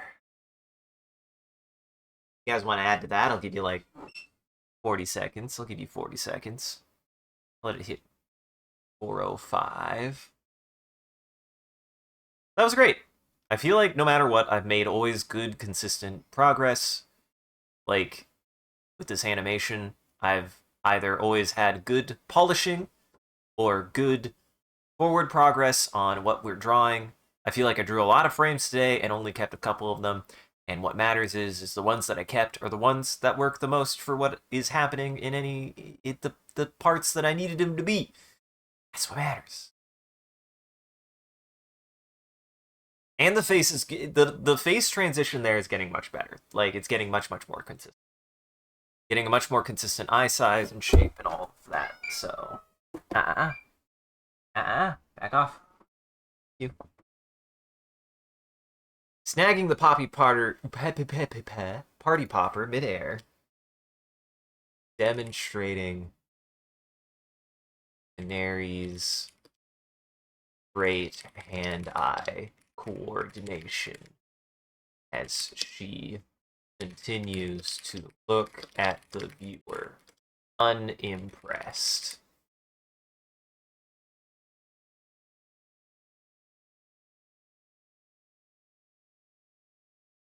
I always imagine this character knowing some kind of martial arts. I have no idea.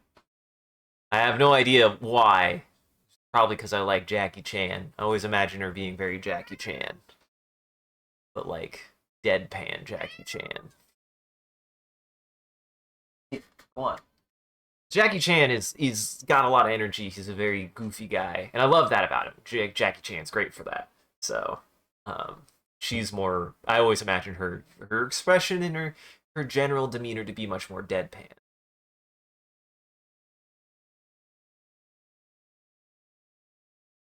All right, so stick around to the very end. I got a picture for us to end on if you want to see it. So stick around for that. I'll also do a bit of a closing bit, and we do raid after every stream, so that way the vampires in our chat, or the daywalkers in our chat, can keep watching.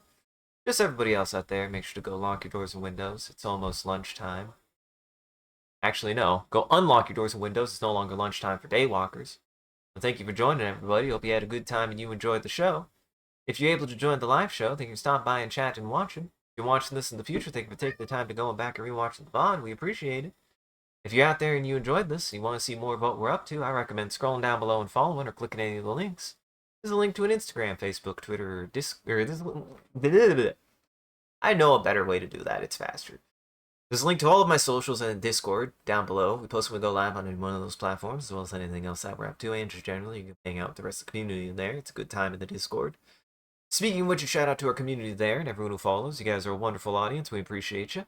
If we do anything particularly entertaining or noteworthy, feel free to clip it and share it on the internet. Just make sure to also hashtag with MCCanary or link it back to the stream so people can find more of the good stuff we do here. And if you want to see the stream grow, you gotta let people know. I appreciate that people have been talking about the stream, and I encourage you guys to do it more. It does help us out. It's just super rad you're willing to do that. And I want you guys to do it more. Go tell people about the stream. Go tell your friends about the stream. I won't. And as always, a huge thank you to all of our supporters of Patreon and Twitch. Your generosity allows us to continue to expand the stream as well as take on more projects. The stream would not be made possible without viewers like you. So we thank you. If you want to see your name added to this list as well as a couple of the benefits you could get, you could always subscribe directly on Twitch or check out the Patreon page here. If I can type it. It'll show you everything that you can get, and any amount is always appreciated. Once again, thank you. And thank you, Drew Mods, for doing a wonderful job holding back the Rowan Army for becoming famous. Thank you, everybody, for coming and hanging out. I hope you guys enjoyed a little bit more animation. Me talking and processing animation as well. Plenty of other things, I'm sure, that I talked about and processed, even unintentionally. Get you through housekeeping and get you on your way. Check out the rest of our friends, and we're almost done. Goblin Entertainment here. And Linktree has links to everyone's channels and everything that they've done and they've been up to, and the rest of my stuff here, which has everything that I post to, so you should go check everybody out in Goblin Entertainment. You should stick around. Let's go say hi. Let's go say hi to Hepper. I feel like we haven't, she just started and we haven't said hi to Hepper recently. She's just getting started. I don't know what she's going to be doing today. So everybody go say hi to her. Go be nice. She's a good gal. Her and her group are good folk. So stick around for that. Otherwise, have a good afternoon. Take it easy. Remember, you're gonna catch something. You either catch it or you let it fall on the ground as carefully as you can. Because God knows you will spike it directly into the floor if you do that. You'll just spike it straight into the ground if you do that. Huh. Oh, shit. It's over here. Sorry about that. Oh, nuts. Oh, beans, it's a travesty. Cute. I don't know if it knew what I wanted, but I mean, that's close. I love how often it sometimes interprets it as like a superhero. Like, it's also Brittany. Hey, is that Brittany? Hey, is this Brittany?